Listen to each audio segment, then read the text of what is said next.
hitting this button. I'm still eating chicken. Woo! Hey, everybody. Welcome to bonus content. Hello. I'm Alex. Tony and Scott are here. Cameron Abbott's here. Hey, what's going on? Hey, what's going on, Henry? Hey, what's up, YouTube? What's up, YouTube? Welcome to YouTube. Cam, at PAX East, I played Splatoon against Markiplier. Really? And I beat his ass. Yeah, you did. Fucking wrecked him. That guy's shorter in real life than I thought he was. Yeah, he was shorter than I thought he would be, too. He's very handsome, though. I'm about to make this comment, and it's very facetious. So, him. Good. That fake gamer, manlet cuck. Oh, wow. My God. I love Markiplier. No, he's awesome. When he was in the Ninja Sex Party Cool Patrol video, I was just like, man is amazing. Oh, he's so great in the... He's in a lot of the music videos. Yeah, he's great in the eating food in the shower video as well. Yeah. Yes, he is. And he's the newscaster in 6969. Yeah, yes, he is. I like how he slowly, he's almost strangling himself, pulling off his tie as he's trying to jump into an orgy. Yeah, it's really. I mean, that's what I would do. Absolutely. I mean, I would just already be naked in the orgy. Except fair. I would be strangling my other head. You know what I'm saying? Oh yeah. Oh yeah. That's how Alex likes to get off. We take 1 week off, and this is the bonus content we come back to. You mean we have Cameron Abbott on the show, and this is the bonus content we? Oh yeah. Yeah. I don't have to be a host here, so I can just be as wild and crazy as I want. Yeah, just two wild and crazy guys. So we went to PAX. Tony and I went to PAX. Yeah. You guys played ARMS. We did play ARMS. Oh my gosh. Confirm. That video. Alex got fucking wrecked at ARMS. I did not get wrecked. Okay. I lost. One round I definitely got wrecked in there. But you know what? I put up a pretty good fight. Yo, Tony afterwards was like, I let you win a couple rounds so we could keep playing. I'm like, well, that's bullshit. I did. No, second round each one. I let you win so we could play 3 rounds each time. Listen to this fucking patronizing bullshit right here. Scott knows it's fucking true. Scott wasn't there. Scott can't say anything. I'm not paying attention, but I'm gonna say something anyway. It's true. There you go. Fuck you, Scott. Definitive. You're just angry because you couldn't be on the podcast because we recorded in a very, very tight time frame. By the way, I'm angry because you didn't tell me that I wasn't going to be on the podcast. Although you said that I was going to be on the podcast. I should have told you. You're right. I fucked up. I have that hour-long video if you want it, Alex. I would like it. But I mean, I got over that 15 minutes after I realized, hey, this isn't happening. We were going to record it Saturday night, and then Saturday night was terrible. Saturday, yeah, it was. So then we kind of went to bed early. Saturday night. So I was over at around 24 hours before it happened. So yeah. And we ended up just recording on Sunday afternoon, right before Logan left. God, that man's so cute. And we didn't have any good Wi-Fi at all, so it would have probably been not at the hotel. Not surprised. Boston sucks. Everyone kept saying Boston sucks, but I like Boston. It was fine. It was cold, but it was fine. It was very cool. No, Boston is a fine city. It has a lot of great heritage. And it has over here, Cam, huh? No, it's a shit city, but it has some good stuff about it. Well, fuck you then. I mean, Alex and I got to bro out, so it was basically a win all around. Yeah. I guess the best way to say it is the city's cool, the people suck. No, I'm joking. I've never been to Boston. I have no idea. One of my best friends is from Boston. Neat. Are they actually from Boston or are they from outside of Boston? I guess technically they're from outside of Boston. Yeah, that's the trigger. So that's how they get through your loophole. Yeah. So you have nothing against Massachusetts as a whole, just Boston specifically. No, my family's descended. When my family immigrated to America, they settled in Massachusetts. Okay. So they had a town named after them. Okay, all right, that's fair, valid. They lost in a coin toss. They lost in a coin toss? Yeah, true story. What did they bet on, heads or tails? I don't know. Because when I asked that question, my dad said it didn't matter. No, it does matter because if they pick tails, they're subs, and if they picked heads, they're doms. So yeah, I'm pretty sure. I just want to know what kind of people you are. Dom's now because I think that suck moment happened where we Yeah. like tricked ourselves out. So you're just like trying to make up for all this lost domination you could be having. Pretty All much. right. Yeah, I could get into this. Yeah, right. We went to PAX. We had a good time. Well, I'd say had a it good was time. quite swell. Yeah, we had some fucking dumb fun there. Yeah, we did. We were very busy. I've seen the Let's Plays. God, yeah. we were so busy. We did more in like the 18 hours that the floor was open this past year than we ever have before, though, for sure. Nice. Yeah. And like, we had 5 people there. Yeah, it was a lot of fun. Everybody seemed to have a good time. Everybody enjoyed the show. It was like we had like a combined total of five people there and saw like between all of us like what 40-ish games, maybe 40 games and 2 panels.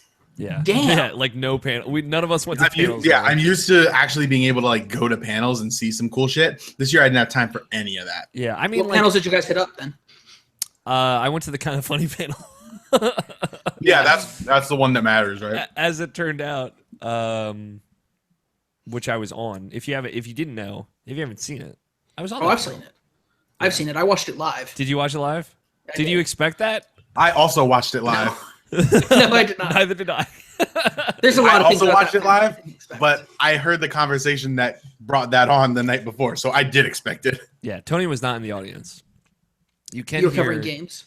No, I was in the hotel passing out. Yeah, you Makes can sense. hear the boys, them boys, if I may, cheering for me in the crowd. Jarrett was not there either, so Jarrett was off at yeah. some important press event or whatever. So I assume Jarrett is much like a mythical creature in which he comes and goes as he pleases. He's such a fucking beautiful man. I love Jarrett. dude, Jarrett, I didn't know he did what, Taekwondo? No, what is it? It's the same thing Sean does. Sean Pitts.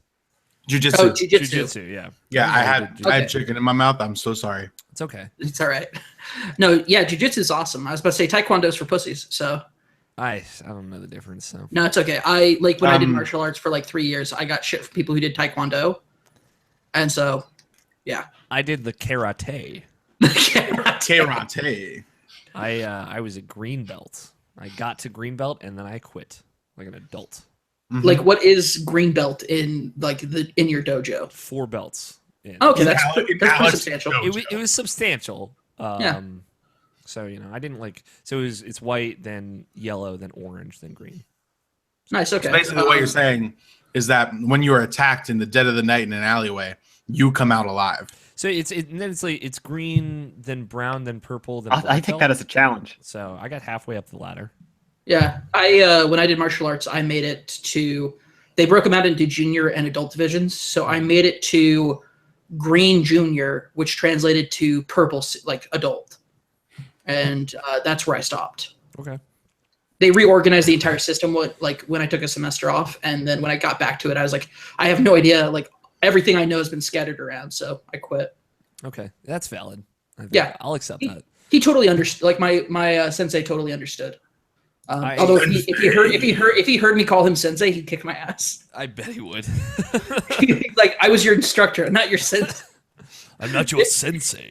If anybody ever called him sensei, he just would ask them why, hey, and then he'd make them do push-ups.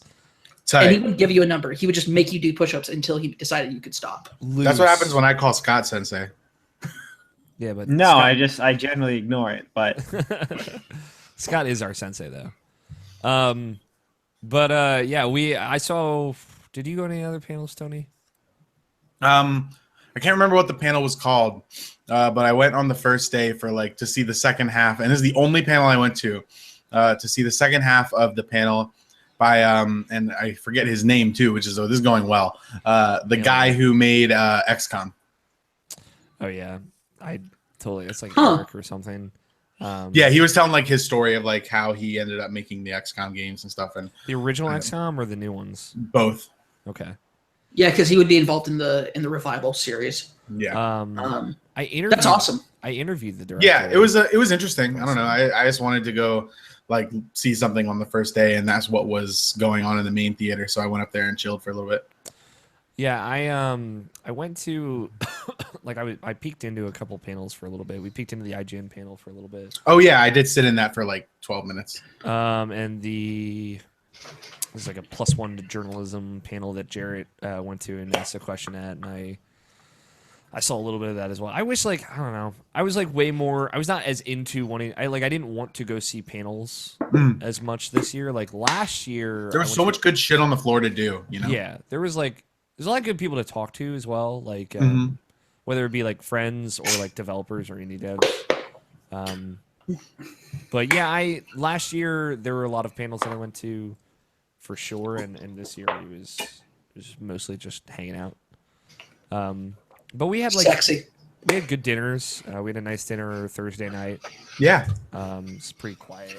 Greg Miller crashed it. He says he crashed it, but he was invited. I just want to put it out there.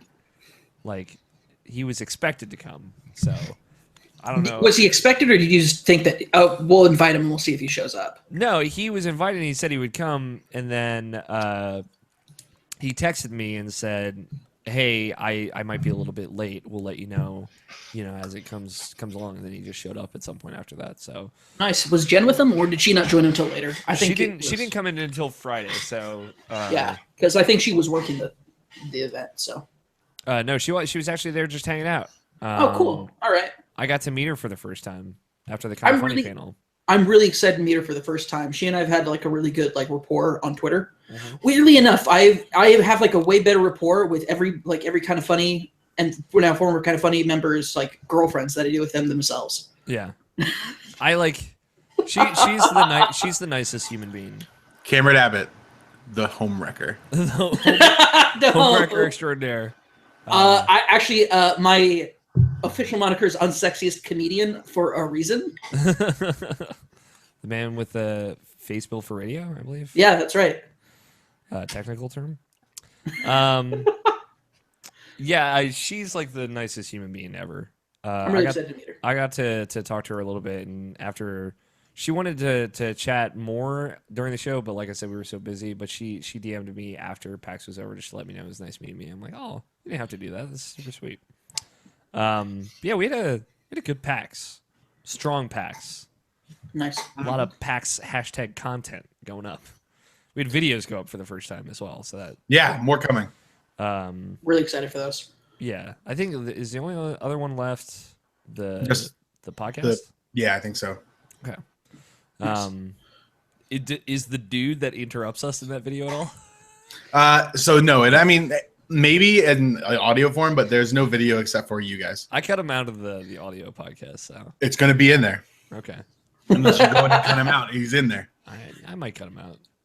Or was he just like an asshole, or no? He's just like he came in. He's like, "Are you guys doing anything?" Like mid sentence. Like yeah, we're like mid sentence, 5 of us around a table with a recorder there with a camera going.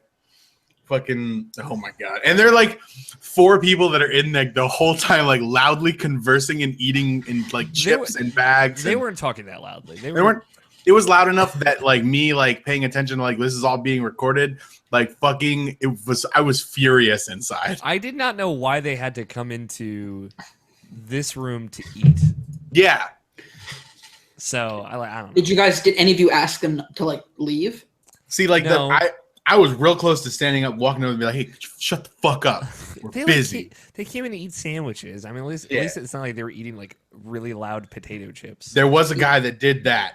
Yeah. See, this is what I would have done when people walked in. I would have been like, "Oh, excuse me, guys, this is occupied right now. Appreciate it. Thanks." So they Out.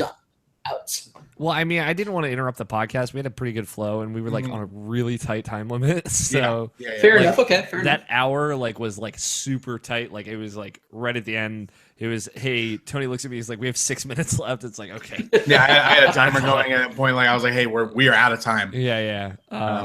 See, that's what happens when you try and time limit an Irrational Passions podcast to 1 hour long. It's almost impossible. Yeah, we had a good conversation though, I'll say. But yes, it was a room that was right next to the press room that was like just empty for people to shoot video or record podcasts in. We did not rent it out, which I think is why the one guy came in and asked if we were doing anything. Yeah. Because like another timetable was coming up, but like there was just an open slot. We went in there to record, and like just these people came in. These members of the press came in and started eating when they could have gone to the press room and eaten. Like, Yeah, this is pretty fucked up. Yeah, I don't know, but whatever. Yeah, whatever. I know what outlet they were a part of. Nice. Black in the industry. No, I'm just kidding. Blacklisted. It was weird because like the people in question had like 7 people come, and like I'd never heard of them before. They all had like matching shirts.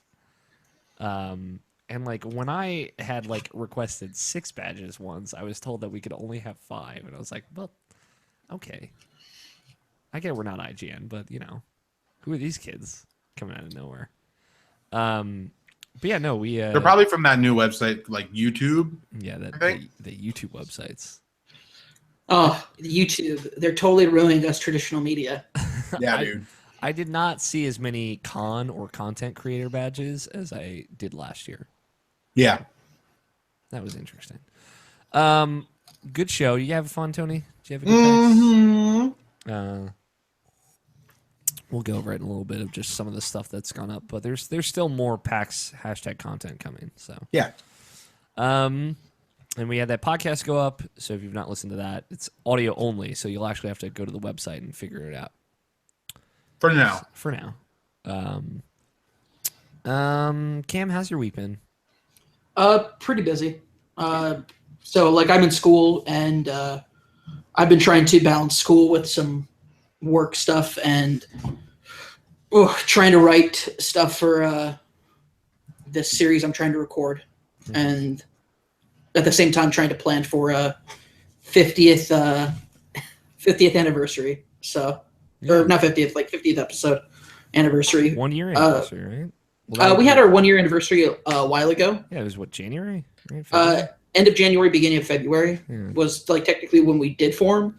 And then like our first podcast like went up like in March. So okay, that's not like, bad. we did a soft launch, and then we did a hard launch because we did a soft launch in February, and then we did a hard launch in March. And so we thought we were being careful and like not taking off way more than we could like handle, and totally were wrong about that. So always. I mean, to be fair, I'm at a point in my life where I'd rather bite off more than I can chew and disappoint dozens and dozens of people than like not be doing as much, because then I'd be going stir crazy. Yeah. So just trying to keep a handle on things. Had my niece's birthday party this morning, and then spent some time with my spent some time with some family for a little bit, and then came to record this.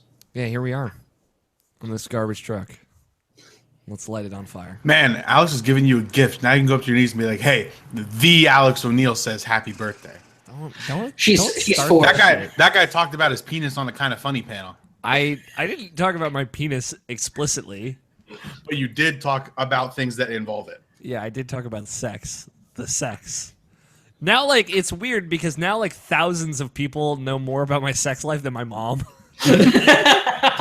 Actually, my mom might know all of this about my sex life now because she was like hunting for that video, and my brother who lives with her was like, "Hey, where can I watch this?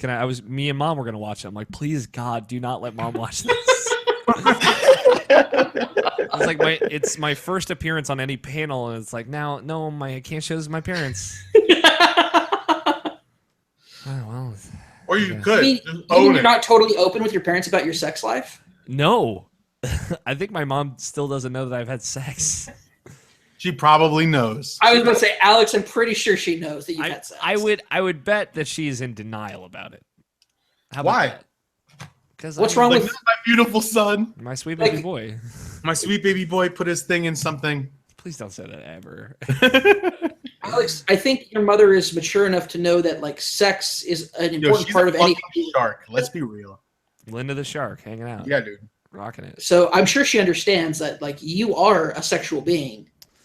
Well, I think a sexual being. If you had watched the panel, you know I am very much actively not a sexual being. I mean, Alex, there's only one way to fix that. Yeah, well, it's clear. It's talk about your sex life on a panel and then see all these people that follow you. Interestingly enough. It's like all of a sudden just regret afterwards. All these people follow you. You know what they want. If they had listened to the panel, then they would know that that's not what I want. So, just throwing it out there. They want that good D. Yeah, well, it's not very good. Hey, y'all. Not that. Maybe out of practice. Maybe out of practice, a little rusty, possibly bent. Not that Titty's good. still good though, Alex. Well, when you say bent, did you like maybe worth the tetanus? Yeah, maybe we're the tetanus shot. I do want to give a shout out to what we're drinking tonight. Cape Route or Cape Root. Is that an empty bottle? Well, I just finished. This is the last of it is hanging out here. I got another bottle cooling off in the refrigerator. We'll get into that in a little bit. Man, you're really getting into this wine culture, man. Listen, buddy. You subscribe to that wine box? I got another wine box. Might have been delivered and unintentionally, but here we are. Yeah. 4 more bottles of wine. Let's see. Cape Route, South African-born Ernst Storm, also known as the greatest name ever, returns home each year for harvest, practicing minimal intervention winemaking to produce clean, fruit-forward expressions of his grapes. Fruit Forward is the name of my self-help grape-based book. For the first Cape Route, Ernst chose to highlight his favorite wine of 2016 harvest, a complex Chenin Blanc, known locally as Steen. I don't know what any of these words mean. Featuring fresh aromas of pear and ripe citrus, as well as a focused palate, accumulating or accentuating zippy flintiness. I don't even know what zippy flintiness means, but So I think it's pronounced Chenin Blanc, which I think just means like a white wine, as a type of wine, and it's white because it's Blanc. Okay, it's true. Blanc. This is a pretty nice white wine. It's a little harsh. What do you mean harsh? Like it has kind of more of an alcoholic edge to it, or yeah, it's got a real sharp end to it. That's a bit odd that that would be the case with a white wine. Yeah, exactly. It's more something I would experience with a red, but like a port. Yeah, it's nice though because I've not tasted anything like that, and it's a very fruity kind of front end with that very sharp alcoholic back end. Guys, I did it. And here's you finished all your chicken. I did. Congratulations. Nice. Did you do the cognac combo? No, that's too much. That's too much. Yeah. Oh, you have much to learn in the ways of the Canes. There's your wine minute for the week. It's your chicken wine minute. Your chicken wine. Trevor in the chat wants to know how I can have that Twitter profile picture and not have had sex. Valid question. Yeah, right? That lighting was so good. That lighting was fucking bomb in that bathroom. Yeah, it was. That's honestly MVP of PAX East 2017, the lighting in the bathroom. After you left that morning, I took a shower, then I came out and I was like, oh, what's this other switch? I turned it on. The entire perimeter of the mirror turns on. And I was blasted away. I was like, the sun! How many selfies did you take? 0. We talked about, on Thursday night, I kept showing everyone this fucking bomb-ass picture I took in the bathroom, this selfie, which is now my Twitter profile picture. It's the sexiest picture that's ever been taken of me.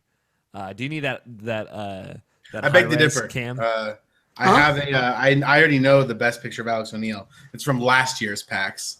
Oh, that's a great picture. Trevor, if you want to share that in chat, go ahead. But yeah, it is a 10 out of 10 picture of me. I'm gonna send Cam the original. Nice. Now it's important for us to realize it's so good. A spam bot took it. Yeah, a spam robot on Twitter took that picture. You mean Mike?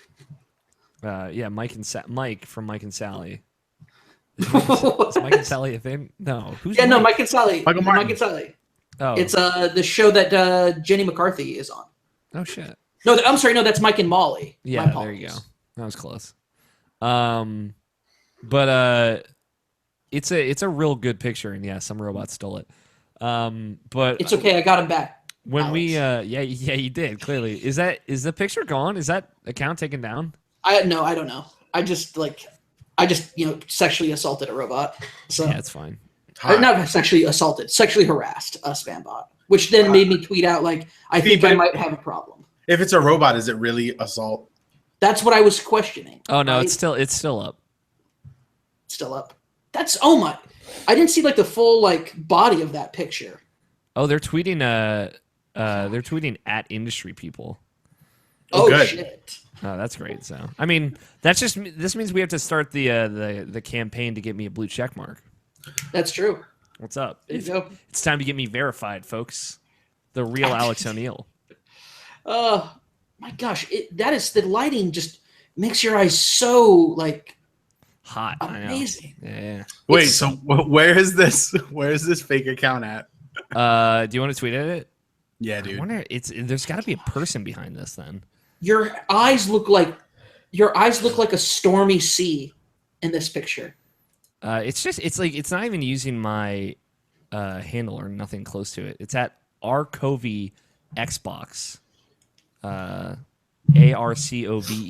Xbox, all one word. If you guys want to like go and report it, I would very much appreciate it.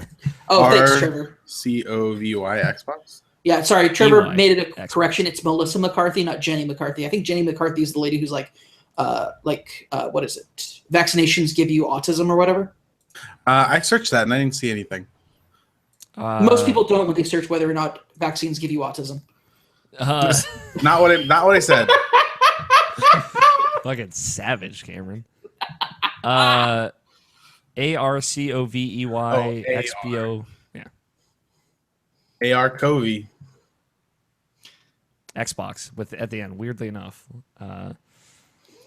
And it's like it's not my handle, but it's someone using that picture. Joined in September 2016, huh? September 2016. Well, apparently they switched to a picture of me very recently. So Yeah. Yeah, I don't know. But yeah, go report them and tell them that they're not me. I did report them. There you go, my boy. Pretending to be me or someone else. Who isn't being impersonated? Someone I represent. Scott, how was your week? Pretty good. Good. Pretty I feel boring. like you've been having rough weeks, so I'm glad that you had a good week. Am I Kinda. right? Yeah. So for the past few weeks, every Friday, Wow, every Thursday into Friday This is shit. has been one day. Okay. So No sleep? Just powering through? nope. That fucking sucks.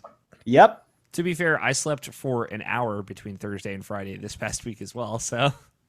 And it's just because of how assignments are handled. I am given instruction on Wednesday and expect to have it done Friday, but Wednesday's an all-day kind of day.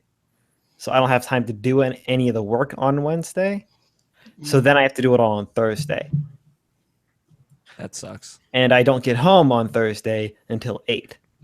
So Like, well, I guess I'm not I sleeping. then have a total of 6 hours. Sorry, 8 hours Okay. You got to that. then go get the work done and then go back to school. Ugh. So it would be 2 hours of goofing off and then passing out, then going to school. But no, that's generally 4 hours of assignment, and which turns into 6 hours of assignment because I'm exhausted and can't focus. Yeah, I bet. And then you just power on, go to school, and then come back and crash? Pretty much. It's probably a good thing that we're not recording on Fridays then. No, I'd still make it up for Fridays, but Yeah, you get out it early. has on my Fridays. weekends super fucked up because I go home, I crash on the Fridays, but then I don't wake up until 5. 5 p.m. or 5 a.m.? From roughly 4 to 6. And that makes it hard to wake up any earlier on Saturday. Okay. So yeah,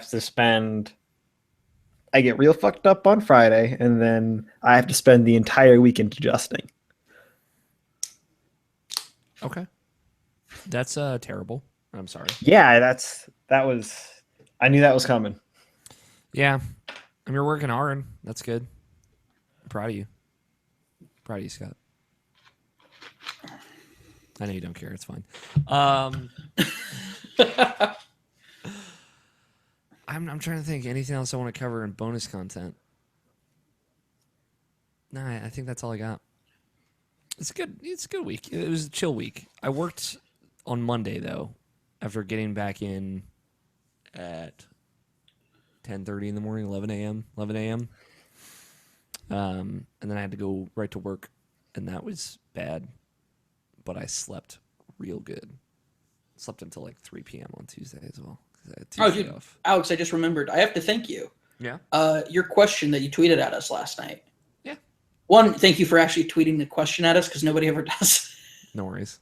But on top of that, the question you asked, like we had to extend our podcast for like 30 minutes to answer that. Yeah, there was a panel that I really wish I had seen about that question. There was more to the question, but I didn't want to send another tweet. And then I ended up sending another tweet with my dumb hashtag anyway. I appreciated it. It was like for anybody who doesn't know, the question was like the question of ownership in games. Mm-hmm. And we kind of talked about. We actually skipped over the idea of like who legally has ownership in games, and more about like this intent of the question. So didn't think so. We talked about like kind of like the spirit of how video games as an art, and we basically for like 30 to 40 minutes broke down like quite a bit. Yeah, I mean, obviously, I've talked about ownership a lot in Alex Talks, so which will return someday. Keep the dream alive. But yeah, it's an interesting ownership is different with video games than it is for other art mediums, I think so. At least like the viewer or consumer sense of ownership. So for sure, we actually spent probably a good like 25 minutes talking specifically about that. Yeah, and of course the idea of Mass Effect came up. Yeah, absolutely. Cool. How about you guys want to get this show cracking? Get started? You know it, bro. All right, I'm gonna run and refill my drink and go to the bathroom real quick, and then we can get started. Get your recording device started, Tony, or ready, I should say. I don't trust you. That's what I'm saying.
There were two of me for a second there, like a ghost. Let's see. This is a likelihood of confusion. It's got a nice label too. I'm a fan of this weird, fucked up art. Swagtown. Can you guys hear me? Yeah, I can hear you. Okay. Sorry, I was looking over some stuff Yeah, on hi, Twitter. sorry, I'm here. You're okay. I'm grabbing stuff right now. Sweet. This is gonna be terrible, I'm sure, when I pop this and it pours wine all over my computer. Nothing can be as bad as that time I popped the wine on the stream. Fucking wasted though.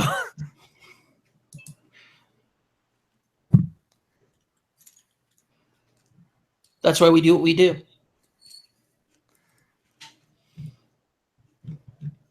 Oh, come on. That should have popped by now. There we go. Y'all ready to start recording? Y'all ready for this? Yep. All All right. On one. Scott. I'm here. Okay, I just want to make sure. 5, 4, 3, 2, 1. Thank you for joining us, Cameron. Also, Of course, happy to be here. always welcome. If I can fucking get this goddamn cocking fucking cork on, I swear to God. Just call it cucking. I said cocking. Oh, okay. I thought you said cucking. I was like, come on, Alex. This cuckalucking. I mean, it looks like a chicken. Yeah. This clucking. We should probably stop using the word cuck so casually. Well, this is my problem, So? all right? I never use the word casually because like I respected that as like a historical term that could be used as like a great insult. Oh yeah. And now people use it so often, they've degenerated it to just being a basic internet insult. And it's wrong. It's wrong to use a word as historically like poignant as cuck. As cuckold. As just throwing that at people. And it's like, Once again, the youth of this country have no idea the value of history. Us included, for sure. All right. Sorry, old man rant over. It's okay. I appreciate you. All right. You guys ready? Yep. Ooh. Oh, man, I need to get a new inhaler. Gotta puff up. Start puffing again. They call me the big bad wolf because I'm huffing and puffing. You know what I'm saying? No, they call you the asthma kid because you're huffing and puffing. I'm gonna get Ethernet so I don't drop out again. Sounds good.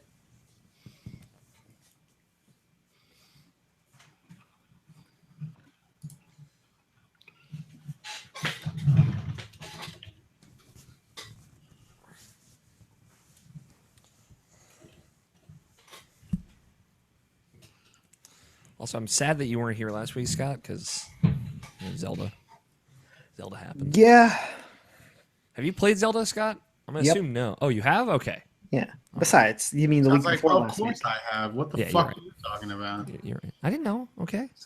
Scott's not some cuck, Alex. All right. Well, it is Saturday, March 18th, 2017, and you are listening to the Irrational Passions podcast. I am your host, Alex O'Neill, and this is episode 320. 320, I think. 320. We're 1 year, 2 years away from 420. Just want to start seeing that out now because it's very important to me. Quick. Just get in there quick. 2 years. Joining me this evening that we were recording this, which, like I said, is Saturday, March 18th. Winky face. Tony Horvath is here. Hi. Scott Guthrie is here. Hello. And in our weeks of drought without the one and only Brian Nabishan Jackson, this week we are joined by Cameron Abbott. Hey, what's going on? Hey, Cameron. Hi. I'm rusty, dude. I'm all messed up this morning. This evening, as you can clearly tell. How are you doing, Cam? I'm doing good. Good. It's good to have you on the show. It's good to have you back. Your first appearance in 2017. Legitimately, yes. Yeah. The other one didn't count. Like being recorded in Yeah. 2017, yes. Yeah. The other one was more of like a bonus, let's say, for those who partakers in the bonus content. Tony and I are back from PAX. Hi, Tony. Welcome back. I guess no one wants to respond to me this Hi. hi, hey, how's it going? We went to PAX last week. We recorded a show from PAX at PAX with PAX and 3 other people. We had a good time. We did have a good time. Yeah, it was a good show. We saw a lot of video games. We'll probably talk about some of those games here, because there's way too much to talk about on that 1 hour little PAX cast. Hell yeah. And we have a lot of stuff going up in the video game land. So let's get right into the show. Rational Passions Podcast. If you've never listened before, which is a distinct possibility, so like we're already off to a very rough start. In your new listener, I talk to you specifically in your new lineage with the Irrational Passions Podcast. But don't worry, it's a show about video games. To kick things off, because my mouth is very wet right now, I apologize. Here are some things, some housekeeping that you should look out for over at IrrationalPassions.com, of which there are many things. One of which is a preview I did of both ARMS and Splatoon 2. What's up, Cameron? I played ARMS. Oh my gosh. I am so unbelievably hyped for this game. And it makes no damn sense why, but I am super hyped for it. I will say this. ARMS is super fucking fun. Which is cool. Like everything motion control wise in ARMS works, which is weird. It's weird to be able to say that. Now, with the HD rumble, how did that feel when you were actually making those punches? I felt good. I mean, the Joy-Con are small, right? So I feel like you don't feel that rumble a whole lot just in general. Nice. Nice. But I'm going to roll it back real quick. Just a couple other things that went up before we went to PAX that we didn't get to talk about on the show. But we had 3 reviews go up. A review for a game called Loot Rascals that Jarrett Green did, which is out now. A review of Night in the Woods, which George Cruz did, which he liked quite a bit. And Danny's review of Sublevel Zero Redux, Danny Juarez review, which he said was mediocre. So, but those went up before PAX, so a couple of reviews, or 3 reviews that you should check out. Other PAX stuff that went up, because a lot of PAX things went up. As a heads up. Jarrett Green played Absolver, which he liked very, very much. I got to watch Danny Juarez play some Absolver as well. We had a full team at PAX, so we had a lot of people in a lot of places. Logan Wilkinson's review of Absolver is a preview. I apologize. Logan Wilkinson's preview of Emily's Away 2, which he loved. Danny loved as well. I got to play SteamWorld Dig 2, and it looks really good.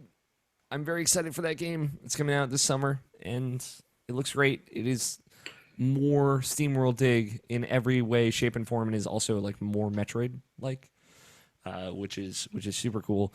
Logan played Raid World War II, and he described it as a very PS2 era shooter.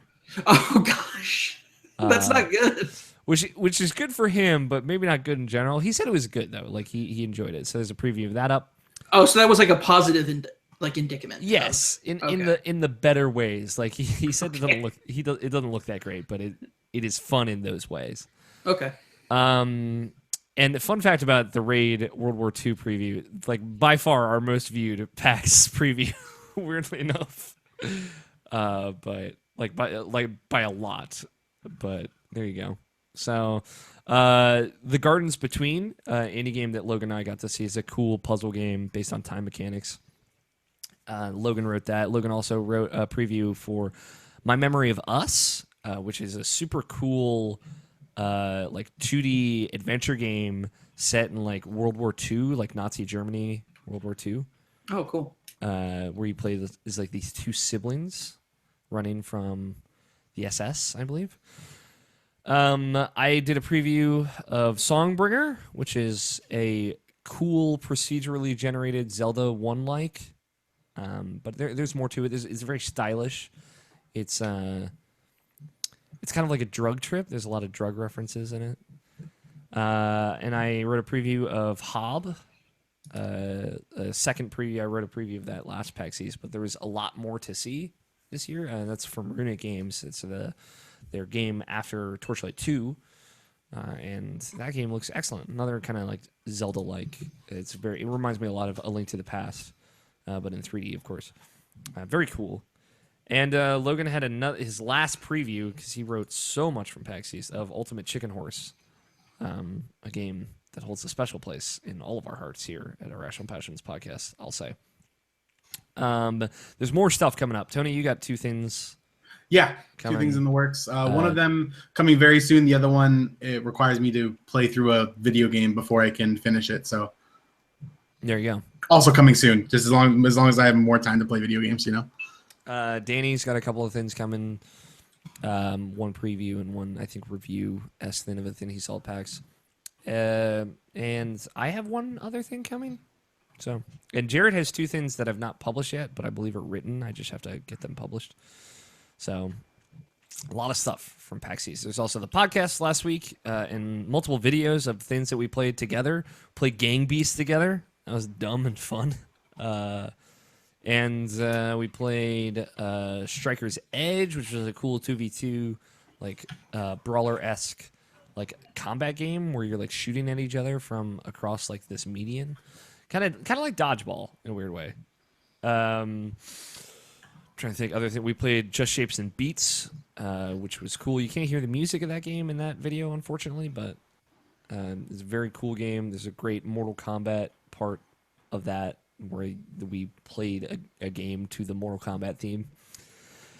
And yeah, I think there are a couple other videos. You can watch Tony and I play ARMS. Yeah, that game's fun, dude. Yeah, really, that's all you need to do.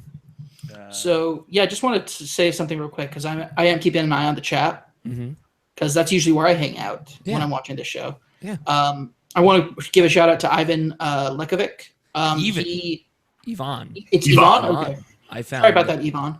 I found that out the hard way because him and I talked on the Power Switch, a podcast I guested on. So Nice. Yeah. So Yvonne, he's he's worried about ARMS. arms. Yeah. He's kind of worried. Okay. If he's kind of worried about arms, what do you think is something that you experienced that might be able to set him at ease, or should he is that valid? I would say it's valid to be worried about ARMS because much like Skyward Sword, it is probably not a game that you can play in really long sessions. For me, that's how I like to play games. So because this is motion control based, right? You'll just exhaust yourself to death. And I don't know, it seems like a really good party game. I'll say that about ARMS. There's like a single player campaign to that game that I know nothing about, but if just going off the experience that Tony and I had playing ARMS, if we pop up an ARMS station at Extra Life, I'm sure we would have a lot of fun. Oh yeah, for sure. There's a buy-in required for ARMS. You need 2 more Joy-Con, but Yeah, we just have to ban Master. What's his face? Master Mummy. Master Mummy, because he's Master OP. Mummy is so fucking OP. Oh, is he okay? Is he like the? No, is he he's not actually OP, but he's- he's fucking the coolest character. He's ever. got these. So you have multiple weapons that you can. So you have 3 sets of fists, and you can mix and match one for each Yeah. left and right arm. Turns I out, saw that. That's something I think is really cool. Yeah, Turns Master out Mummy Master has has these big red fucking ones wrecking balls. that Nice. so normally it's cool with arms because if you punch someone's fist coming at you, it'll drop down and go back to them, so you can interrupt attacks coming your way, which makes it so you can't just keep hitting because people can just shoot down all your punches and then grab you.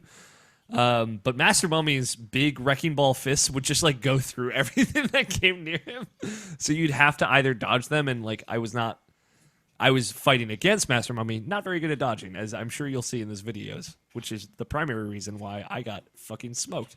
Nah, you were fine. Not wrecked. I would not say I was wrecked. So wait, I just Like put Tony you. would say. I just put you in the oven low and slow. Yeah, you just low To and slow enjoy- to slow enjoy baked later. me. I got broiled. So, but yeah, Master Mummy's just got these super overpowered weapons. But yeah, I don't know. I think it is. It's not unjustified to be worried about ARMS, but I will say, as someone worried about motion control video games in 2017, ARMS played it very well. Probably one of the better playing motion control games I've ever played. And everything worked, and I had a lot of fun with it. It was a fun game. Not a game I would say you can take very seriously. Also, you can play that game with a pro controller. So, Okay, cool. I don't know how that works, but you can. But yeah, Tony liked ARMS too. So you like Splatoon as well, from what I understand. Not a fan of the motion controls there, but the Splatoon motion controls I thought were fine. Yeah. But yeah, we saw a lot of stuff at PAX East. We might talk about more of it here. There are definitely a couple of things I'd like to talk about. But yeah, I had a great time. Thank you to everyone who shout out to everyone who came up and said hi to me, and any of us. I saw a few IP shirts, not a lot, I would say. I mean, we didn't sell a lot, so there's not a lot out in the wild. But to everyone wearing an Irrational Passion shirt, thank you for coming up and saying hi and getting a big old hug. Shout out to all of our friends that we got to see there, and all the folks that came up, said hi, said they liked the show, said they liked the site. And to all the people that emailed me after I appeared on a certain panel saying like, hey, how do I write for Irrational Passions?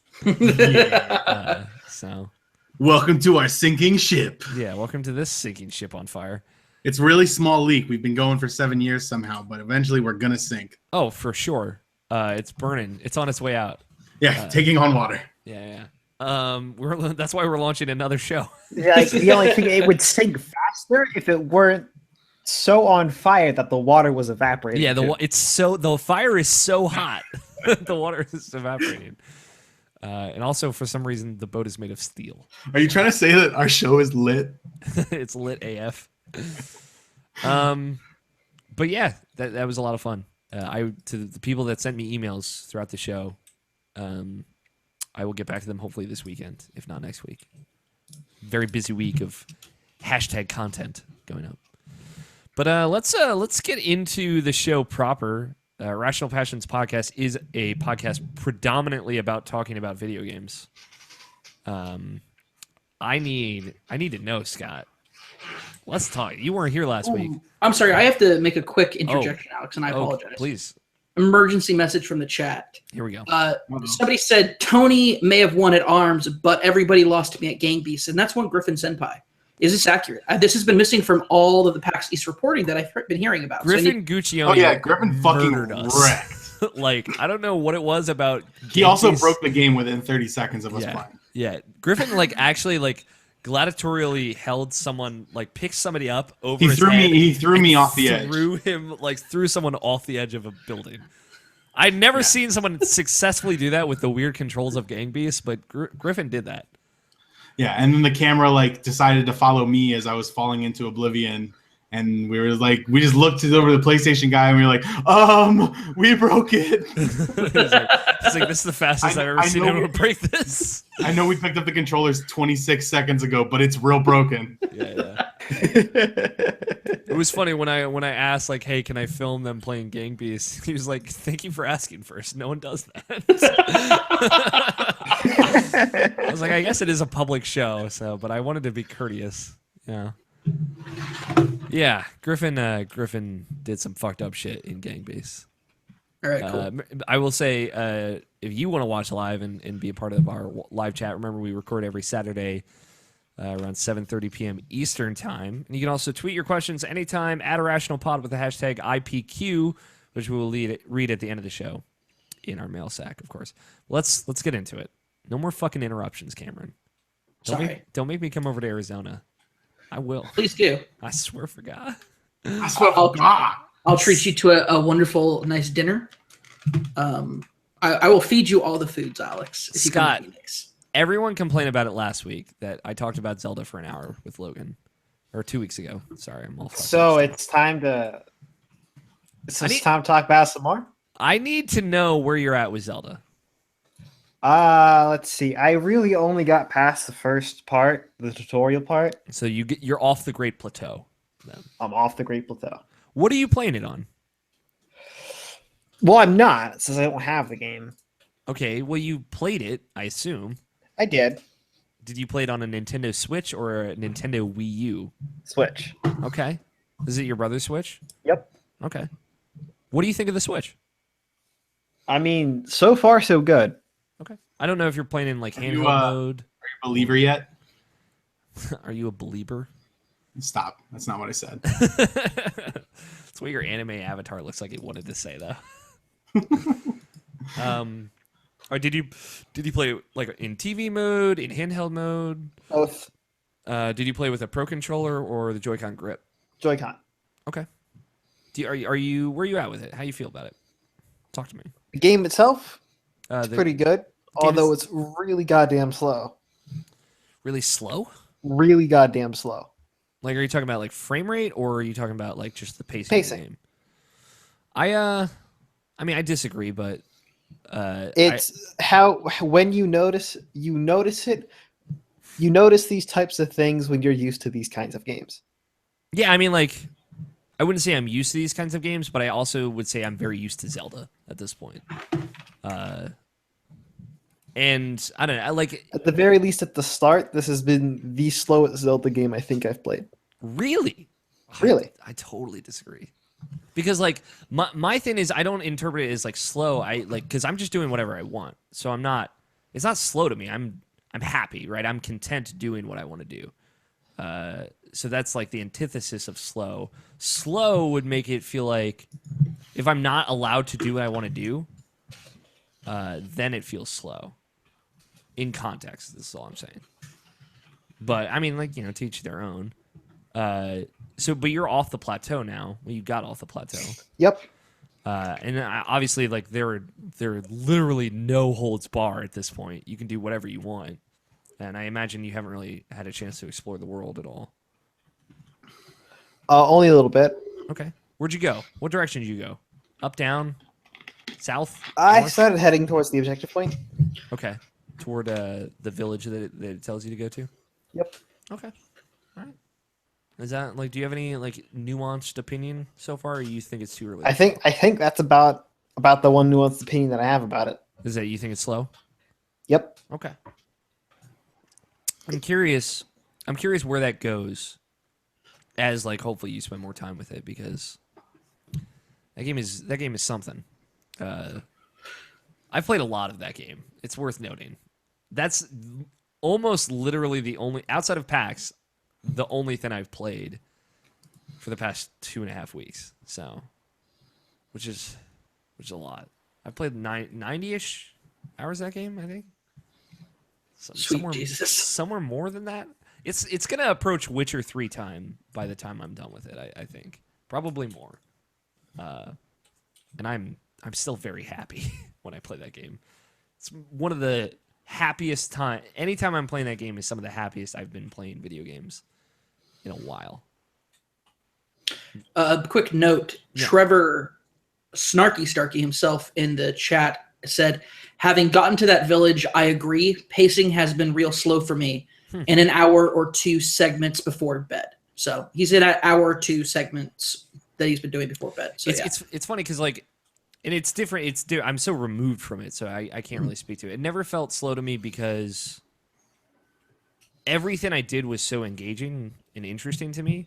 Even like I spent 3 hours and 45 minutes on the Great Plateau, which like tops that area should take you like an hour or two maybe. And I just did it because like I was off trying to figure out how to do things or trying things that I thought I might be able to do. Because like I came into the game with an expectation of like this is kind of like a choose your own adventure almost, like approach things the way you want to do and don't feel like you need to be railroaded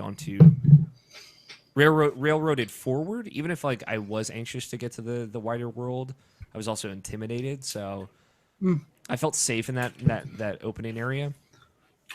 So like when I'm doing what I want to do, I don't feel inhibited. And when I feel inhibited, that's when I feel like the game is too slow. I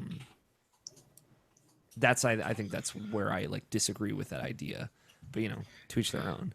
I just think you have the wrong idea of what slow is because you're talking about inhibition. Do you mean like physically slow, or do you mean the pacing of the game? Yes. I don't think it's physically slow at all. I think but again, that comes from playing it a lot, and at first I thought the climbing was slow, but I don't even mind that anymore. That's a thing a lot of people have noted that they thought they think that's too slow, but I like the movement. Because I like taking things. Maybe I like taking things slow in that game. Like I like walking up on a thing and then just stopping and staring at it for a while. You're not making a very strong case for your point. But like You're making the opposite case for your point. I don't think it is slow, but that is my opinion, right? Just like your I opinion. think the words you are looking for is that you don't mind. No, like I don't think it is slow. I actively don't believe that it's slow. When I am playing it, it doesn't feel slow to me. But I could understand where it would for some folks. But again, like if it were any faster, I would feel like I'm rushing. That's how I feel. And I've played 90 hours of that game. Most of that has been like stopping and staring at shit. That's more than a few hours. That's more than a few hours. And maybe that will change with me, or maybe that will change with you, or maybe it won't. I don't know. But it never at any point felt slow to me. It wasn't that I didn't mind it. It didn't feel slow to me. And I, personally, the way I'm playing that game, I think is even slower than the average pace of that game altogether. So, to each their own, like I said. Yeah, I'm just curious, like, what you think of it. I don't know if you've played enough of it to render any grandiose opinion about it, but like obviously it's very different. You know, there's weapon durability, there's armor, and there's climbing every surface. There's a jump button. And there are marker points, and it's an open world game. So I don't know if you have any thoughts on that yet, Scott. A little bit. Okay. I kind of have a bit of an issue with how often your weapons break. Okay. Because Novition has had the same issue. Because it's in going to an area, you are almost always limited to the weapons of the area. Okay. And later in the game, this might not be as much of an issue because I hear the Master Sword is unbreakable. Okay.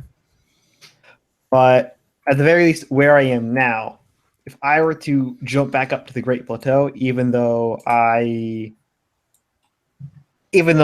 well into the rest of the part of the game and the weapons I get are doing almost double the damage, after a couple of camps, I'll be back down to the old style of weapon, and going back to where I am would start to be an issue. So that's not true. So when you, I don't know how much we want to talk about it, but when you, like, as you progress forward, everything like starts, like there's like people have talked about it on other shows, but it seems like there's like a background leveling system where everything is leveling up as you are progressing through the game.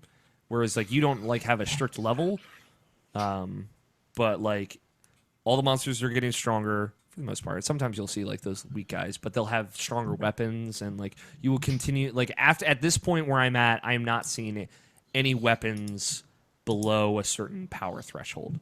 Right? I'm not seeing traveler swords anymore. I'm not seeing normal clubs anymore. Like nothing below like 20 damage usually. So even like I went back to the Great Plateau to get something, and like everyone there, like there were really powerful monsters there, and they had very powerful weapons. So like there's something going on that like as you are getting stronger, like the game is challenging you more and also giving you powerful weapons continuously that don't break as easily. So it's aware of that. But early on, you know, you could go. The nice thing is like early on, because I think the world hasn't reacted to you yet.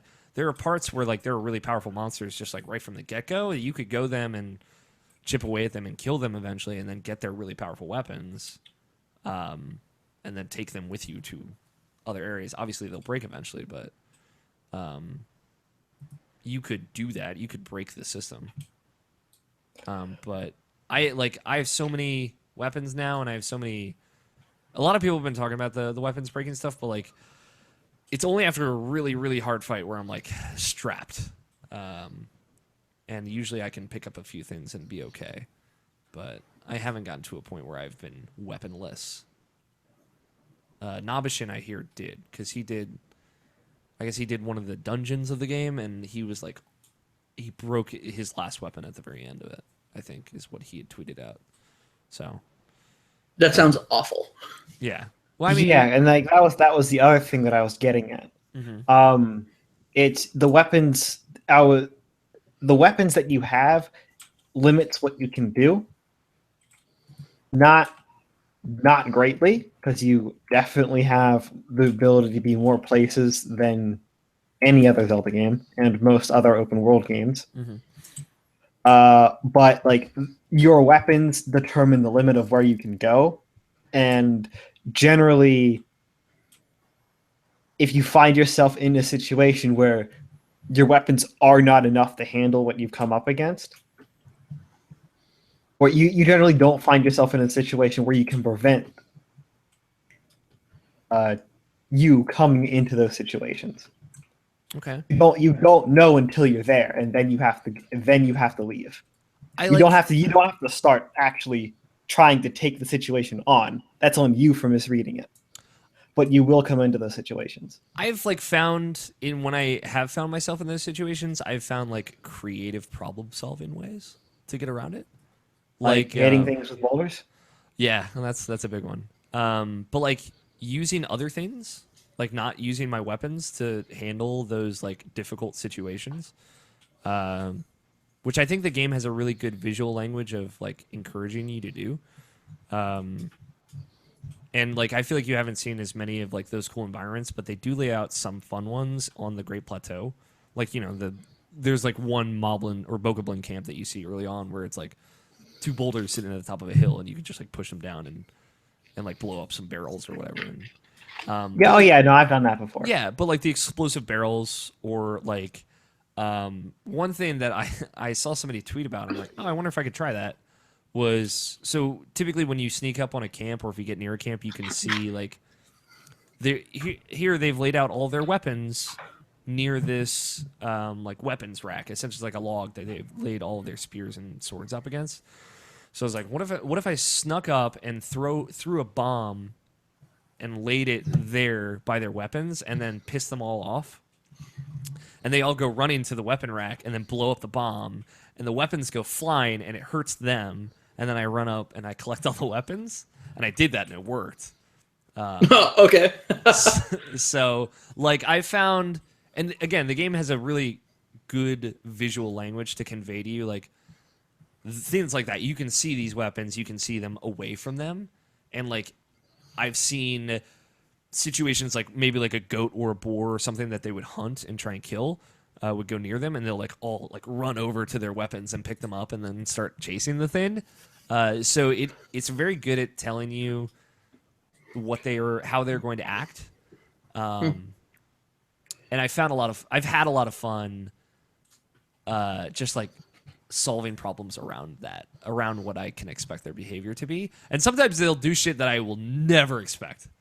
Like when you throw a boomerang and an enemy catches it, and it's like, whoa, okay, stuff like that. So I found ways when I've gotten to a situation where I'm like, fuck, I need to get out of here. I've challenged myself to like do stuff like that, like maybe use like one of the runes to drop a crate on somebody or things like that. So a quick question that I have for you, Alex. Sure. And this is some stuff is taken from the chat, but some of it's my own curiosity. I don't have a Switch and I don't own a Wii U, so and I've decided to put off buying a Switch until probably late summer when hopefully there will be some sort of bundle, if not from Nintendo, from like a retailer. Yeah.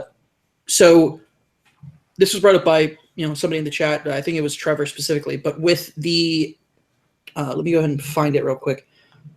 With how frequently stuff breaks down, is there any real incentive outside of just, personal persistence in fighting random encounters? I mean, like, well, there's the thing.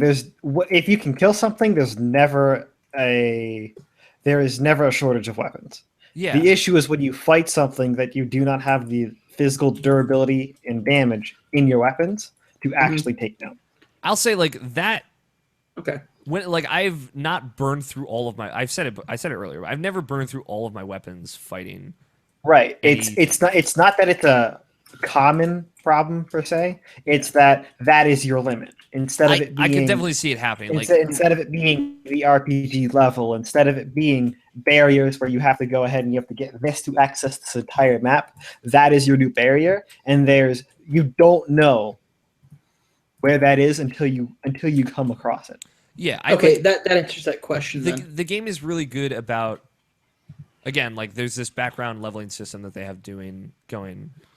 The game is really good about presenting challenges to you and like immediately conveying to you whether you're good enough or not to solve them. Like, but I could see, like, I wrote that story a couple weeks ago about like, here are 3 stories in Zelda. Like, one of the first things I stumbled upon was a thing that was way too powerful for me. And I think that's going to be a lot of people's stories because you can just go wherever right from the get-go. And I've like just now gotten to the point where I feel pretty confident fighting guardians, which are like the big spider-legged automaton creatures. They guard the shrines, right? They don't guard all the shrines. They're just in the world. Okay. Cool. They're more common in specific parts of the world, but so I've finally gotten to a point where I feel good fighting them. I probably could have fought them earlier, and especially like now that I've started fighting them, I've learned strategies about fighting them that would have been cool to do earlier. But like when I fought my first one, I died a few times. You know, I die a lot in this game. I think a lot of people will. I think it encourages it. But like I've heard the argument of like, is there any incentive to fight enemies? Like, I think so, because I think it is fun to fight them. I know, like, people like Jeff Gerstmann, who this game has not been resonating with a lot, has talked about, like, I see no incentive to fight any enemy on the overworld because, like, I'm just breaking weapons that I like and I don't want to have to go find again. But like Scott said, there's no shortage of weapons. I like using different weapons all the time. And most of my fights now are like those situations of like creative problem solving of like, let me find a way to fight this thing that I wouldn't have figured out before. And I've like stumbled upon behaviors and reactions that I could have never anticipated when I do stuff like that. So, okay. That's so as somebody like I said, that question resonated with me because here I hear people talk about durability all the time. And I wanted to know, is it really that prevalent of an issue? And it's good to know that that while it isn't like a thing that you have to encounter in the game, it's not consistently constant. This is going to be a weird comparison. It's not consistently a problem, but it is something that you have to constantly watch out for. Yeah, you should be aware of it. But like, Very cool. But here's a weird comparison. The game reminds me a lot of Dying Light. In its weapon durability system. Like, the thing about Dying Light is you get a lot of just trash early that does like almost zero damage, and like you can upgrade, and you burn through it very quickly, and you have to be conscientious of the weapons that you can hold on to. Obviously, like there's the inventory limit in Dying Light was way more right from the get-go, and you can only map 4 at a time. Mm-hmm. This game is better. There's a more even curve than like Dying Light's like way too hard early game to like way too easy late game.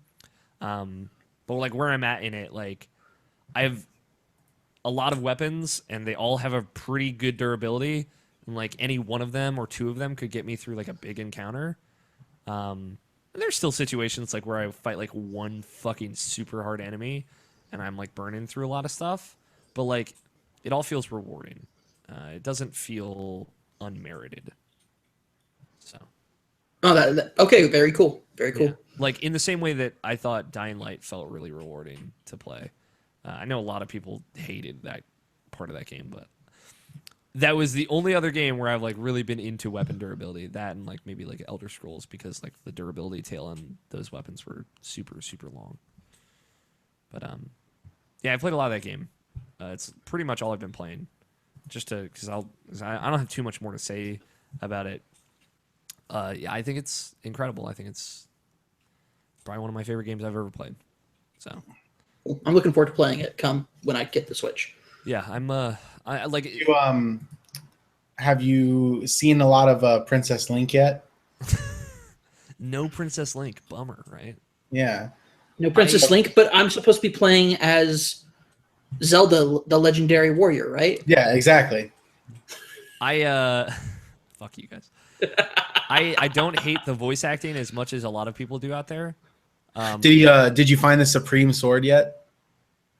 The Supreme Sword? No, I didn't find a Supreme Sword. I did find another very legendary sword, though.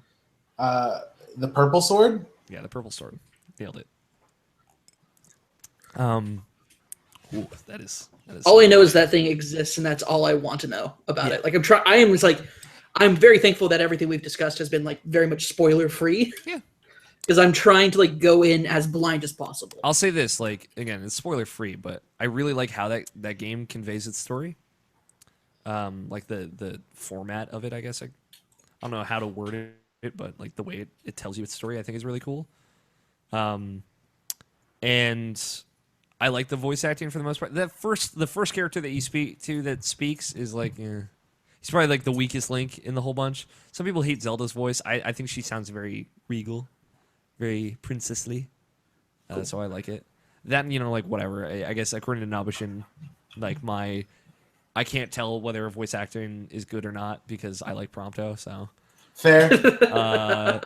Yeah, no, I like Prompto, but I will admit that Prompto's pretty bad. But I like that. I think because it feels real. It feels like somebody you'd actually know in the real world versus like an actor. Sure. So that's why I actually like the voice cast for Final Fantasy 15. I got like some chocobos though, so you can kind of forgive it. Yeah, I love me some chocobos. I'll say that much. I love eating some chocobo. I eat the fuck out of a chocobo leg. Let's be realistic here. But I like it for the most part. There's not like a lot of voice acting in the game. Like, I mean, this is a known thing, but it's not like you're drowning in terrible voice acting. Yeah, and I love that world. That's maybe I was thinking about it as like that's maybe my favorite world. Like we talk about, we've gotten the question many times of what video game world would you want to live in, and like even in spite of how perilous the world in Breath of the Wild is, it is like so cool. Like I already actively as a player want to spend so much time in that world, and I want to spend. There are parts of the world I've never been to still. There are I think 16 towers in that game. I still have 2 completely untowered parts of the map, and a couple on top of that like I've gotten the tower for, but I haven't really explored.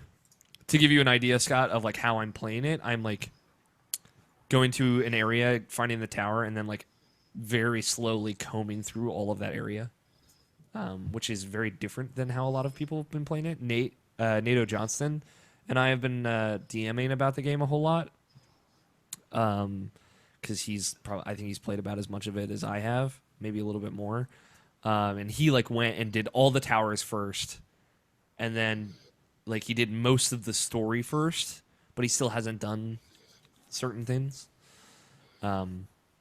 And like hearing how my brother is playing it, both my brothers are playing it. They're both playing it very differently than I am. So I don't know.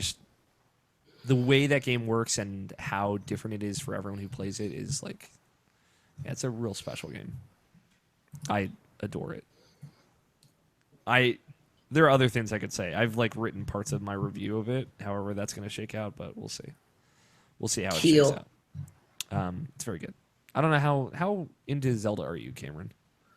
I'm fairly into Zelda. Okay. To my great chagrin, and like it's just due to me and like time of what I put into it, and also I didn't care for the controls at all. Skyward Sword is like the only one I've never beaten. Yeah. That and any of the Toon Link ones, like Spirit Tracks or Phantom Hourglass, or those, as well as like Wind Waker. Wind Waker. Like that's the thing. I'm one of those people who back in the day like said I don't like the graphic style, the cell shading, and like the kind of the demorphization, I guess is the word for it, like the deformite. So how super deformed they were. I was not a fan of that, and I am not one of those people who have gone back on that. I still feel that way. Okay. So, I think I've never been a fan of those. I think you should still play Wind Waker, even if you don't like how it looks. For context. I know that, like, I understand like what happened in it. Yeah, no, I mean like I don't mean like go over what happened or whatever. I think like experiencing that game is something worth doing. In the grand scheme of like just as much as I would say like every Zelda fan new or old, should play Breath of the Wild just to see what it's doing. I think you should do the same with Wind Waker. I'm not like Wind Waker is probably my least favorite 3D Zelda. It's the best one ever outside of Skyward Sword, because I have so many issues with the pacing of that game. But I still love it, and I love the art style. I'll say that much. But when it comes out on the Switch, I'll give it a shot. Yeah, I think it's King of Red Lions. Whew, that guy's sexy. He does have a nice beard. Yeah. Did you beat Zelda 2? A long time ago. Okay, that's the only Zelda game I've never beaten, and Breath of the Wild, I guess technically, but yeah, Zelda 2's an odd beast. I like Zelda 2. It's cool. It's very cool, but it's an odd beast. Yeah, it's a weird game. Mysterious. Granted, when I found out about like the timeline for everything, I was just like, yes. I got really into it after that. Like I found out about the timelines. And I'm like, they are connected. Yes. I will say this. I like that Breath of the Wild kind of builds its own lineage. Cool. And it doesn't I like Skyward Sword I think leaned a little too hard onto the timeline stuff. Like we're the first game ever in the history in the historium. But I like that because I do know like what happens in Skyward Sword. Yeah, but I like that. I like the like there is like a destined romance between Link and Zelda. And well, like it's also like that there is like this trilogy, if that's a word, of characters and like how they create an origin for all three of those characters, for Zelda, for Link, and for Ganon, is cool in that game. So I just really liked it. I thought that was neat about it. I wish I could I could stand the controls in that game. Okay, I could never get the Wiimote just right on it, and I was just like, I'm done. Yeah, I had way more like technical issues with like the controls not working the way I wanted to in my second playthrough than I did my first. I'll say that much, but that's definitely a problem that can happen with that game. So, yeah. Breath of the Wild, very good. I like it quite a bit. I'm excited to hear you play more of it, Scott. I hope it grips you more. I hope you get into a better flow with it. I may be able to get a Switch in the next couple of days, so I'll be in there. Yeah, I would love to hear what you think, Tony. It's going to play and be like, wow, this is fucking garbage. Yeah. Knowing you, Tony, you'll probably hate it and because you hate everything that I like. So that's not true. That's not even close to true. That's so true. No, that you're confusing Tony with Scott again. We do both like Danny Juarez, so no, I hate him. Fair enough. Well, I mean, now that Alex has formally said that he likes Danny Juarez, now you hate him. Yeah, there you go. Now you hate him. Exactly. Thank you, Scott, for backing me up on this one. Did you play anything else, Scott? Did you finish Dishonored 2? Not yet. Almost. Okay. Oh, cool. I believe I am on the last mission. Oh, good. What mission are you on right now? I can tell you if it's the last mission or not. If you want to know. You don't have to tell me if you don't want to know. Is it the one where you go after the bad guy? Delilah's Soul. Yeah. Oh, okay. Yeah. No, that's the last one. That's for sure. If it's the one where you go after the villain of the game, it's... Yeah. You gotta stick your soul in the heart. In Dishonored 1, you go after the main bad guy, and it turns out that's not the end of the game. So yeah, but like it turns out that the main bad guy wasn't the main bad guy. So true. No, what are your feelings on it so far, Scott? I'm curious because I'm at good. Yeah, I put it up. I put it as my number 3/4 game of the year last year. So I'm curious to get your take. Who are you playing as, though? I believe you're playing as Corvo. Okay. And you're doing like what kind of a playthrough? Like I'm trying to get like Corvo non-lethal. Corvo non-lethal. Interesting. I don't. I took a brief look at Emily's skill set, and I'm like, I'm not doing that non-lethal. That's fair. Fair enough. She's fun to kill people with. I will say that much. She's actually super easy to do. Like I find her to be easier to do non-lethal because her variant of like the movement ability instead of blink is like the shadow stock is a little bit easier to like maneuver around people than blink. Fair enough, but then I take it you don't use possession very much. That's true. I did never use Trevor wanted to possession. make a correction. I apologize. Okay. That's at the Duke's mansion. Going after Delilah's soul is at the Duke's mansion. That's not the last. after Aramis Stilton's mansion. Okay, so you're after the mansion then? Yeah. Are you at Okay. the one where you're at like the super sweet like house on the lake? Or did you do that already? I believe that's that one. That's the one I'm on. Okay, Yeah. that's not the last mission. Never mind. Almost. Okay. No, that's the No, you're at the Duke's. That's You're a at the real- Duke's Yeah, mansion. taking Delilah's soul. Yeah, Yes. taking Delilah's soul. I apologize. That's a real good fucking mission. It's a great Right. mission. And how I've gone and approaching this one is I'm gonna kill everybody first. Okay. I thought you were doing that. non-lethal. That's how I'm gonna figure out where I'm gonna go. Guys, the Non-lethal last kill them, of course, right? Stilton's mansion took way too long Yeah. trying to go mission's by. So good though. Oh my god. The Trying time to go by aspect of stealthily. it is so Because you good. had to. Yeah, you had to expose yourself several times in that mission. Yeah. Yeah, in one of the missions, the only way that you can complete it stealth wise was by after you go through a door to the back balcony, you have to sprint over to the other guy and knock him out. Yeah, I liked doing that. That's the only way you can do it, because you might have been able to switch through time. Yeah. You might have been able to do that. Yeah. I will say I found it interesting that you're choosing to use Corvo's. I guess it makes sense because you're going through the ability wise, non-lethal with Corvo. Character wise, I always found it was far more like leaning into like the bloody murder of like the only thing keeping a person like Corvo hinged was Emily, and now he's unhinged and he's going after people. I felt that I think that's ingrained in you. About Maybe it. like that's like my protective side because I'm an uncle for like 6 nephews and 5 nieces. So Yeah, no, anything happened to them, I'd murder people. his ability set makes him way too vulnerable to reliably go in without the new added bone charms. I wonder if he like has more health than Because when I go and I do these suicide runs, he doesn't, Okay. Okay, interesting. and his abilities don't defend him. Mhm. They don't whatsoever. Yeah.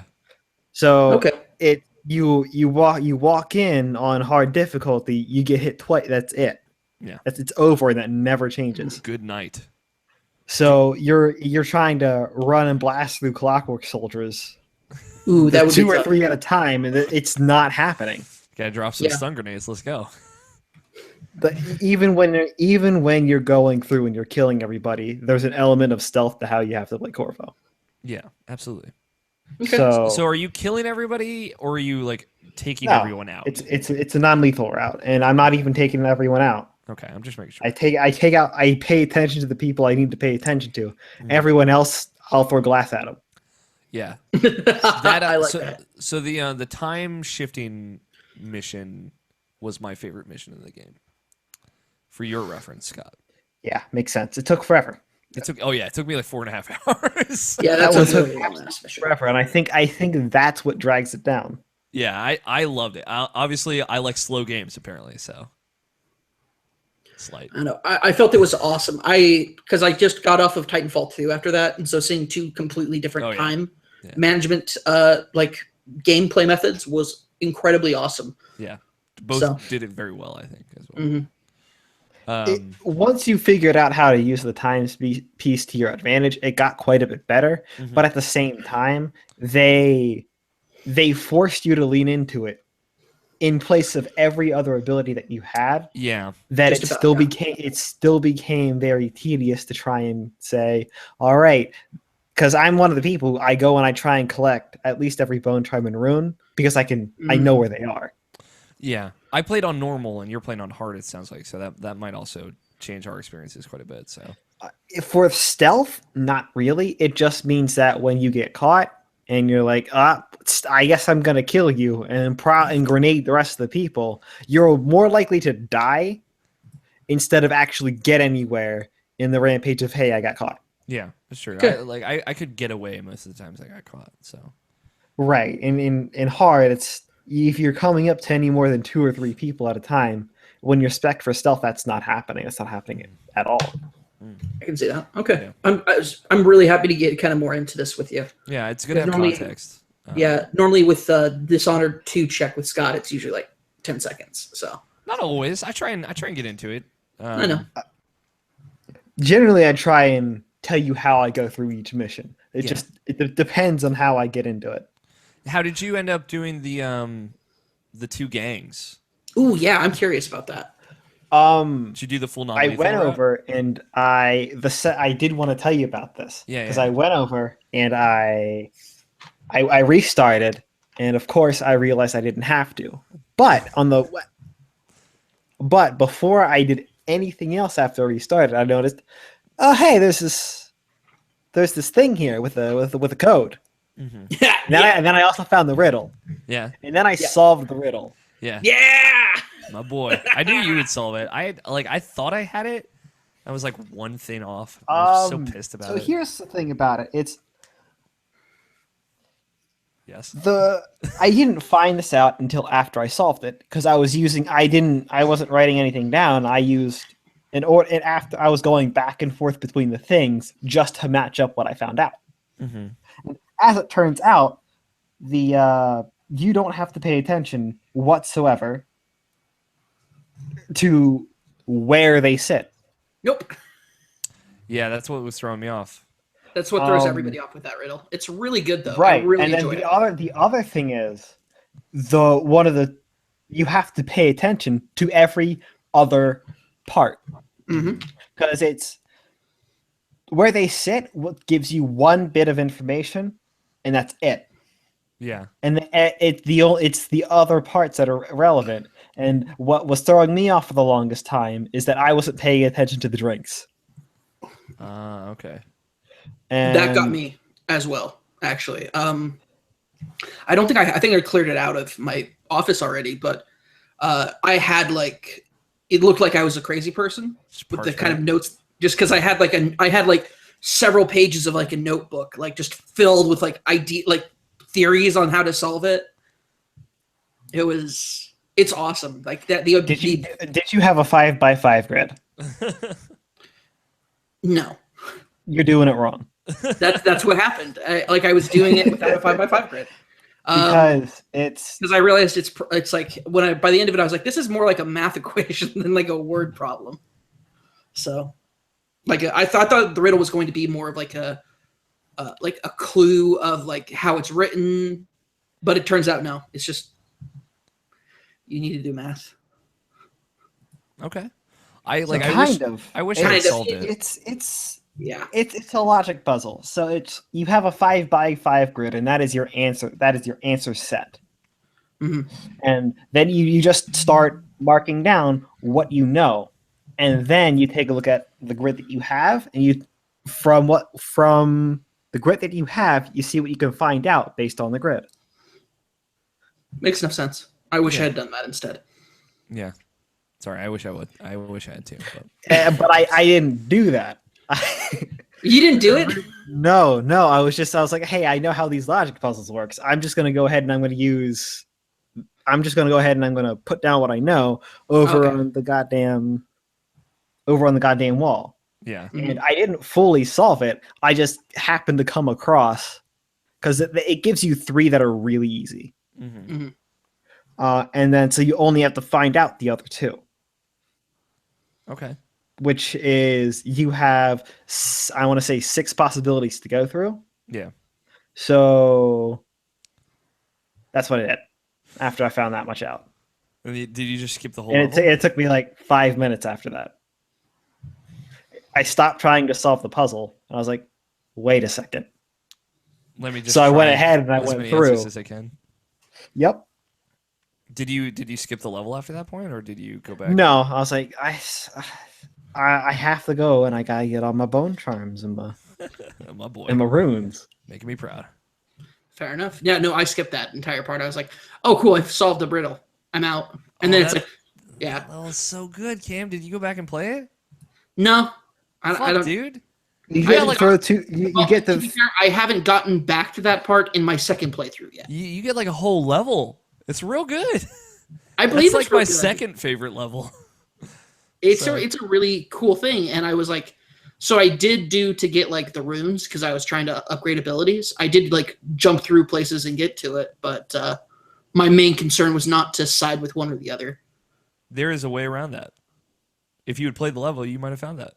Probably, and I might find it on my second playthrough, but I'm not getting to that point Did you yet. find it, Scott? Yeah, I did. I threw that's- both those people into the. Yeah, you did. I threw both those people into the box. I'm so proud of you. That's what I ended up doing as well. Hey, Oh, you nailed. just kill both leaders. No, it's No. not. You don't kill them, but it's You better. knock them out. You drag them somewhere Yeah.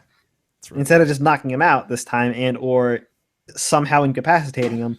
You gotta pick them up. And you gotta carry them someplace. Oh yeah. Which I had most of that place open. I found a way to get through and up to where Paolo was hmm Nice. and to where the other guy was without going through Like their main areas. their main areas. Yeah. Very cool.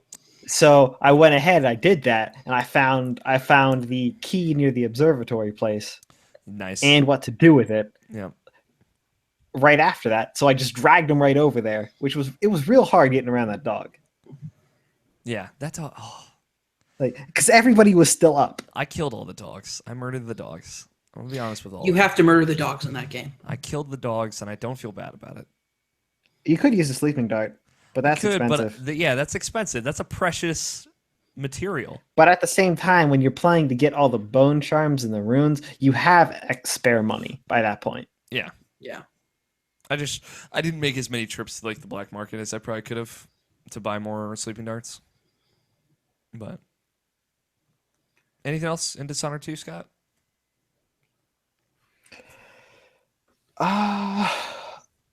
We went through that. Mm-hmm. The timepiece place was kind of a bitch. Mm-hmm. Valid. Um, And you got ooh. Did you get the bone charm that was in the present through the collapsing roof? Yes. Did you yeah. do it by raising the things? No. Yeah, that was a bitch, wasn't it? Yeah, Yeah. that sucked. What the heck? What raising Ugh. what things?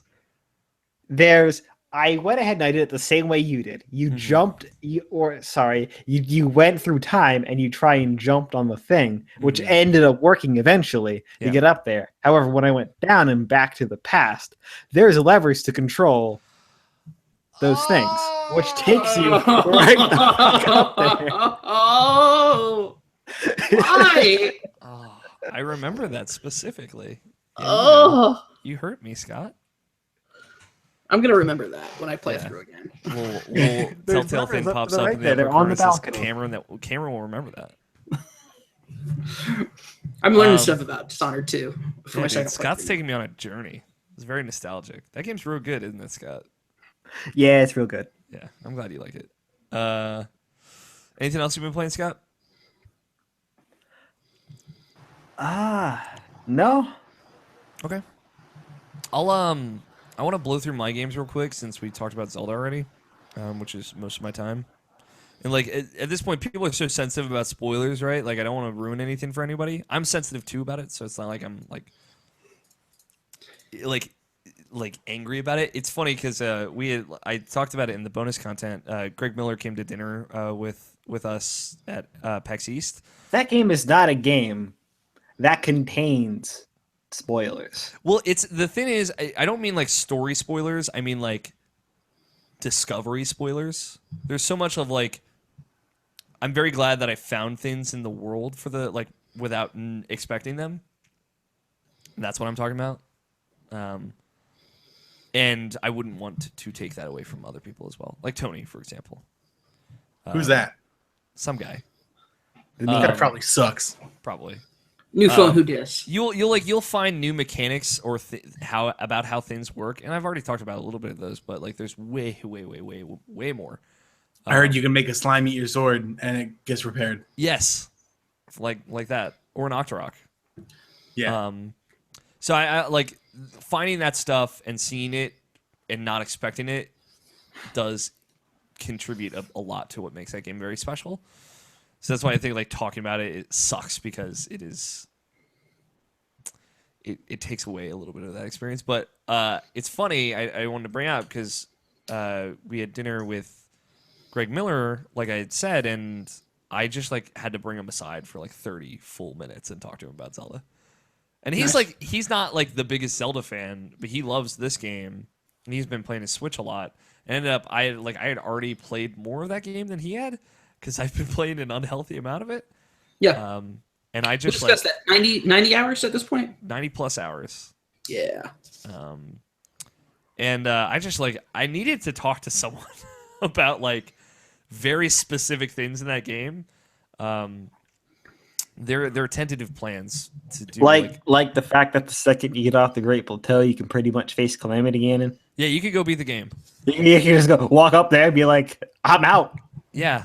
You're probably gonna break all your weapons. Oh, Like, for I mean, sure. you got bombs. No, you're gonna have to throw a lot of bombs. I bet there are speedruns to that game out there. I haven't obviously I haven't fought Calamity Ganon, so I don't know what that fight looks like. Did you get any of the whatevers? What? I said whatevers because we're being conscious of spoilers. Uh-huh. You should know what those whatevers are. Like any of like the dungeon equivalent things? Think so. I mean I have at this point, yes. All right. So yeah, you're at this point. You can waltz all over me. I bet I could, but like I'm waiting. You know, I'm playing through the story as a whole. And each of like those sections of the map have like a different story associated with them. So I'm seeing all that stuff first. And like you actually just kind of get straight up told like, hey, if you want to do this with this thing, then you should go wrap these things up first. To be very, very ambiguous. There may be a one-on-one Zelda cast. No, don't do that. What? Spoilers, don't do that. Well, that's what I'm doing. So, Spoilers, don't do it. but like because it's a Zelda game and it ends like a Zelda game. yeah, Not well, like, not an open world game. yeah, well, That is the clue that I'm willing to give you. you get to go back to the world afterwards. So like I'm not worried about it. No, Yeah, you do. no, Yeah, you do. no. You get to go back to the world before that. It's like it doesn't matter. Like, you get to go explore the world. So There is no world without Calamity Ganon.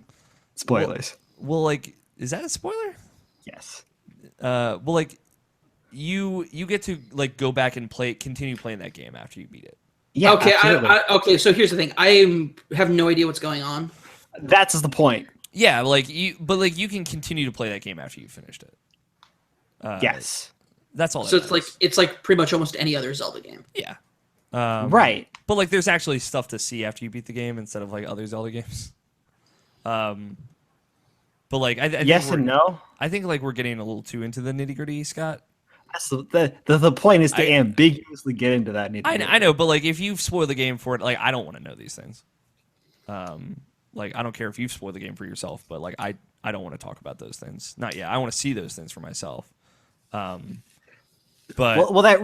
that's what I'm trying to tell you. well, no, I understand what you're saying, but like I'm also like I'm playing through the story linearly. Like there is more to that game than like going to the dungeons and doing things. That is plenty for me. So, and you haven't seen that stuff yet. So, but I mean, you may have like gone out in there and spoiled the game for yourself. It sounds like, but I don't know. I'm excited to like just explore that world. I'll say that much. So I'm kind of chipping away at things or whatever. But there will probably be a one-on-one Zelda cast, and I also want to make it clear, Scott. I understand what you're saying, but like that doesn't matter to me. So, but yeah, there will probably be one-on-one Zelda cast in the future. With maybe me and a special guest. So we'll see. We'll see what happens. Me when I finally get my Switch. Yeah, Bing dang boom. It'll be Cameron in December of 2019. That's not fair, Alex. Harsh. We'll all be playing Death Stranding. We'll all be inside Death Stranding by that point. Death Stranding is like the new planet that we have to go to because we ruined this one, right? That's what the clues are. Exactly. We will be we Norman- are Death Stranding. Norman Reedus will be our Jesus, and Guillermo del Toro will be our daddy. I guess. Our big Spanish hairy daddy. I hope so. It's funny, like because the way he carries that baby, it's precious. yeah, I've been talking to Brant Range also about the game. He did what you did, where he didn't do what you did, Scott, or what you suggested doing, Scott. But he went and finished the game like after about 60 hours, and then now he's gone back and he's just exploring the world. So, yeah, I don't know. I don't know if I'll have finished it by the next time we record, but we'll see. But I'm having a good time with it. Other things I've been playing. There, let me pull up my list from PAX. Because there were some things that like I didn't want to do a preview for necessarily. But I did want to talk about, if I can find it. Where is it? Oh, there we go. There's a lot of stuff up on the site. There's going to be, I have like a double preview going up for Flint Hook and Sundered, which I got to see both of those games, and both of those games are coming out pretty soon. Dude, how you got to tell me though, like just man to man, because we played Sundered at PSX. Did. Yeah, you were the guy. It's funny. So I saw the guy again. Oh, hey, how's he doing? Rodriguez. I think his name Rodriguez, one of the two. He's doing good. He remembered me from PSX, and I like Danny wanted to come with when I went to see that.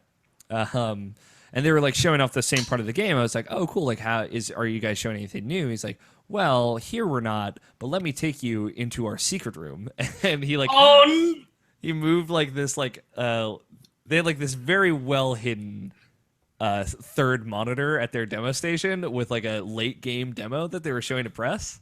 Oh, that's so cool. It was very cool. It was like a real life Metroidvania moment. Oh, that's so cool. I'm so excited for that game. So I got to play like a late game part of that game. It was a similar loop of like you're going through an area, you get to one of those arenas, and then you die in the arena, and then you go back to the hub, level up, and then go back to the arena and win this time. And then you get to a boss, and it ends right before the boss fight. So again, those teases. Yeah, I told him that. He's like, we gotta give you something to look forward to. I love that. I love them. They're so cool. Yeah. So, but like it was cool seeing that there were new enemies with like new different attacks. I had like a lot of new abilities. I read about it in my preview. Like one of the abilities I have is like when I'm running toward a wall, I can just run straight up the wall. That's so cool. Which is cool. And like you get a grappling. In the demo I played, I got a grappling hook that like could lock onto certain points. And it wasn't like Axiom Verge or like Metroid where you have to aim the grappling hook. It just like shoots up and launches you from the point, depending on like what angle you come at it from. So it was good. It was a good demo. Sunder looks real good. It's coming out in July. Is said what they're aiming for. Nice. I saw Chasm again. Maryland developed Chasm, and that game is aiming for this summer as well. Although they definitely seem like we are aiming for summer, but depending on how things go, we could see it getting pushed to fall. But we're definitely looking to get it out in 2017. Nice. That game. I played the first 20 minutes of that game. Chasm's pretty cool. Yeah, that game looks fucking fantastic. Very much. That's kind of like the Metroidvania I've wanted to play.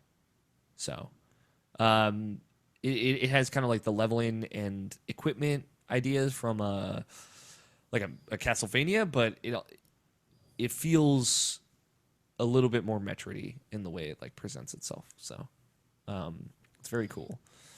And I played Flint Hook again. That game comes out next month. It's got like April 18th is the day it comes out.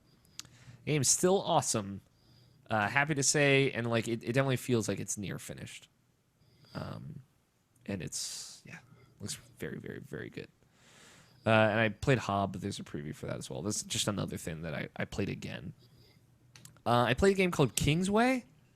I'm very interested. I read Trevor's article on that. Yeah, Trevor did a very good preview of it. So I was like, there's nothing I would say in my preview that would be any different from anything said here. Kingsway is for folks who don't know is a RPG that essentially is like laid out like a desktop, like a Windows 98 desktop, where like all of everything is different windows. So like your world map is a window where you select where to go. Trevor says he hasn't previewed it also in our chat, so I don't know what thing he wrote for Kingsway. So, it might have just been his like quick little like, hey, I played this. he said he wrote something about it. I feel like he told me that, but I don't know. But so like your world map is like one window on your desktop, and you click an area to go there. And like if combat happens, it pops up in another window. The enemy will pop up as a window, and like the window will move around depending on like what kind of enemy it is. So like if it's a slime, it'll be like a kind of like waving around, like wobbly. But if you kill the slime, it splits into two slimes, and now there's like two windows doing that, and you have to jump back and forth between the windows. And like your inventory is in another window, and your stats are in a third window, and so like you're dealing with a bunch of windows, and like you have like a Windows 98 message notification in the bottom right if you get like a message from your guild, and you have to open that up, and that's another window. And you have to like your health and mana are in like another window, so it's like you're managing windows, and it's all like it looks like a desktop. So you have like quick link icons on your desktop that you can double click to open and stuff like that. But the thing I liked about Kingsway, and like all this is very cool, like you open a chest, it opens a window, you drag the item in the chest to your inventory window, stuff like that. The thing I liked the most was when I thought I could do this on a computer and tried it, it worked. In a similar way of like, you see, like Zelda has like this language to convey to you, like you can do this thing and you can see this and it makes sense to try it and it works. Kingsway had that like on a very like, you know, cut and dry Windows desktop kind of way, where like I opened up a chest and there were like 4 things in it. So I went to drag to select all of them and it worked. And like a little drag to select, like the box appeared and selected all of them, and I dragged them all into my inventory. And then when my inventory was getting out of hand, like I right clicked and it popped up the sort by name, sort by type. So stuff like that. It's just like it made sense. It had all of the little touches of like an actual like a graphics user interface that you would expect from a desktop, and it's like cool to see that in a game. But yeah, it's neat. Yeah, over at Naughty Gamers, we're really hyped for that. So yeah, it's, you know, it's roguelike. When you die forever, stuff like that. But it's funny. Trevor and I both asked the question of the one guy that made it, of like, where did the inspiration for this come from? And it's such a cool story. It's like he was inspired by Papers, Please. But it was the thing that it was in Papers, Please, like organizing all of your stuff in front of you on your desk. It was like the aspect of clutter and reducing clutter and like being satisfied by that was the inspiration. I'm like, that's such a fucking cool. Like it was like specifically that, and then mixed with like roguelike RPG elements. That's just like, that's such a interesting thing. I played Nidhogg 2, which is awesome. So it's hideous and horrendous looking, but like you spawn with random weapons now. They're different weapons with different attributes, and it's grotesque in the best way. People are like, that game looks dumb. Like, I hate how that game looks. I'm like, the game looks perfect for what it is. That game looks like what Nidhogg should look like, in my opinion. Because is it still in the same style? No, it's like 16-bit, I guess you could say, versus like 8-bit, which would the original style would be. You should look at screenshots, Scott, because it just looks like all the characters look hideous. Like they have these terrible deformed faces. But like the core of the game is the same, right? You're still running either from left to right, depending on which side you're on, and just killing the other person and powering forward. Like the gameplay hasn't changed that much, except there are different weapons and you can do different things now. But it just looks horrendous, and it's awesome. Like it's great. I played Divinity: Original Sin 2. oh, really? Yeah, Jarrett's got I played co-op with Jarrett. He's got to have a preview of that up. We recorded video there at their booth, and they said they would share it with me. So we might do a video preview of that with like commentary, but we'll see. We wanted to do it while we were there, but it was very busy. So Makes sense. I think that's it. Those are the only things I wanted to touch on. Everything looks great. Very excited about all things. I might update that preview I had because I haven't published it yet of Flint Hook and Sundered to include Chasm because it's not a lot new to say about Chasm, but first 20 minutes real strong. It's got like a cool narrative too. Tony, do you have any PAX things you want to talk about? Metronomicon's pretty fucking lit. Yeah. That's a game I played. Is that out? It's out, but the version that they were showing at PAX is the multiplayer version, which is not currently available. Okay. Also the console release, which is also not currently available. Mm-hmm. But it's a super rad rhythm game, and you know how I am about rhythm games. Yeah, that was your favorite thing that you saw. Yeah. And since then, I've played quite a bit of it, and it's still good. It's a 4-lane rhythm game thing where you are trying to basically a section of a rhythm game of like it looks like DDR basically, but in reverse. The notes come down the screen, and you have 4 heroes, and there are 4 lanes of DDR, and you can switch between the heroes. A section of those notes will help them charge their abilities. So you switch to a character, play DDR for that character for a minute until you get, you've done enough notes without missing one to charge your spell. And then if you miss a note or switch to another character, they'll cast that spell at the enemy, and the enemy is trying to deal damage to you, and you have you can heal it. There's a bunch of RPG aspects that way, but the way that you actually control your characters is through playing this rhythm game. Super cool. Yeah, it's neat. I didn't get the chance to play it, but you and Griffin went back and played more of it. Yeah, we played quite a bit of there. It was a good time. Yeah. Definitely had a lot of fun with it, having a lot of fun with it now at home. Pretty excited for the multiplayer to come out so that we can actually play multiplayer. Mm-hmm. But yeah, that game is worth checking out if you like rhythm games at all. Apparently, you can also play it on a dance pad. They had a dance pad there that you could play it on. So that's pretty cool. Fuck yeah.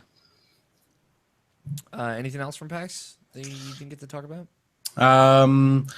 We can talk about Random Shapes and Beats. That game's cool. Just Shapes and Beats. Random Shapes and Beats. It's just Shapes and Beats. Just Random Shapes and Beats. It's just Shapes and Beats. Something about Shapes and Beats. I don't know. In the commercial on the Steam page, Most of them are random. The keyboard in half. The game is called Just Shapes and Beats. It's called Just Shapes and Beats. Yeah. There is a randomness to it though. Yeah. It feels random. If you've ever played a bullet hell game, it's that plus rhythm game. It's rad. Except you can't shoot. You just gotta. You just dodge. Yeah. You can save your co-op people, your co-op brethren. We played. I went back on the last day with Griffin because he wanted to see it, and we played again. And one of the guys who was going to play with us just kind of like left at the beginning. So we played 3-player, and it was much more difficult than 4-player. I bet because like not having another person there to just save you if you die. Yeah, sounds like the worst. We still beat it, but it was hard. That game's cool. The music's real fucking good. Yeah, it's cool. The music is really good, especially the Mortal Kombat theme. I also went and looked at Emily is Away 2. Okay. That game's it's good. It's more of what was good about the first game. Okay. While in the first game you only talk to Emily, and so it's a pretty short game. This one introduces more characters, so you actually are talking to more than just Emily. Helps there's just more stuff to do. It's cool. Very cool. Did they fix that ending? I don't know. I haven't seen, but it's not related to the original Emily is Away at all. Okay. I mean, that's fine. You're still talking to someone named Emily, but it's a completely separate thing. Cool. No, as somebody who beat Emily is Away, I've tried to find a different ending to that game so many times. Other than the sad one. Well, it's either I think I read it on like a Steam forum because I was like digging through the internet to try to see what the path was to find the better ending. And somebody said the best ending is to not play at all. And I'm like, okay, fair enough. Harsh. Shit gets real. Shit gets real. I'm sure. I don't know. I've never played the first one. It's free on Steam, or at least was. I think It's cheap. If it's not free on Steam, it's going to be cheap to sell. Yeah. I'd give it a shot. I just like never play games on my Yeah, computer, I mean, so. it's like a 30-minute game. It's definitely worth your time. I don't play any games other than Zelda. Who am I kidding? So I mean, no one can blame you. yeah, that game's real good. So anything else, Sonny? Let's see, other good stuff. Arms was rad. We talked about that. Splatoon was pretty cool. We talked about that. I like Splatoon 2 more than I like Splatoon. Yeah. Just a little bit I played. I mean, like not as a whole, you know. There's Yeah, I want to try it without the weird motion controls because that kind of made me not like it as much. Yeah, But otherwise, it was real good. So thought good. they added a lot of a very different dynamic to the combat. So, and it's weird not having the map on the screen, but Yeah. the end of the world. Yeah. Anything else? Nothing comes to mind right now. Yeah. There are a lot of really good games at PAX, though. Yes. How about we take a quick break, and we come back with rest of Tony's games and Cameron's games, Sounds good. and then we'll talk about some news, and we'll take some questions and throw it out. So we will be back in just a little bit. Chew, chew, chew. Chickadee chew. I have to pee really bad. I'll That's be right cool. back as well. I'm sorry. You've been drinking a lot of wine. Oh so. yeah, not that much. Well, no, not like Neo night much. Who are we kidding? It's been a fuck ton of wine.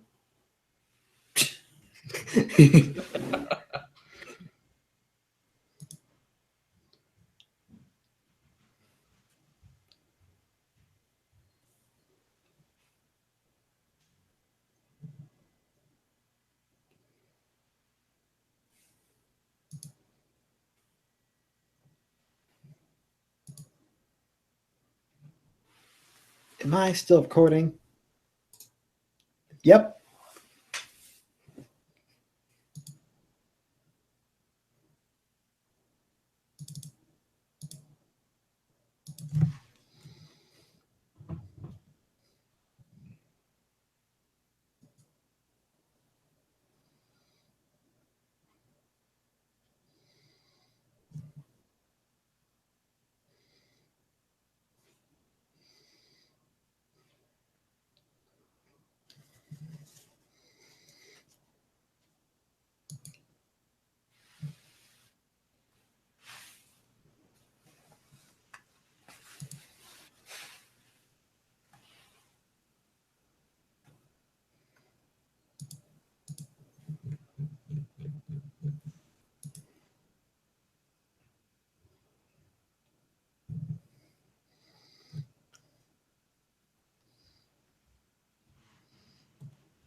Oh jeez, I just looked over at the chat. Griffin. I'm not chewing on the pen so much as I'm just like flailing it around my lips. Oh man. What's so funny? So I was like messing around with this pen. I was just like kind of like just teasing it around my lips a little bit. Slapping the sexy lips with that bad boy. Yeah, and all of a sudden I turn to the chat and it's just like Griffin saying, "I just love looking at Cam's face. So good, so tasty. Oh yes, eat that pen." I just see that. Oh yes, eat that pen. I was like, oh, because I'm just like going through Twitter right now, not paying attention. And of course, I just got a Snapchat from him. Sorry, Dustin Furman sent me a Snapchat of him watching the show and then flipping me off. Fucker.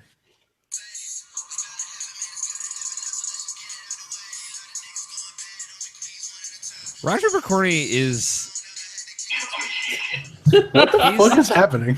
I love you so much, Griffin. Roger McCorney is a special gentleman. I love Roger. Oh, that man has a special place in my heart. Welcome to YouTube. Home of the YouTube. Welcome YouTube, home of the YouTube. Can I take your order? No.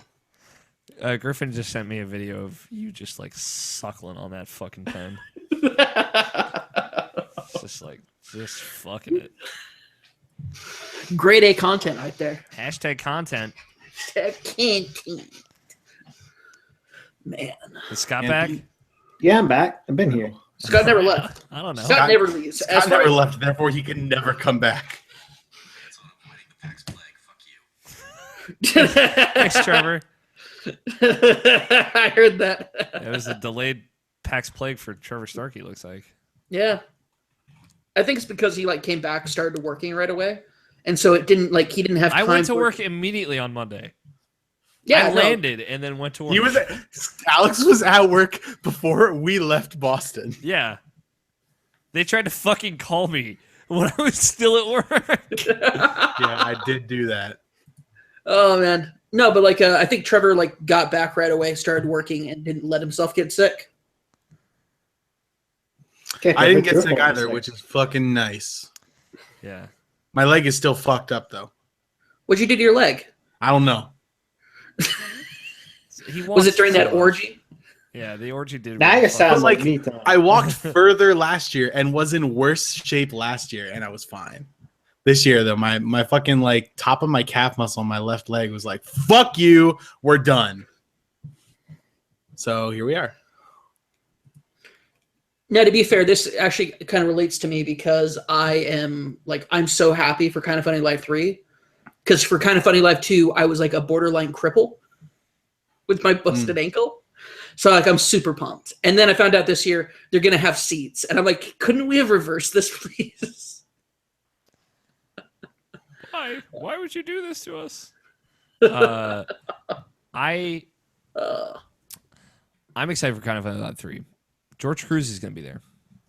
George Cruz is going to be there? Logan Wilkinson is going to be there. Oh my gosh. I'm just going to be That man's so beautiful.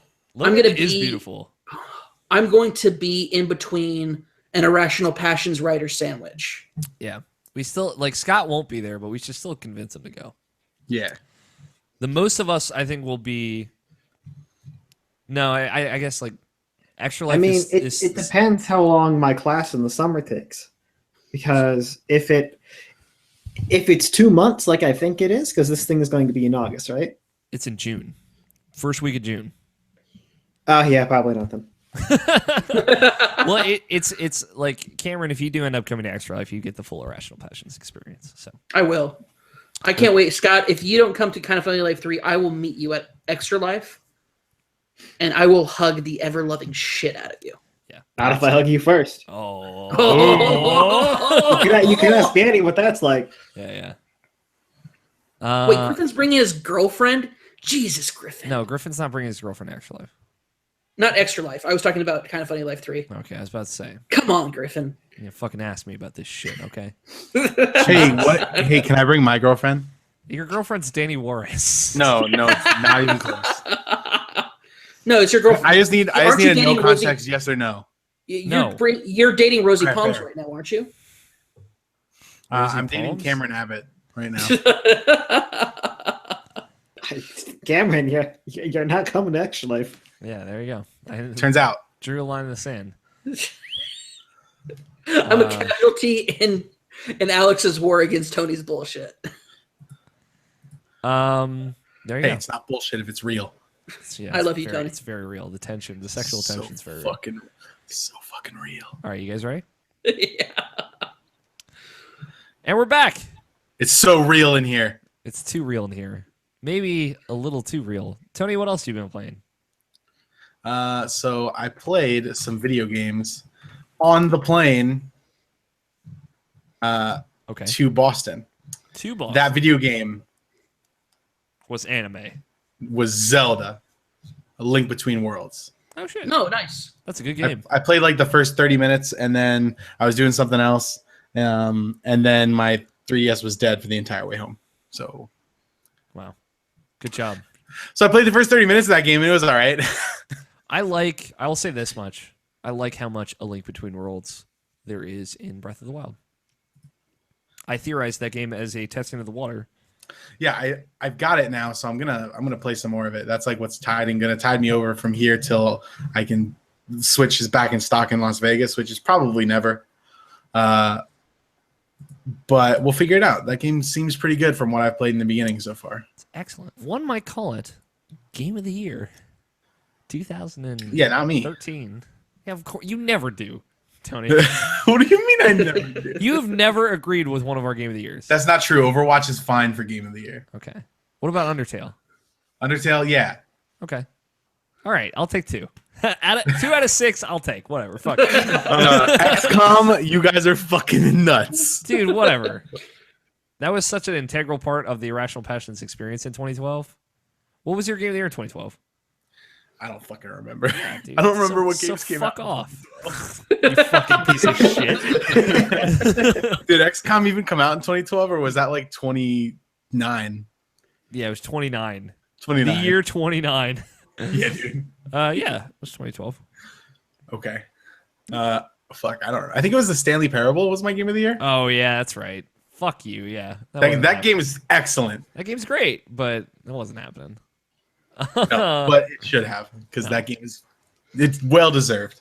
That game, there's no way the Stanley Parable, as great as it is going to be compared to XCOM for Game of the Year. Well, why not? It was especially like with what we did with XCOM.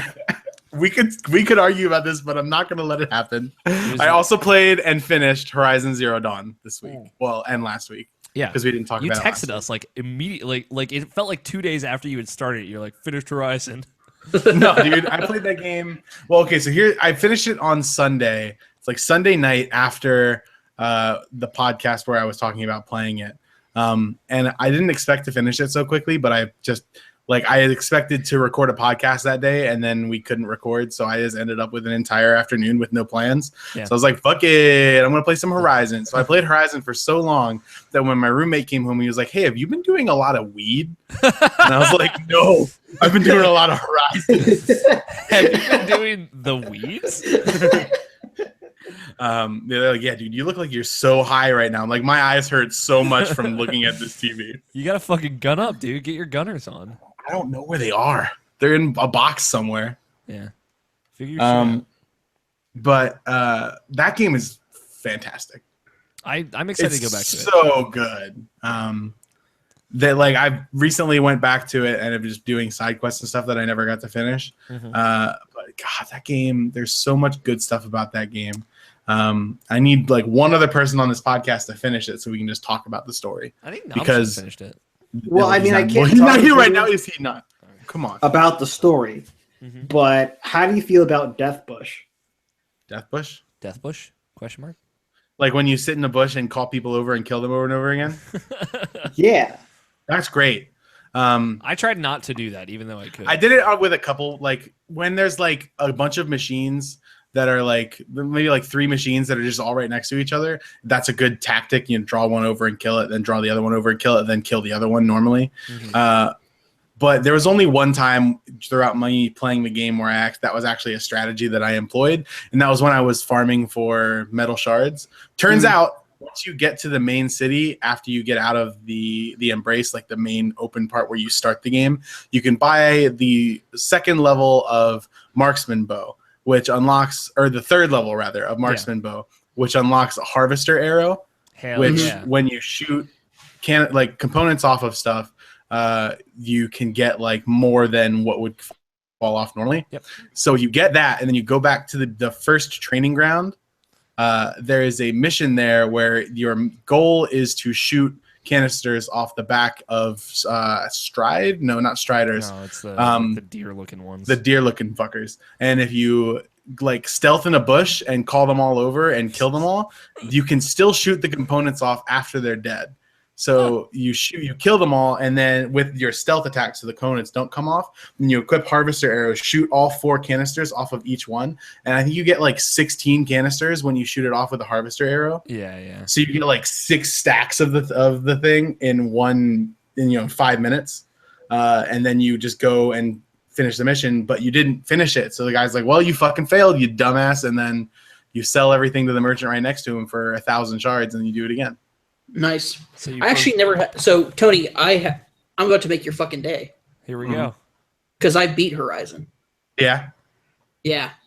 Can we not spoil it for Alex? Who has Yeah. not beaten Horizon? Yeah, That's, sure. that's the idea. I was like, wait until the people who care have finished it. I'll say, I hear that story gets like real good toward It's the end. really fucking good. It's so damn good. I was It's far and away like my favorite story in a video game in the past couple years.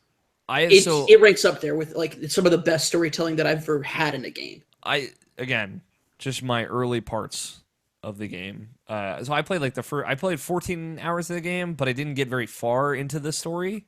That's typical. Because I was like, I was having fun fucking shooting robots. That's what I'm with you, man. I'm with you.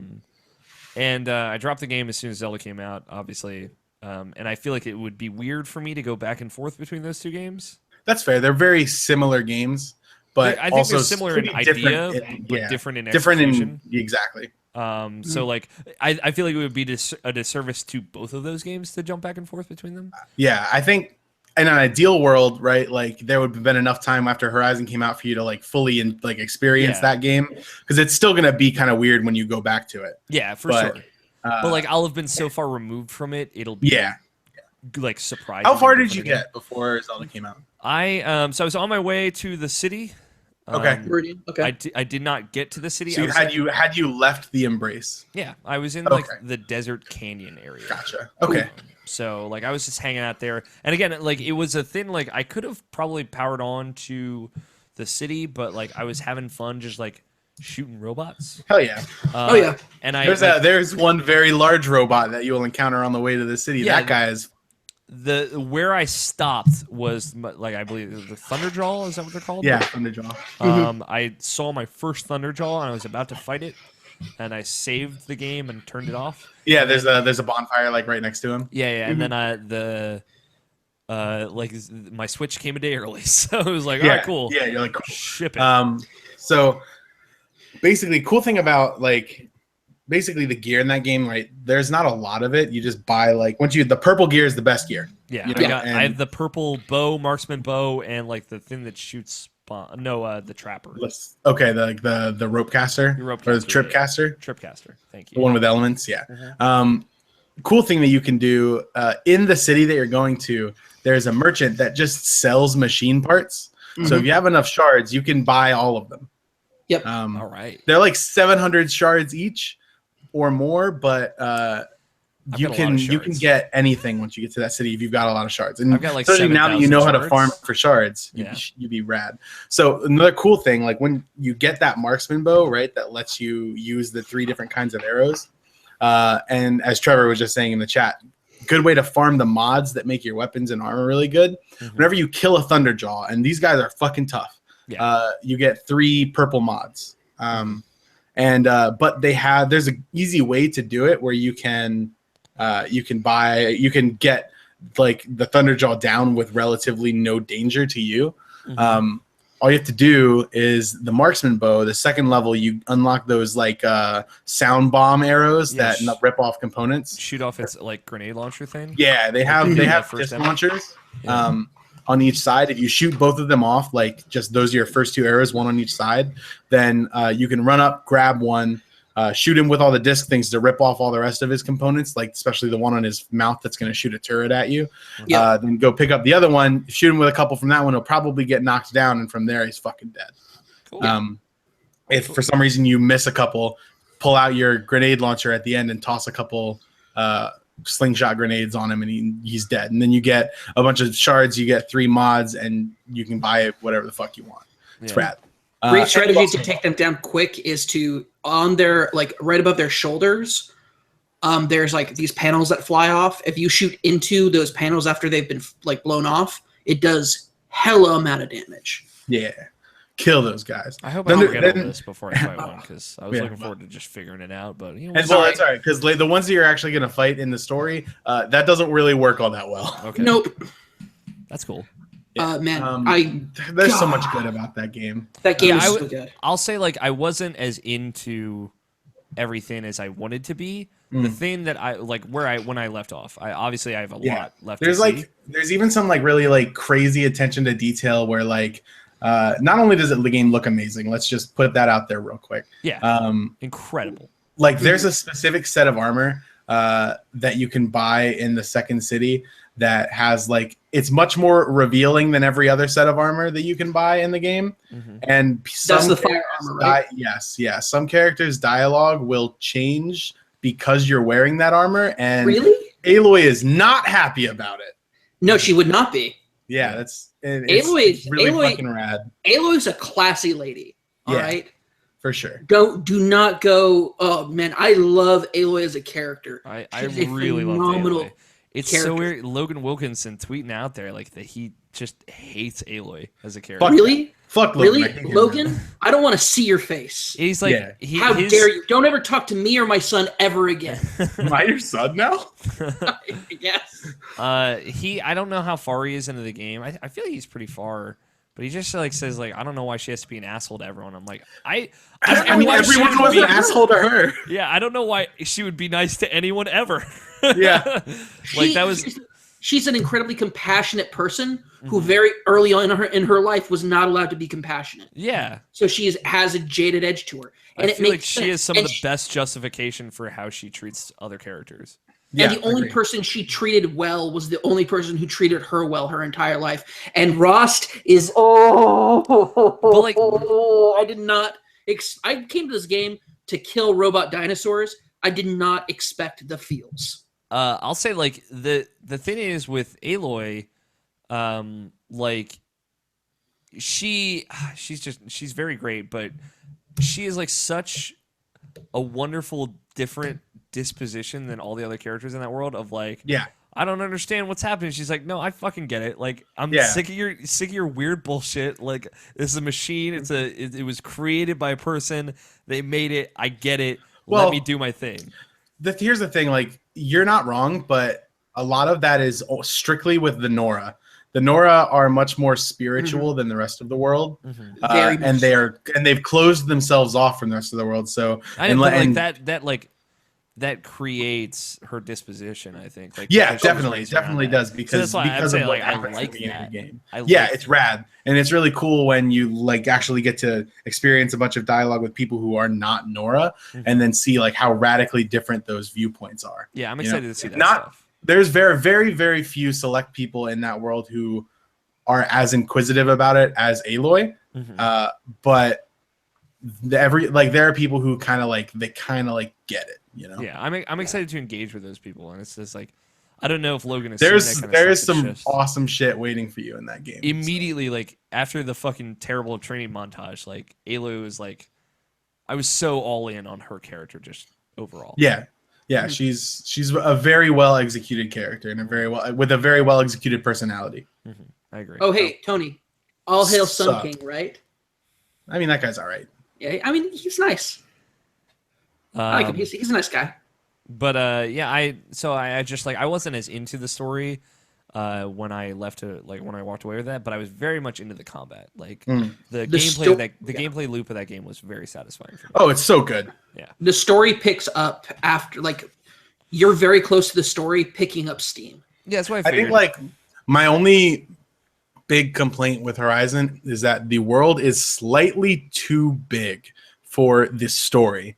It's not too big for what they put in the world, but it is too big for the story that they are telling and how they want to tell it. I don't agree with that. I feel like specifically because it forces you to have to run very long distances a lot. I feel like a lot of folks have said they wish the world was bigger. I will bigger say would be cool. Like I said, like I'm cool with like what's available in the world, but I kind of wish that if they were going to tell a story that spans that entire world, that there was more in the middle of the big objectives. Like a lot of like when you get later on, it's like, hey, let's go do this objective. It's 30,000 feet away, and then 3,000 meters away, and you're like, sweet. This is going to take forever. And then it's like, all right, you did that objective. This next objective, 2,000 meters away. And you're like, oh, great. If there had been like more stuff between point A and point B, then I would have been cool with it. Oh, Griffin says, fuck you, you don't use mounts. But yeah, fuck Striders. Oh, fuck you. Striders are awesome. I did like riding on robots. And then later there's like the bull one that you can hop on. Oh fuck you, Tony. That's your problem. I mean, I don't like the mounts. I didn't like the mounts in The Witcher when I played The Witcher. I just don't use mounts in games. So I'll say you'll like Zelda then, because like you can ride a horse in Zelda. I never fuck do. horses. I'm gonna get a horse and name it Roach and never ride it. I never. You can get 5 horses in Zelda. You can name them all Roach. They're gonna be Roach 1, 2, 3, 4, and 7. I have like 3 horses, but I never use any of them because like I don't want to miss anything. So anyway, but yeah, for me as a person who doesn't use the mounts, okay, this stuff is a little too far apart. Okay, I mean you could also fast travel. Yeah, the fast travel is cool, but it takes a lot of resources. Tony, I feel like you go through resources a lot more than I did when I was playing. I just never found a fox skin, so I couldn't get the infinite fast travel pack. I killed every single fox I ever found and never got one. I think I already have like 3 fox skins. Keep a hold of those because you're gonna want to get. You're gonna want to get the never sell any animal parts ever. I haven't, so because I never got one in my entire 30 hours with Horizon doing the story. Yeah. So yeah, I couldn't buy the unlimited fast travel pack, and it fucking sucked. Man, I fucking love Horizon though. Like that story, like especially once you start getting into the end game, a lot of times games fall off at that end game, and Horizon picks up. Yeah, it picks up, and you're like, I can't believe this is getting more intense than it already was. That seems kind of like a joy-breaking situation. What do you mean? Because I feel like even if you did have a mount, that those objectives are still really far. They're super far. It's fun. It's fun to ride around a mountain. Tony is over exaggerating on length. I'm not. I'm super. I mean, if they're using meters as their distance point, you're on side A of the map. Literally, all the way on the other side of the world is where you need to be. Go there. Yeah. Trevor just said, anytime I went to look for a skin/bone, I would get it. Thank RNGesus. Yeah, I was in the same boat. Tony's just got shit luck. I think apparently, but only with foxes. I had everything else, except I never found a fish to kill, so I never got any fish bones. Really? There's like fish in like almost every. Like, I also never really looked for fish. So. Fair enough. All right, that's your. Yeah, I got some fish. Some of those alligator dudes. Those are fucked up. But like everything else, like it's like I said, it's a small complaint, right? Because everything between point A and point B in that game is fucking rad. Like there's cool shit to do. But like if you're ever in that place where it's like, fuck it, let me mainline 2 of these quests or whatever, like you're gonna be walking for or maybe riding a horse for fucking long time. Okay. But it makes sense why stuff is where it is. Mm-hmm. And yeah, it totally does. Even if there was more world, that'd be fucking cool. I would just want more main story to like go with it, Okay. One thing I will say is that the echo points in that game make so much of a difference in creating like just the absolute like stark parallel to like the dystopian future that led to this world. And learning more about it. First off, I will say where the game takes place in our modern world, not the biggest, coolest thing. But what I will say is, like, it's just whatever. It's not bad. It's just like, okay, could have been cooler. But sick burn. No, it's fine where it is, and it makes sense why it is where it is if you think about it. Now, I do also want to say, however, the echo points that you pick up on, like the stuff you get to see, the vantage points in the game, learning about like just this world that previously existed. Especially once you get more towards the end game and you find out what happened more towards like the horizon point. Okay. Or the event horizon, I should say. The event horizon of like what led to the apocalypse to where it is now. The closer you get to that, you realize just like how scary of a world this was. Mm-hmm. It's cool. Like I've read cool. some like entries and seen some vantage points that have like brought up a lot of cool, interesting questions. So it's very cool. Yeah. The story is. I love this story. I love Aloy as a character.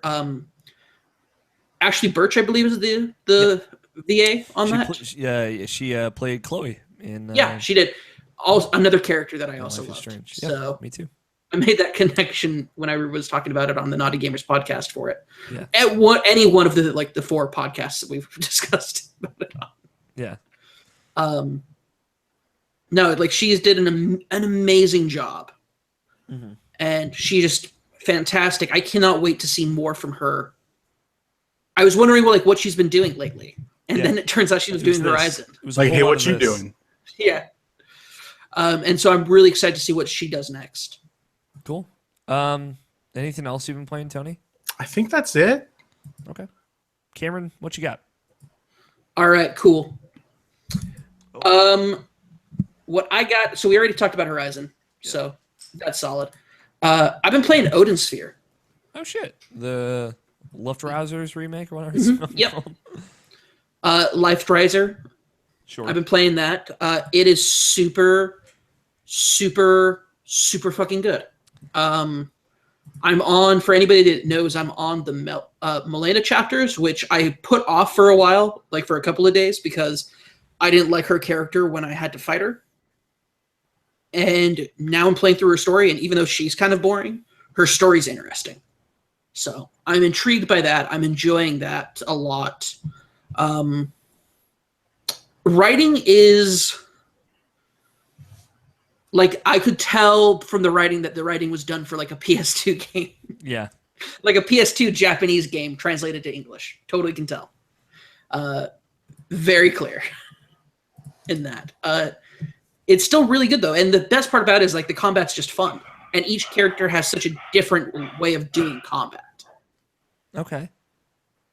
Like, whether it's you play as Gwendolyn, the Valkyrie, and she has a spear. And so her spear attacks are unique, and the way that she does magic is unique. She uses ice magic, and it works a unique way. The next person you play is Cornelius the Puka Prince, and he has a sword, like a broadsword, and he uses it, and he has his own techniques with it, and it's really good. And now I'm playing as Melina, and Cornelius has like lightning magic and wind magic. Melina has, so far from what I'm getting, she has, I'm trying to remember, I think it's fire. Yeah, she uses fire. And the best part is she uses a crossbow. So how they do ammunition is what would normally be like your physical ability bar. That's her ammo bar. Okay. And in order to reload all the way back to full, you have to stop moving. But she also has a flying mechanic attached to her because she's a fairy, but you can't reload in the air. So it's great restrictions on how you're playing the game. It's awesome. I'm having a blast with it. Yeah, it looked really good. Like, I've never played Odin Sphere. It seemed like one of those Vanillaware games that I should probably play, but I should also like play Muramasa and Dragon's Crown. So yeah, both games I have. So it's really, really cool. I really enjoy there's clearly a sense of romance to everything, which is fun because it's fairy tales. Yeah. I've also been playing Darkest Dungeon. Yeah. That's a sweet game. I feel like Tony would love that game. Dude, I did Tony, play that game, and it was great. Yeah, that's right, you did. Yeah, Darkest Dungeon's fantastic. I haven't gotten too much into it lately, just because I've been trying to beat Odin Sphere. But I got them both on a sale. Okay. Instead of buying For Honor for like $60, I bought these two games for like $28. Sorry, no one's playing For Honor, so... Is nobody playing For Honor right now? Name one person that you know is playing For Honor right now. No, I don't know anybody. Exactly. Everybody who was playing For Honor everybody left it for like Horizon. bought Horizon or bought a Switch and Zelda. No one is playing For Honor. Which is weird because I don't know if you know this. I threw a bunch of stories into your news segment. I noticed it, and it's fine. Okay. So we'll talk about that later. We just won't talk about any of them. Oh, okay, fair enough. I'm just kidding. Okay. Because that's interesting that nobody's playing it now, but like what the sales figures were for it. Yeah. But yeah, no, I've just been playing Darkest Dungeon. It's really cool. I really like the idea of it. What else I've been playing is I'm trying to get geared up for Destiny Age of Triumph. Okay. I'm ready. It doesn't matter. Even though you know it doesn't matter now. Oh, because they're resetting the characters? Yeah. Yeah. I'm saying goodbye. Okay. Is it a beautiful send-off? I hope so. I really am looking forward to like the last bit of story content. The raid stuff looks like it's going to be fun. Really, I like the idea that this is not about what you get from Age of Triumph so much as it's what you get to do for Age of Triumph. The emphasis is doing things again, but this time just for the hell of it, for the fun of it. Yeah. I like that idea. This is the question of the week, Cameron. How much Destiny 2 are we going to play? So much. Yes, so much fucking Destiny 2. All of it. The answer is all of it. All of it. All of it for sure. Hopefully they up squad like fire teams to 4. I would actually say up it to 5. Really? Yeah. Although I will say I'm actually like, depending on how they do Destiny 2, like they better rework all of the classes. Like they need to do a total rehaul on everything on those, because otherwise, why the fuck are you resetting? This new class, right? Right? Who's the new class? What kind of class is it? I'd probably say you need 2 new classes. Okay, 2 new classes. There's got to be 2 new elements then too. They got the Scorch, the Thunderflower, and Void. I nailed it. So they got to. You nailed one. The easiest one. Void. I said Scorch. Scorch is right. Scorch is not one. No, it's solar. Whatever. It's the sun. It's literally the same thing.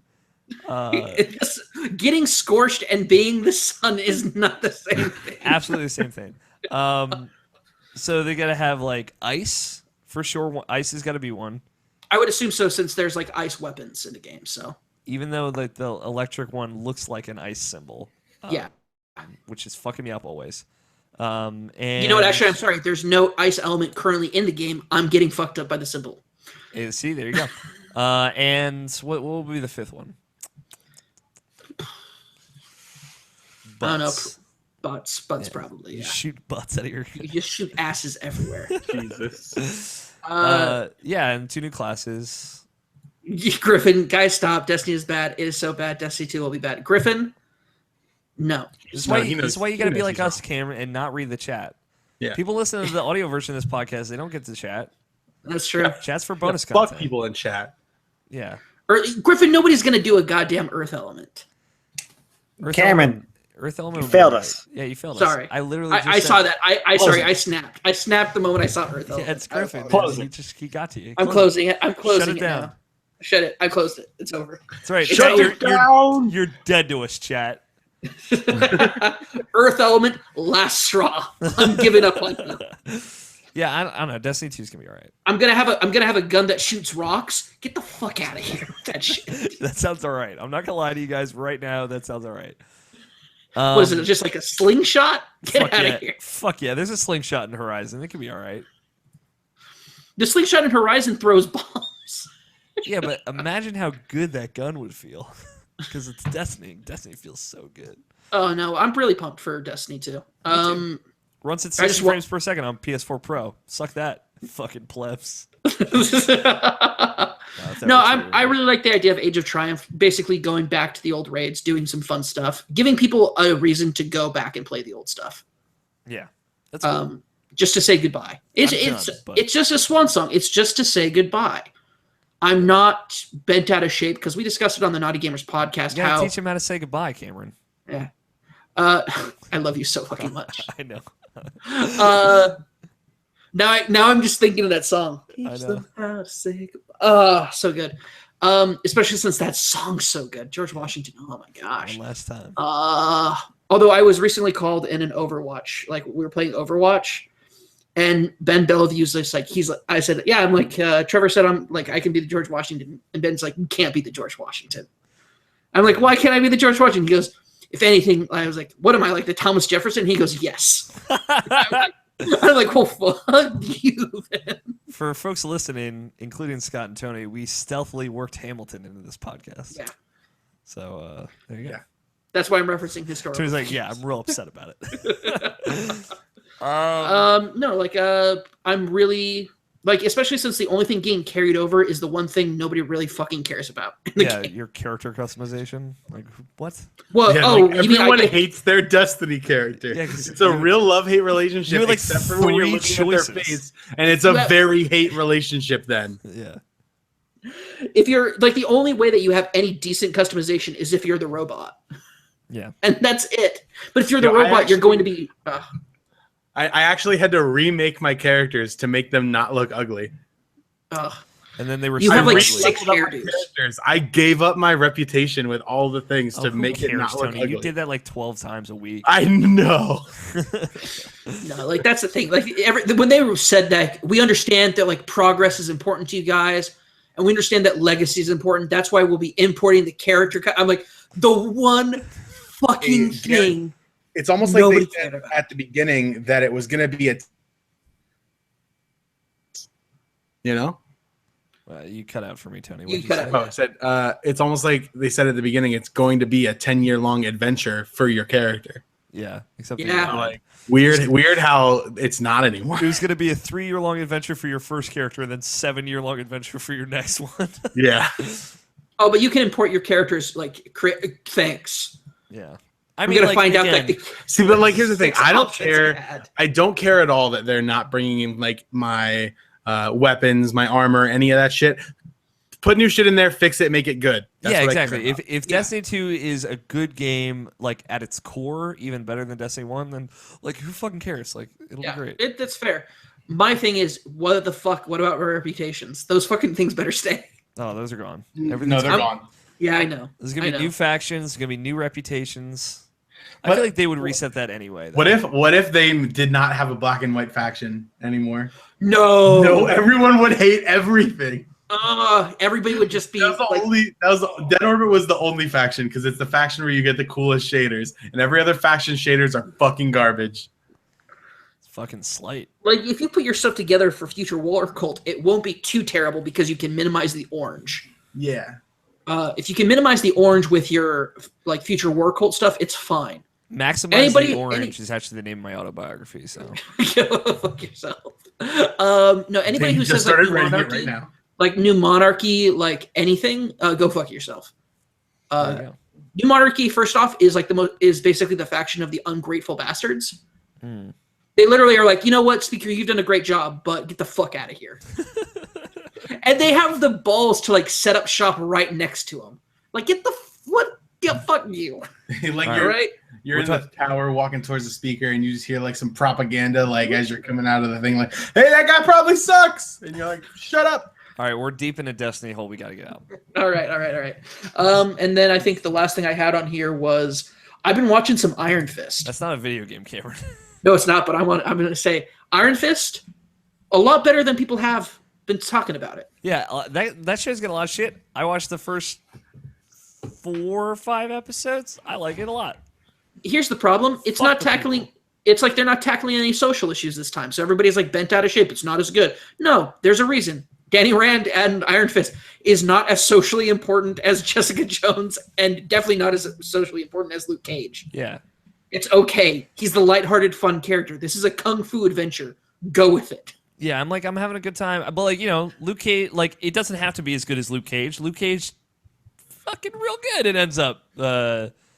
And Jessica Jones obviously is my favorite series out of the 4 like Marvel character series so far, and I don't think this is gonna be better than that. But I really like how it's paced. I like how it kind of like doles out its secrets.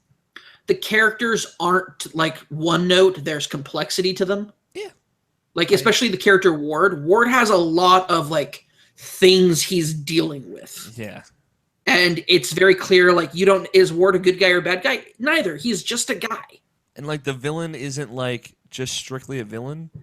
I Yeah, mean, like that, which is true of most of the villains on that show, except for like Kilgrave, but on the shows, I should say. But Well, no, because I think for sure, like Daredevil, Kingpin, as much as we like Fisk because we relate to him, he's humanized. he's still the bad guy. But like, yeah, he's like very explicitly the villain. But like the quote unquote villains of this show are like interesting. Like, they're just people who are looking at, like, they're just people. They're not bad guys. They're just people. Yeah. And it makes sense why they're reacting the way they are. It makes sense the reasons why they're doing the things they're doing. It's just good. Yeah. And then you have an actual bad guy and I'm not going to go into spoilers, but you have like an actual, like, the ever presence of that organization that if you watch any of the other shows, you know. Yeah. So And that's cool.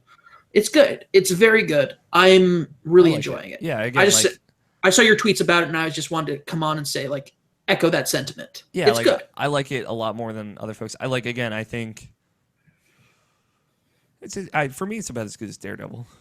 So I don't know, Daredevil takes on the issues of poverty very well, especially people who are like the impoverished rising out of poverty and then coming back to like reclaim the neighborhood. Yeah, I understand like people's totally done with, hey, another fucking rich white dude just basking in his wealth.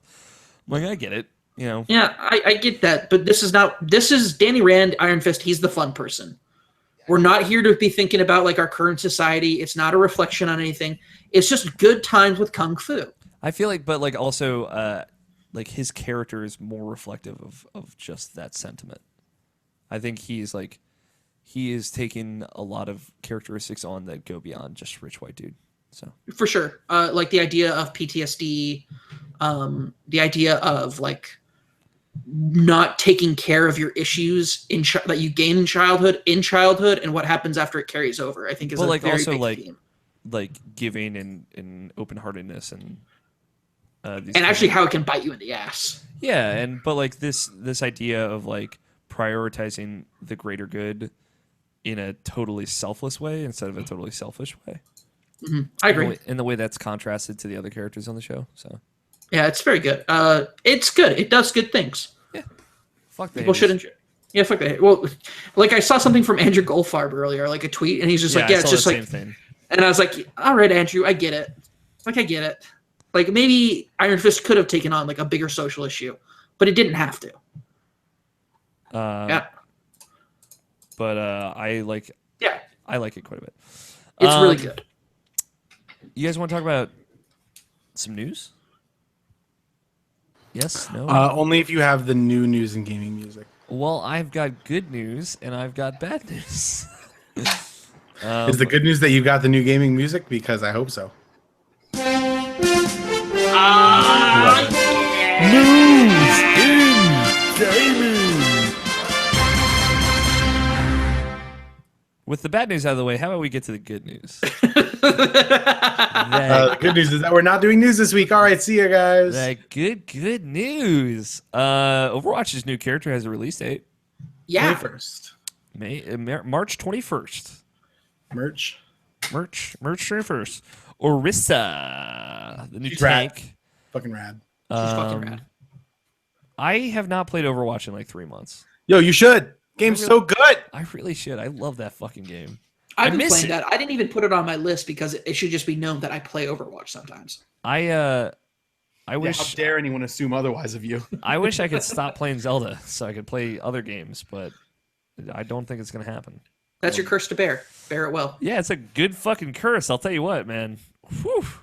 But yeah, Orisa's she's really cool. I really like her character design and like the theme around it and everything. Yeah, very cool. I'm only frustrated with her because like the video that they did introducing with her is like the director sitting down and fucking talking about lore and nothing else for 13 minutes straight. Hey. That was for me. That was for you, Cameron. But like, I would also like some of those great breakdown videos that they do, and they didn't do one yet, or at least I haven't seen it.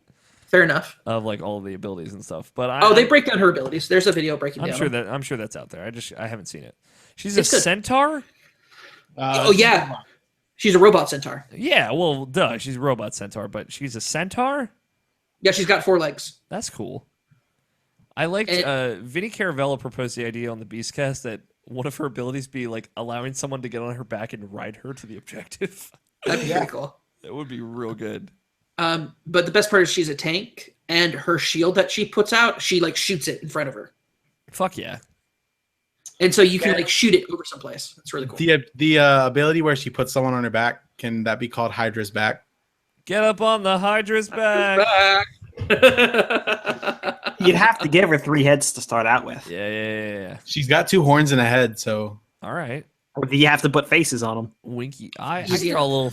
Maybe there's a skin with googly eyes on the horns. Hopefully. So I'm really excited for her skins. They're going to be really cool. Orisa is also like the last piece of content that we knew about for Overwatch. Yes.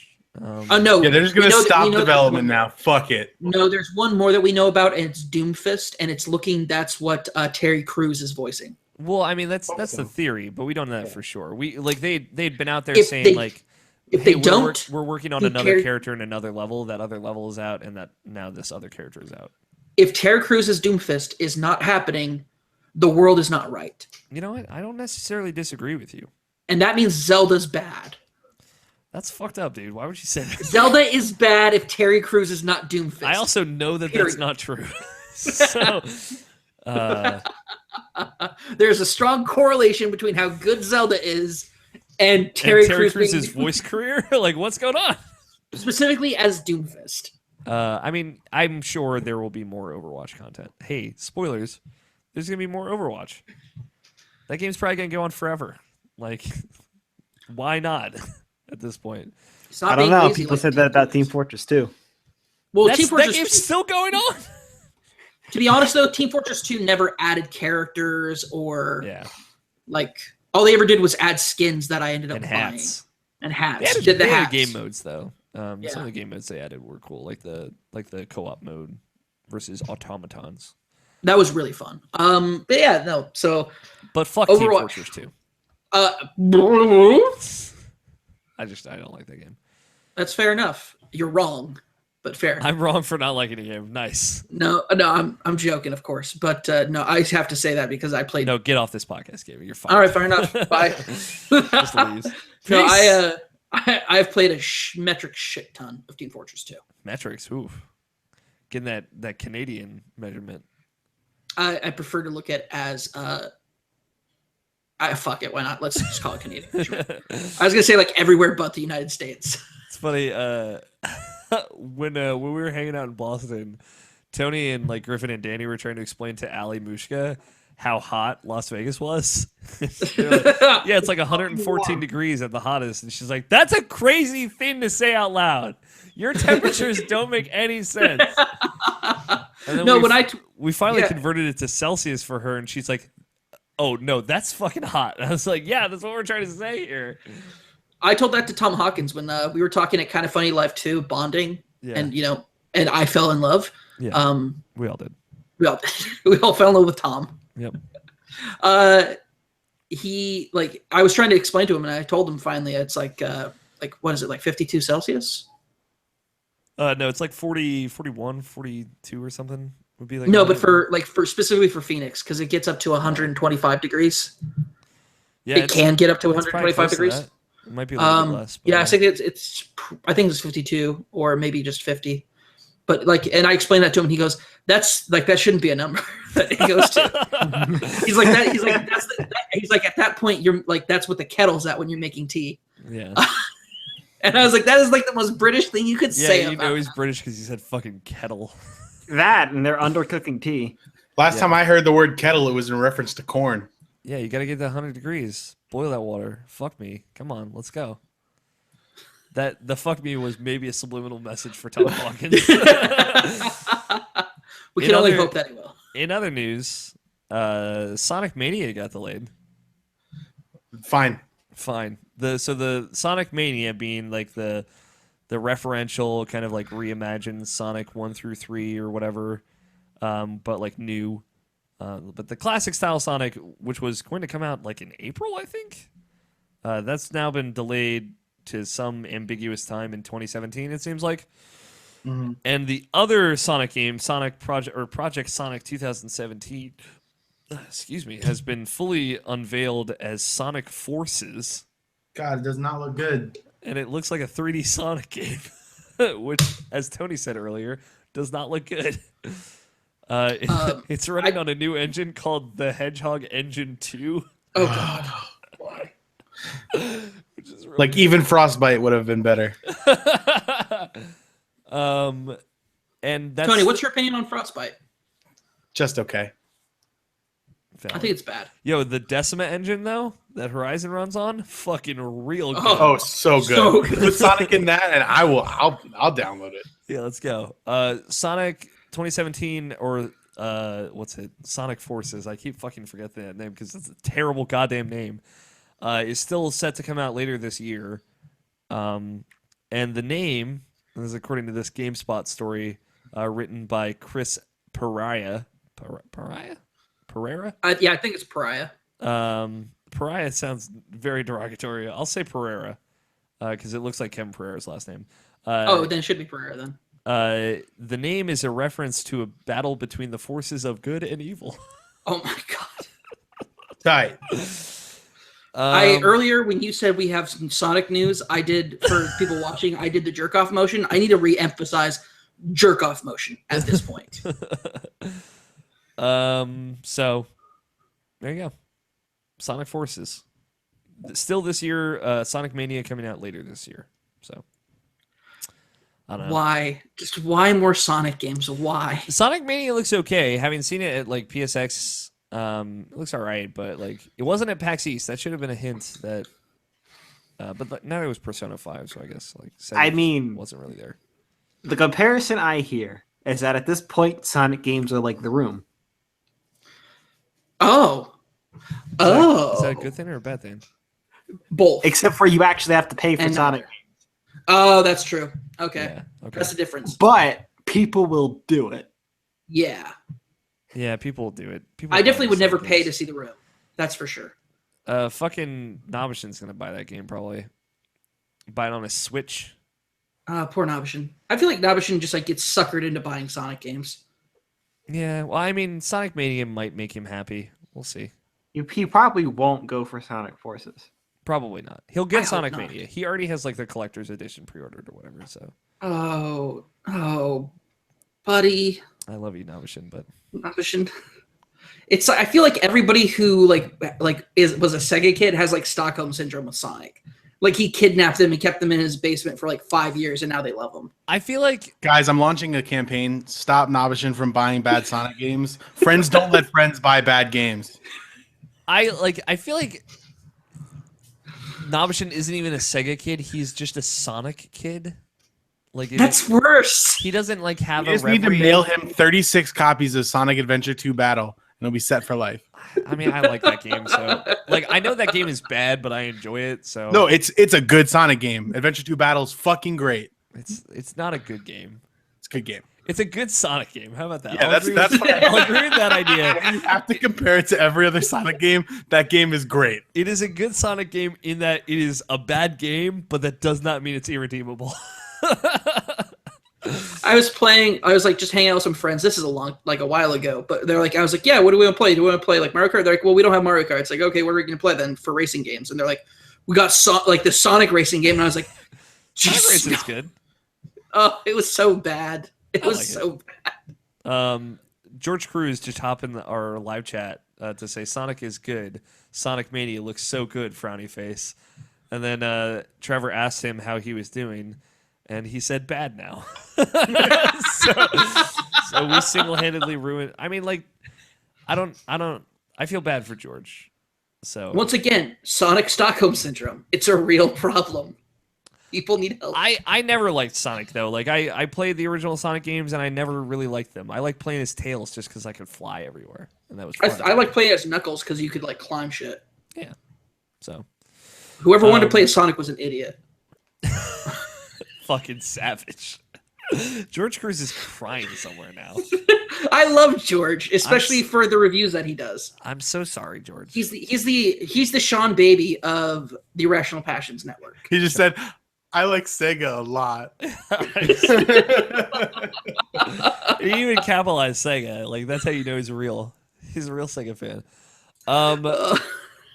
Kevin Bruner, once CEO of Telltale Games, has stepped down. Cool. I don't know. Maybe. Yeah, cool. Good job. I guess he was the CEO and he was the co-founder. He stepped into the CEO role after Dan Connors, who was the co-founder, left. I'm totally Kevin has led Telltale over the past couple of years after he stepped into the CEO role for co-founder Dan Connors in 2015. With Kevin departing, Telltale is fortunate enough to have Dan here to step back seamlessly into the CEO role. This is apparently part of a mass email sent out by Telltale creative communications head Job Stauffer, I believe is correct. And Kotaku had reported on that. So Bruner, I think he was just ready to walk away. Yeah. from Telltale. It seemed like a mutual parting of interest, not like a he got fired or whatever situation. Or whatever. It reminds me of when the doctors left BioWare. So, and like I think like the last project he was like specifically involved in was the Minecraft series. So, Which, for what I understand, if you like Minecraft, it's a fun Telltale series. I don't know. Frank Bazzani's played that game, and he seemed to hate it, even though he played all of it. He played all of them. He literally, like, I saw a tweet one time. He's like, "I went to GameStop to buy the disc," and it's like, "Why, Frank? Why?" So I don't know, but that's what's going on with Telltale.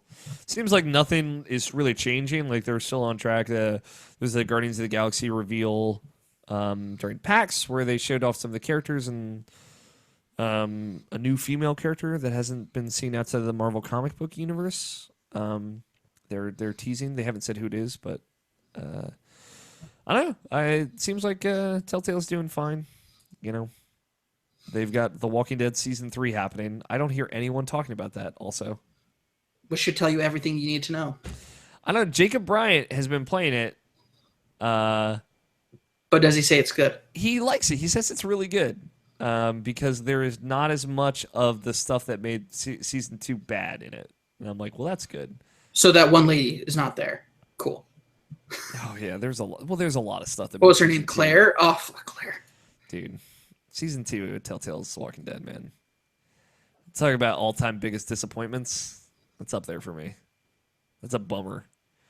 You added this story, Cam. Horizon Zero Dawn has sold more than 2.6 million units worldwide during its first 2 weeks. Which Hey, that's more than they sold Switches. Are we 2 weeks out from the Switch? I guess yesterday we are. Yeah. Yeah. And well, the thing is, they sold out of like the supply of Switches, which was like what, only 1.5 million of them. Yeah, they sold. Yeah, they're all only the planning to Switches. make like 8 million total.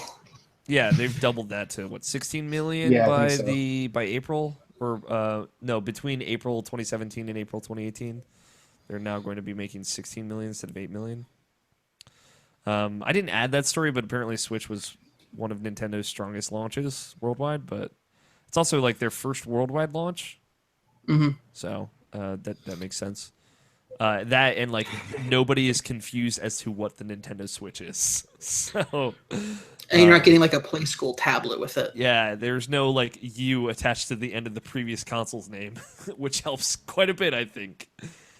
That and like the launch allotment was going to sell through anyway. But yeah, Horizon is the best-selling new first-party IP for PlayStation 4, and it's obviously the studio's biggest debut ever, which is no surprise. I mean, Killzone I'm sure did fine before, but like. Yeah, like Sony always said they were happy with Killzone's numbers after the first one because they expected the first one to be the Halo killer, but Yeah, and it wasn't. For sure wasn't. and I think they measured their expectations after that. But what's really interesting is that they announced that they're going to be putting out an expansion to Horizon, not DLC, an expansion. Yeah. More of that, please.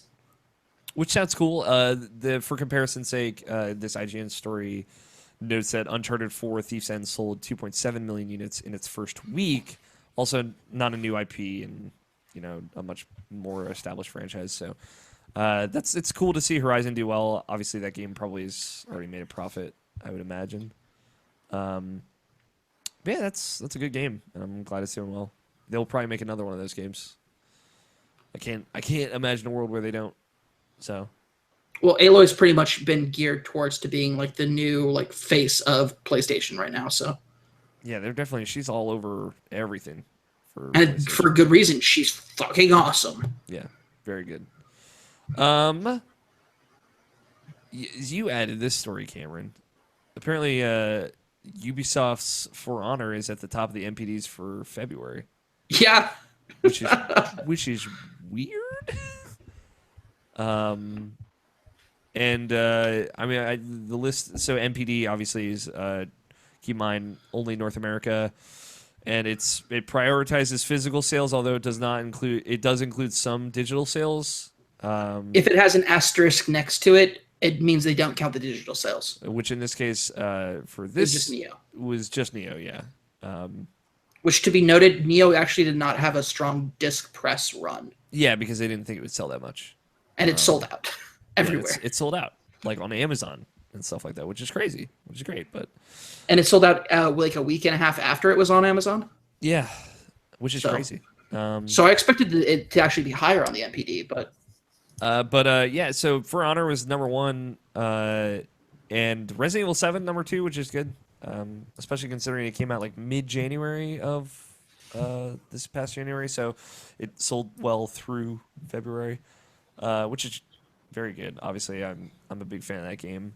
Grand Theft Auto 5 number 3, Scott's favorite game ever. Actually, crazy, but. I'm sorry, Scott. Scott's favorite game ever. What's interesting to call out on this list is Rainbow Six Siege is number 6 on the list. dude, that's a strong, like, people are getting back into that game because the community is so strong. Over a year, like almost a year and a half out from the release of that game. And, I'm telling you, man, that the loyalty of that community is bringing in new fans too. mm-hmm. And Neo is number 9 on the list. Just above Overwatch, which is still impressive, especially for not counting digital sales and a low printing of discs. Yeah, video games are doing all right. There are a lot of good video games right now. It's kind of a problem. For Honor apparently sold very well, even though nobody's playing that game anymore. So there you go. It was a zeitgeist game, I guess. Yeah, I mean, like the thing is, like there was no better time to play For Honor than when it just came out. Mm-hmm. Now I can't imagine wanting to play that game. It was a thing like I knew I wanted to kind of skip on just because like I said it on this show before multiple times. Like if there was a multiplayer only game I was going to go back to at this point, it would still be Overwatch, and after that it would be like Titanfall 2. So nobody needs to go back to Titanfall 2. We can just leave that behind. dude, Titanfall 2 is so good. I don't know. It just, like, I was big into Titanfall 1. Titanfall 2 did not grab me like Titanfall 1 did. It feels off to me. It's real hard to get anyone to play that game with you online now. I liked the feel of Titanfall 2's multiplayer more than Titanfall 1's. So I can see that, though. just because like it felt like for the time that I was playing it, it felt like it was easier to stay alive as a Titan because there was a way to get health back. Yeah. Where like by the end with Titanfall 1, I was just like, if you got in a Titan and you didn't like immediately wreck shop, like you were gonna die so fast. That's it for news. Y'all guys want to take some questions? For shizzle. Remember, you can be a part of the show in a variety of ways. You can tweet your questions at us with the hashtag IPQ. It's at IrrationalPod, preferably. Hashtag IPQ. We'll read them on the show. You can send us a voicemail, 404-590-1337, and send us an email, mailsack@irrationalpassions.com. Any of those ways, you can be a part of the show. Let's dig right into it. Also, if you're in the live chat, we'll take some questions from live chat if people have any questions. If George Cruz is crying broken because we ruined him, please let us know. We will pay attention to the chat now. Let's see. Let's dig in here. I just want to say, I feel like George, it's like he brought a friend over and he goes, "Hey guys, this is my friend Sonic," and we're like, "You get him," and we just like beat Sonic up in front of him. we kicked the shit out of Sonic in front of him, and he's like, "Why? Why you do this to me?" Oh, This comes. First one comes from @SnarkyStarky, Trevor Starkey. This question is for Cameron. How is PAX? Oh wait. ... There's a tongue sticky outy emoji on there. Yeah, no. I'm actually okay. Like, a big reason why I was pushing to try to go to PAX East is because I love PAX Wrestling, or at least I did love PAX Wrestling. This PAXamanias are always a shit show. Yeah. Because they're in charge of like making like a full period of content, and they had more time than they've ever had, and they were just like filling it, and it's just like there was a vampire butler this year. Hell yeah. She turned somebody into a vampire in the middle of a match, like whatever. It sounds all right. But it was fine. It's just, here's my big problem. There was no gruesome Greggy. And also somehow Drake is now the primary owner, even though he sold it to Gruesome Greggy at the end of PAX Rumble. I'm so confused on like what happened with the continuity there. The continuity is just messed up at this point, but I mean, Gruesome Greggy wasn't there. It's honestly it was your fault for getting invested in the first place. It really is. Like I should have known better. But Basically, the commissioner wasn't there to carry it, and so I'm okay. Yeah, we had known ahead of time that Greg wouldn't be there. And that was like right in the middle of the day. That was like 4 p.m. Yeah, it was odd they gave him and it was from 4 p.m. to 6 p.m. Yeah, it was a 2-hour block, and it was in the middle of the day, so it was like there was no way we could go to it because it was still when the show floor was open. Yeah. And we like legitimately spent any time on the floor that we could on the floor, which is not common. And to be fair, PAX Wrestling is at its best when I have to wake up early, like at 7 a.m. to catch the stream on a Sunday morning. I do want to just say Tony Horvath did send me a Snapchat, and it's a sad face of him saying podcast all Saturday afternoon, every Saturday afternoon. Yeah. It sounds like somebody's being a little whiny baby. No. No, I just wanted to share my emotion with you. Fair enough. My raw emotion, because now I can't rest my forehead in your lap like last week. True enough. You did get that forehead all over the lap. Trevor follows this up with a serious question, which I don't know if I want to get into on this show. But you know, I'll field it to the panel, and we'll see where we're at with it. It says serious though. If you all feel like diving in, curious of your takes on Colin/JonTron news this week.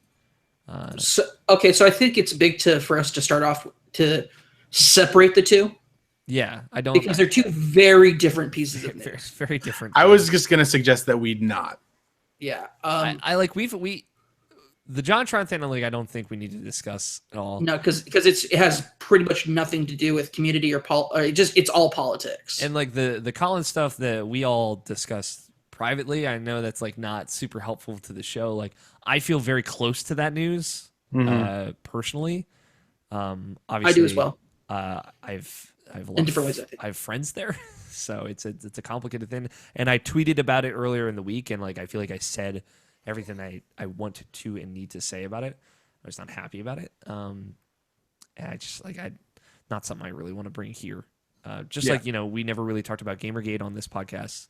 They're not like one-to-one synonymous. It's just like there are some topics that are like grander than just the scope of video games that like I don't know are appropriate to discuss on our podcast, just because we try and keep a more lighthearted tone through and through. Yeah, on Naughty Gamers, we just announced that he'd left, and the thing is, I tweeted out. If you guys want to know how I felt about it, I tweeted out like stuff at the time being very vague on purpose, just because this is not a like black and white, cut and dry type thing. There's nuance to it, and there's layers to this, and it just like I said, it's important for us to separate the JonTron thing because that's all like political like rhetoric going on right now. And if you want to know about like the JonTron stuff, he debated it with Destiny, like the YouTuber Destiny, and they really went into it. So I refer to that and figure out how you feel about that personally. I have my own personal feelings about that subject that it's not the time or place for this. Yeah, I think just in general. And for I'll summarize how I feel about like Colin leaving. He's going to go out and he's going to do amazing things, I'm sure. And it sucks, but at the same time, it's the best thing for everybody right now. Yeah. Breaking up is hard to deal with. Yeah. I think what we had discussed, we were generally in a similar agreement. It was weird. Like we were talking about PAX stuff and then like it was the thread that we were all using to talk to each other. And then it changed to that very quickly just because like not all of us were home yet. And things like that. We got a follow up, or the next question, I should say, is from George Cruz Alvarez at J Cruz Alvarez 26 on Twitter. Shaboy. Okay, so I have to clarify: is it George or is it Jorge? It's George. Okay. So there you go. Good deal. I liked how in the chat also George says, "Here we go." In all caps. George says in his Twitter question, there are too many games and not enough time or money. When was the last time games have been this good? Is always the best time to be playing video games. So by that definition, never. I would say the closest for me was maybe like fall 2015. What came out in fall 2015? Remind me again. Like, it was like Metal Gear Solid 5, which was big for me. Yeah, it was big for a lot of people. Just wasn't for me. There's a lot of Wasn't that Fallout? Yeah, that was Fallout. Time? Fallout. Okay, Fallout. Yeah. I think the biggest it had been for me, like this. That was wasn't that Destiny's expansion? Yeah, it was Taking King. Yeah. Yeah. It was a pretty good time. It was a great time. It was not nearly as good as this, as where we're at now. But it was never as clustered as this is right now. Nothing has been as tight as this. When has March ever been so good? Yeah, like March is. I don't think Mass Effect comes out on Tuesday. Like, there is a new Mass Effect. I hope that game's good. I really hope that game's good. I'm kind of scared after what I've seen. I'm terrified. Yeah, I feel like I'm gonna let Nabishin be that man and like play that, and I'm gonna listen to what he has to say about it, because there's no one that I've ever met in my life or talked to or know of in my life who knows more about the Mass Effect series than he does. Yeah, Tony, I want you to meet my co-host Chandler Duggar then, because Mass Effect 1 is his favorite game of all time. And he loves the Mass Effect he loves Mass Effect more than anybody I've met. So I would like actually interesting enough, I would like Nabishin and Chandler to talk. Oh yeah, they could do like a Mass Effect cast. Mass Effect, let's go. So Mass Effect is dear to me. Dear to me. Like to the point where, Nabishin's history with Mass Effect and this podcast is interlinked. Like, his first appearance on our Irrational Passions podcast was our Mass Effect 3 spoiler cast. Yeah. Ooh, I might dig that up. So yeah, you should. You should go listen to episode 1 first. That's the gem. Fuck that episode. The first episode of a pod. I will say, I never listened to the first 13 episodes of the Naughty Gamers podcast. A, because I'm ripping you guys off the entire time. Fuck yeah, you are. And also just because they're like 2 hour and a half long, just news, talking about news, and like not even going into them. It's just bullshit. Yeah. I think I'm gonna hold off on Mass Effect until I can hear Nabishin's impressions of it. Me too. And then I'll make my decision after that. I might buy it, but just not open it until after. Yeah. I'm waiting on Chandler to hear and I'll probably now wait to hear from Nabishin. That's the thing. Last night he and I were talking, and it's on the 50th anniversary podcast. But he called me out. He's like, "You're looking for years." Yeah, 50 no, years. I shouldn't say anniversary at that point. Just the 50th episode. But he called me out. He's like, yeah. "I feel like you're looking for a reason to hate this game," and I'm like, "Maybe I am. Like, maybe a part of me." But the thing is, a part of me is also looking for any reason to love this game. Yeah. I'm very conflicted when it comes to Mass Effect, to the point where between Chandler and I, we had a seal. Like, we sealed, like, ever talking about Mass Effect 3. To the point where, like, we didn't talk to each other about it for, like, till right after the game came out. To like years. It was years. We had episode, I think it's 30 or maybe it's 33. The Mass Effect spoiler, like the Mass Effect episode where we literally talk about everything Mass Effect. It's like 2.5 hours of just Mass Effect. Yeah, it's so it's tenuous. We're in a tricky spot with that game. I will say it has a great shot of being good, and also being bad, because this is a brand new staff. The old guard of BioWare is gone. This is their opportunity to prove themselves, and it's either going to be great, knock it out of the park, or they're going to fuck it up. The things like hearing Austin Walker talk about that game has me very worried, though. I'll say. I've been avoiding what Austin Walker has to say about it because I'm scared of that. Yeah, I listened to Waypoint Radio from yesterday, today, and I've not written it off, but I'm just concerned. That's all. Yeah.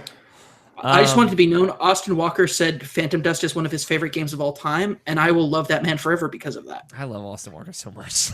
He's so rad. But to continue off what George was saying, his original question, like, if you think about like November leading up till now, like just time period, not just like year period, it's still been like kind of crazy. Like Final Fantasy 15, then Last Guardian, 2 really big games, and then January, like 2 weeks in, had 2 really big games, 2 kind of disappointing games. Well, I mean, to some people. Not to mention right now, Nier Automata, which a lot of Nier people came are out, great. which Nobishin loves, and I have not been able to play at all. I love to play, and yeah, I've already missed stuff like Nier and For Honor. So not that I've missed want to Nier. play For I Honor, need to get, but yeah. For Honor's pretty good, guys. It was like, fun. I haven't finished Horizon. I would like to do that. I'd like to play Nier. So I don't know. It's too jam packed. But I don't know if there's ever been a time that was as tight as this. Like you think about it, like 3 years into PS3 360, and games were not this good yet. Oh, not nearly. But like because PS4 and Xbox One is still generally the same as like the games are formatted similarly to the way they were on PS3 and 360. Like those design philosophies have now stacked over, and now we're 3 years into these systems, and like people are finishing their games and putting them out. And it's like, fuck, man. A game I didn't talk about at all, I totally forgot to, Spectre of Torment. Very good as well. Oh, I was. Yes. Okay, I'm pumped for that. I'm very pumped for that. I'm going to review that at some point, and that's a great Shovel Knight. That's more Shovel Knight, which was already a fucking great game. Shovel Knight is my game of the year for 2015. It was my game of the year for 2014. Wait, it came out in 2014. Initially, when did Dragon Age Inquisition come out? 2014. Was it 2014? Yeah, it was. My apologies. It was my game of the year of 2014 because the game of my. I'm sorry. It is because the game of my year for 2015 was Life is Strange. There you go. I've made this mistake on my own podcast. Might as well. And 2014, anybody who says Dragon Age Inquisition was game of the year.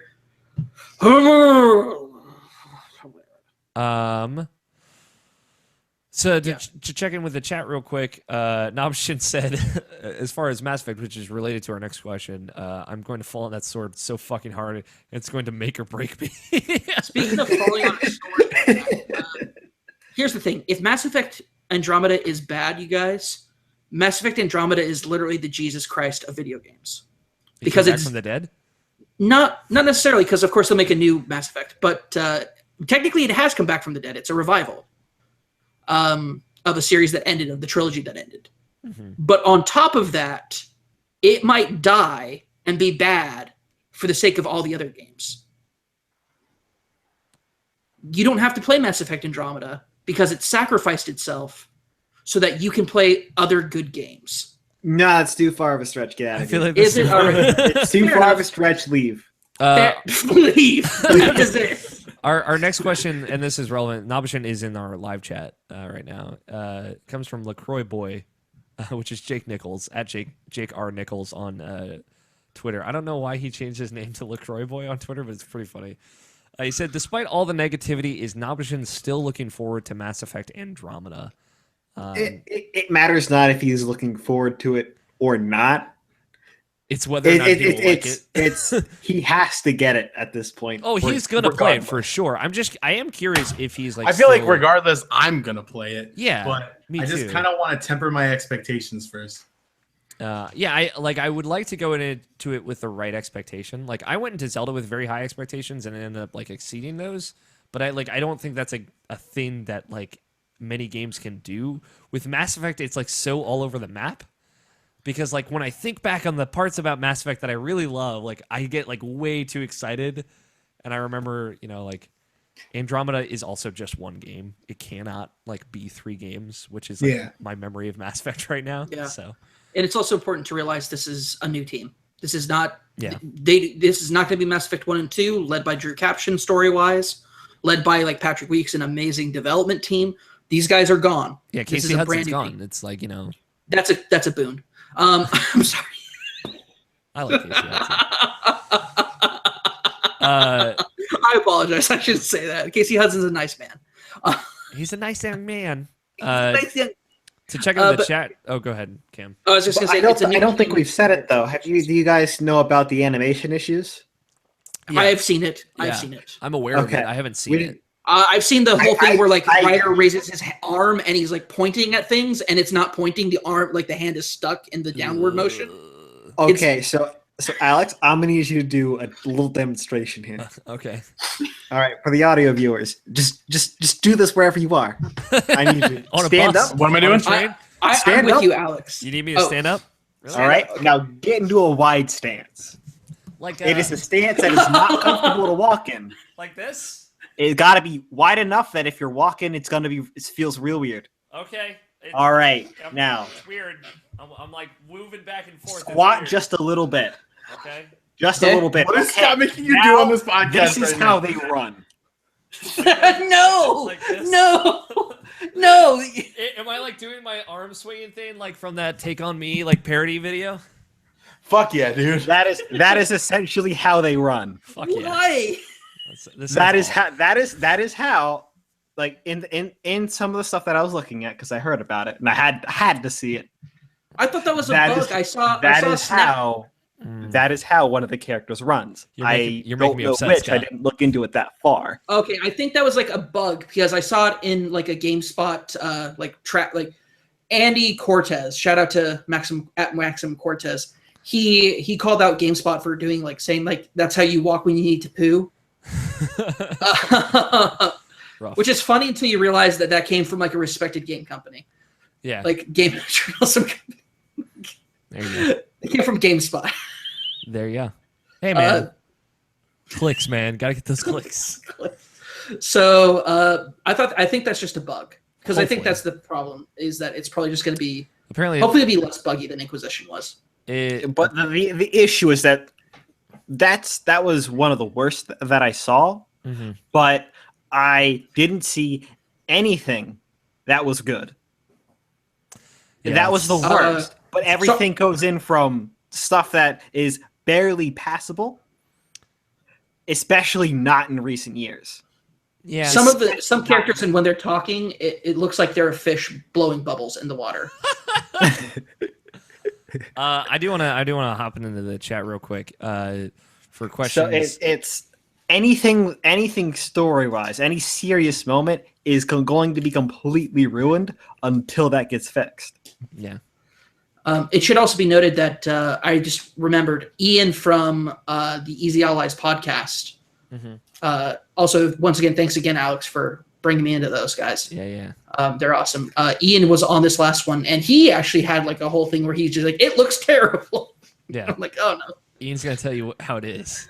How it And do. like how it looks is a very, very important part of Mass Effect. Yeah. There's a lot of games where who cares? But it's very important to Mass Effect. Yeah. All right, so you sit back into the chat, Alex. George Cruz asked in the chat, how does it feel that we're a few weeks away from a new Persona game? Very good. Oh, It's very good. It feels very good. I'm so excited. There was a rumor going around that Amazon was canceling like the pre-orders for Steelbox editions. They were canceling some, it sounds like. Yeah, because something about materials, but like mine hasn't been Atlas canceled. put out an email about it. So Well, I'm glad it didn't happen to mine because I got you can appeal to Amazon and have them like re-up it apparently. So Okay, cool. Because Yeah. I had the straight Sacred up Heart edition. So so do I. I'm super excited for that. Yeah. Oh, I'm so excited. Yeah. That's like I'm in a spot right. I love Zelda right now. It's one of my favorite games I've ever played, and I've played a lot of it, and it has exceeded my expectations. And I firmly believe Persona 5 will be better than it in my heart. Maybe not for everybody, but in my heart. That is I like love her I For love us, Horizon. Alex. For Yeah. us. For Oh, us, you're all right. everybody here. Except for Scott. Scott didn't give a shit.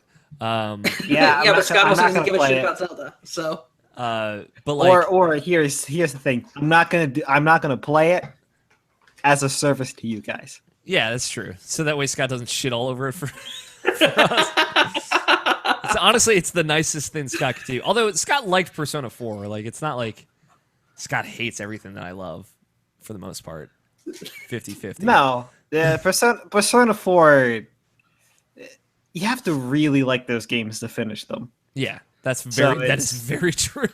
So it's like that in and of itself speaks to how not perfect you think it is. Well, I mean, I don't think it's perfect. For sure. I like, yeah, but those games expression. speak to me on a very personal level, though. I'll like, I've always been the first to say like, hey, these games aren't for everybody. I think all of us would agree with that. All of us here that like it, but man, are those games for me? I'll tell you what. So I'm very excited. Hopefully, in a perfect world, I will be able to play that game very soon. Ooh, someone's a man of the industry. In a perfect world, which we do not live in. But yeah, like I'm very excited for that. Trevor said in the chat, but we're not actually going to get you on the show for a long time, are we, Nobishin? Frowny face. Nobishin did point out that he promised he will be on next week's show to talk about Mass Effect. But outside of that, no, probably we won't have Nobishin on the show for very much for the next couple of months. It's because he's working hard. But Nobishin says he really wants to be on next week's show, kind of like me wanting to talk about Persona. Very true. Let's see. I'm trying to see if there's any other actual questions. Nobishin says Mass Effect 2 has the worst Shepard face out of all of them, and that has one of the best games of all time. So, yeah, the weird transition. I have a feeling that's also your fault. It's like if you're talking about standard Shepard face, fine, but you can customize your character here. Nobody's saying that Andromeda's character models look bad. I think there are some people saying this though, because that's kind of not true. It's how they move. That's terrible. Okay, I think they just look bad, dude. I think so. Well, here's the thing: if a character has any sort of facial hair, it looks bad because the facial hair all looks like weird black jaggy spikes coming out of their face. I haven't seen any facial hair. When I think about it. It's since they're using Frostbite, it looks the same as it did in Inquisition, and all facial hair looks terrible. You can't do any sort of beard because it looks like wires are sticking out of your face. In response to LaCroix Boy at Jake Nichols' question, Nobishin said, "Dude, I needs it real bad." So, let's we'll hop back into the Twitter questions. Ivan Lekovich, who I previously pronounced it as Ivan, I believe it is Ivan. He specified in chat that you pronounce it E-V-O-N, like E-V-O-N. Ivan. So that's my bad. At PunkFan97 says, how do you deal with anxiety when showing other folks your work and not getting any feedback right away? I feel bad because I think this is directly directed at me. He's sent me things like some of his work, and I have not gotten back to him still, and I still feel bad about it. I don't know, Alex. I don't know. How should I feel about that? Yeah. Good point. Multiple people. You're a really big senpai, and so I'm sure everybody sends you their stuff. I also have like writers that I have to edit their stuff before it goes on the site. And I prioritize them, so and my own things and all that. But like I try and set the realistic expectation of like, hey, I'm not gonna get back to you for a while. Like, yeah, I'm gonna get back to you when I can. I can help answer that. I have really terrible anxiety.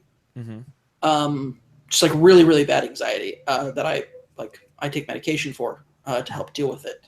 It's part of a larger disorder that I have, but dealing with anxieties, there's no real like simple way of ever dealing with anxiety. Otherwise, it wouldn't be the kind of problem that it is. Mm-hmm. When it comes to your art, you put so much of yourself into something that's an important project to you that it's never going to be easy to show it to somebody for the first time.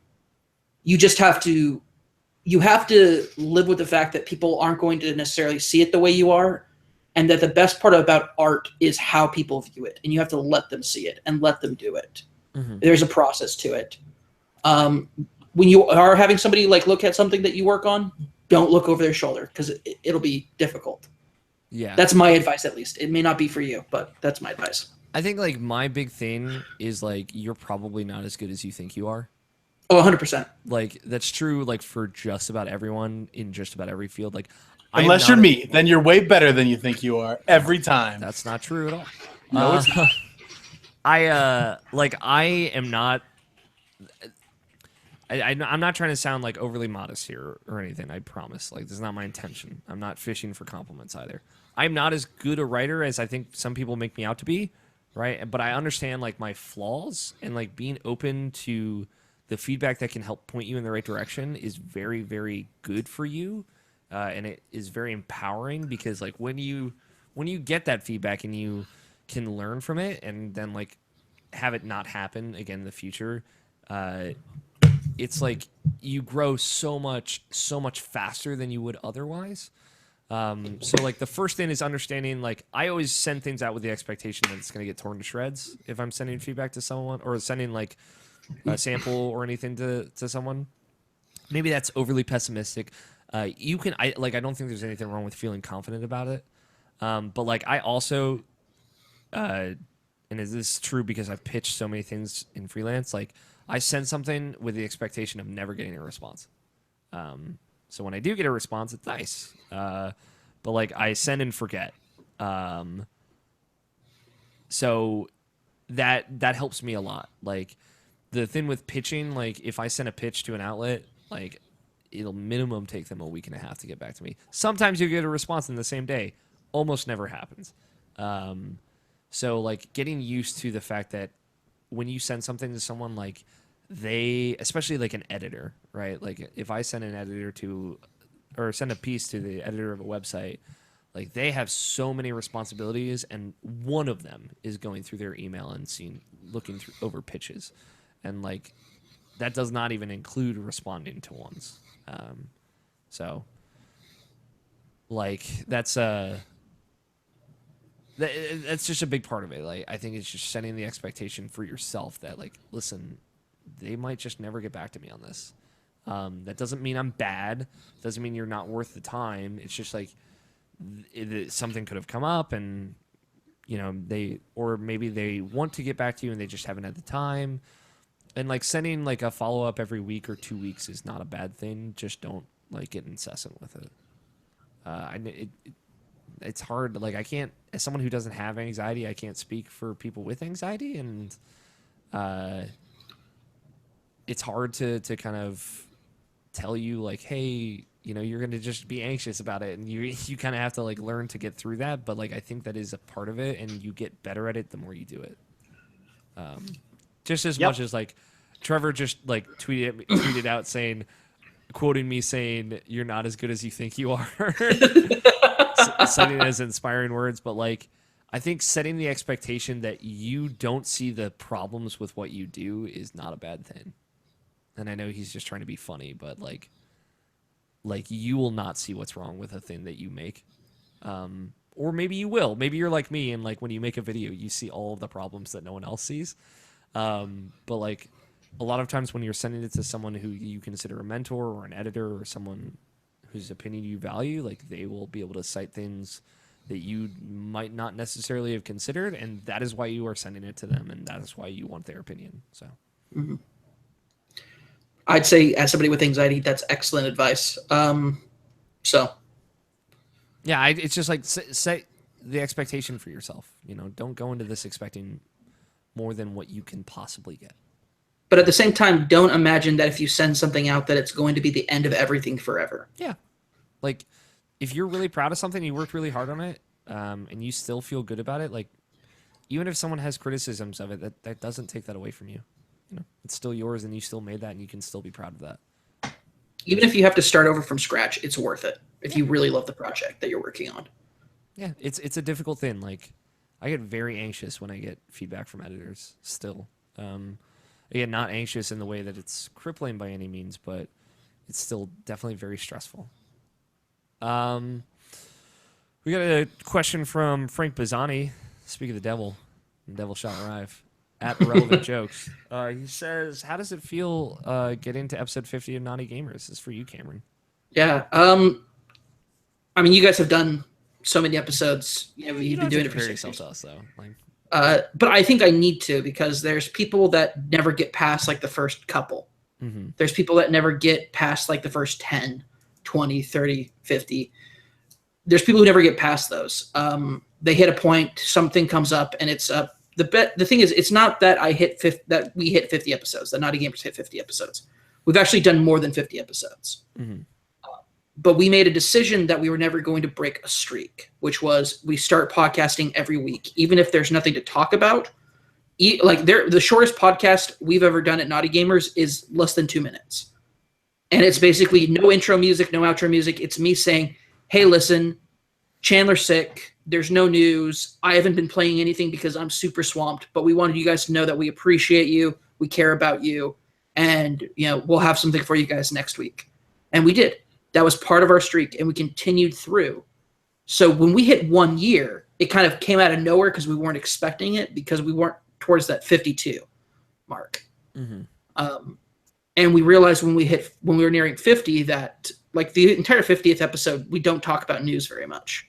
Yeah. We just talk about Naughty Gamers and where we've come from and where we're at. Making 50 is hugely important to me, but it's less important that we made it to 50 without breaking a streak. We made it because we said, we know our quality is not going to be on par with a professional level because we're starting out at such a disadvantage of not knowing great podcasting techniques, and we're like great editing techniques in post. I'm still learning. I recently started learning how to do normalization where I'm not screwing up the audio file. That's a good skill to have. I'm learning still, and I'm trying to now learn more into video editing. And it's hard work, and I mean, I'm not breaking my back over it, but it's work that I'm proud that I've learned how to do. And it's because we made a goal and we kept with it. And that's really the proudest thing that I can say about making it to episode 50 is that that's consecutive. Yeah. It's a big thing too. Like, because I can't write every day. Yeah, well, that's definitely that's a dumb thing to do. You should never do that. As someone who's written every day for 2 years. Yeah, now he's fucking trapped.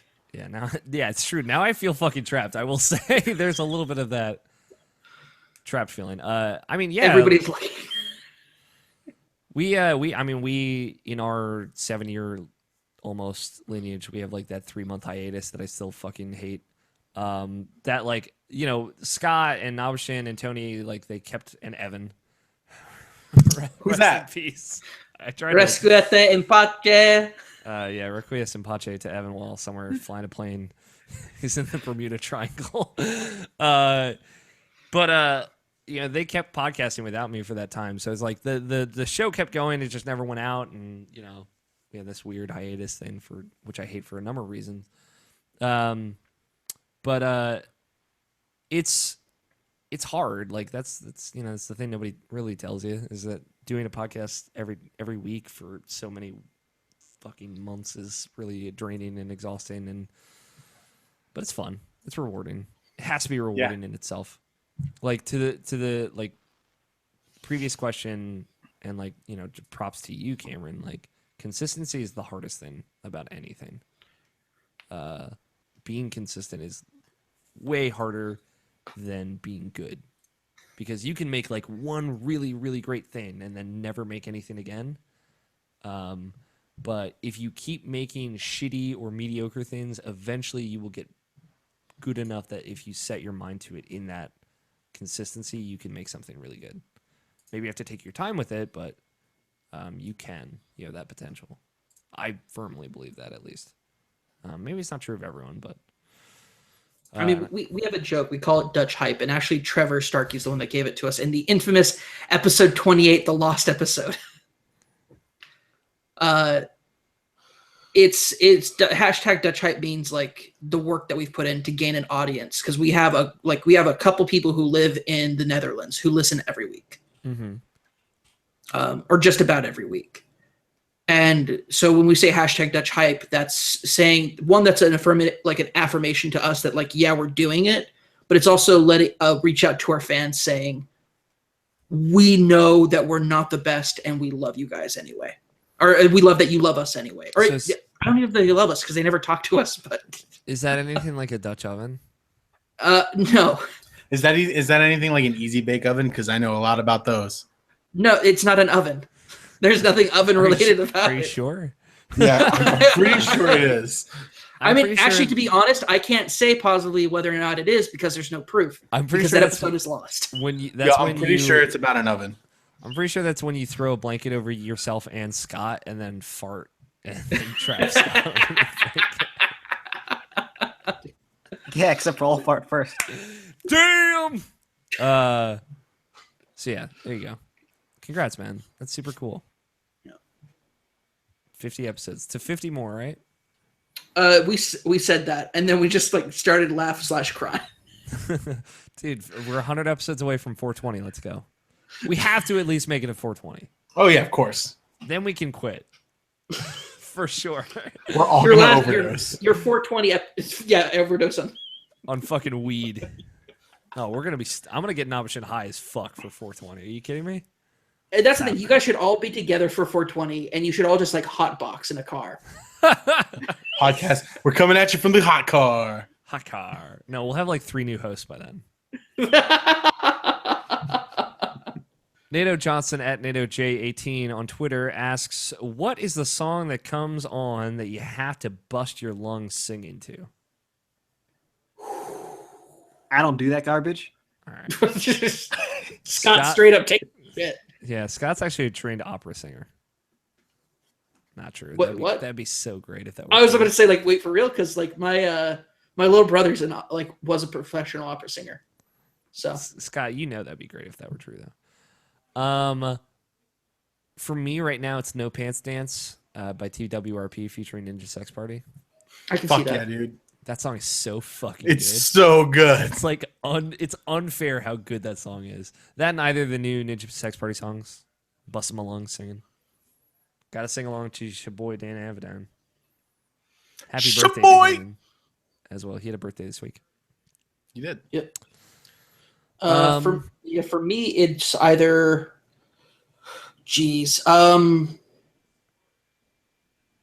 anything by the Killers, pretty much. This is the weird part. X Any gonna give it specific to me. songs? Okay, excellent. Specifically, like all the things that I've done. Any of the actual Jenny songs. So Jenny Was a Friend of Mine, Leave the Bourbon on the Shelf. Those, for anybody who doesn't know, the Jenny songs are actually about the murder of a young woman. And the whole name of the Killers comes from this idea that they're the killers and then their fans are the victims.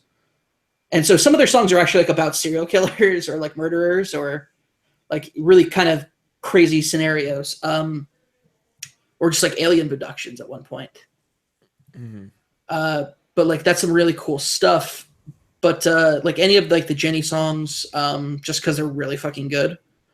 Yeah. Really anything by the Killers, I'll sing. Even stuff from Sawdust, which is their least critical because it's leftovers from their other albums. Okay. Thus the name. And then X Gonna Give It To You by DMX is a standard of mine. April 26th night, or actually they've renamed this song, so it's April 29th, 1992 by Sublime. A couple songs by Sublime. One particular that I actually won't name because it's definitely not PC in this day and age. I know what song you're talking about. It's a great song. It's the same for me as well. Yeah, that's a great song, but there's no way I'm saying anything about that song on air. Yeah. We'll sing that in my car when you come visit for Extra Life. Hells to the yeah. That I get weirdly into April 29, 19. And I'm just gonna straight face it. Yeah. There you go. Scott will just say Alex, isn't it gonna be fucking weird when you have to pick me up from the airport? yeah, that is going to be weird. I didn't think about that. So you're just not gonna pick him up from the airport. Yeah, Just true. gonna stand there. I'll fucking do what Tony did to me and be like, I want to hang out with our internet friends and not pick up Joe from the airport. Fucking piece of shit. Oh yeah, that was good shit. Yeah, and then I'll just pick him up, right? Fuck yeah. Yeah, Scott And can you'll pick up never Tony. see me or Scott ever again. He guess he'll disappear to the void. Save me. Oh, go ahead, Cam. Anything by Queen. I'll belt the shit out of anything by Queen. Always. Tony, what about you? What are you singing to? So I have 2 entries to this race. Gotcha. One is Every Time We Touch by Cascada. Fuck yeah. And I have one old one and one recent one. Okay. And the recent one, All Night by Chance the Rapper. Hell yeah. Sure, I love All Night. Night's great. I sang that in my car today. So fucking good. So good. Although I think I prefer Blessing. Start Both Dancing versions of Hell. Blessing. Blessings is also really good. Yeah. Oh. Follow up to this, Nato Johnson says, "Is Africa from Toto a great song?" CC No. At Papa Drew Bear, song for context if you need it. Turns 100%. out the most popular brand of whatever the thing is called that holds the roll of toilet paper in your bathroom, the most popular brand of that in Japan is Toto. Yep. So, and I think when you lift them, they all sing Africa. To answer your question, Nato, yes. I really liked it when Ninja Sex Party sang that song at their concert. Did a cover of it. It's great. It was a very good cover. I mean, like, it doesn't have to be a good song to enjoy. I liked No Butt Sex No Cry. That was real good. That was really good. Yo, hot Silver Spring exclusive. No Butt Sex No Cry. Yeah, I need to go see them again. Yeah, we do. Next time they're in Vegas, dude. If they come to Vegas, I'll fly out for that shit. Hell yeah. We'll get fucking. Let me tweet it, Danny, real quick. Dude, get him out here. Dude, if they go to Vegas, like I'll come up and visit too. Fuck yeah, we'll do it.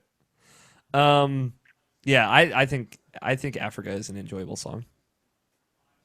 By the way, Nato, I loved. Was it on Twitter or was it on Snapchat? It was on both. He put it up on both. Yeah, him because that was singing at work. fantastic. Yeah, wonderful.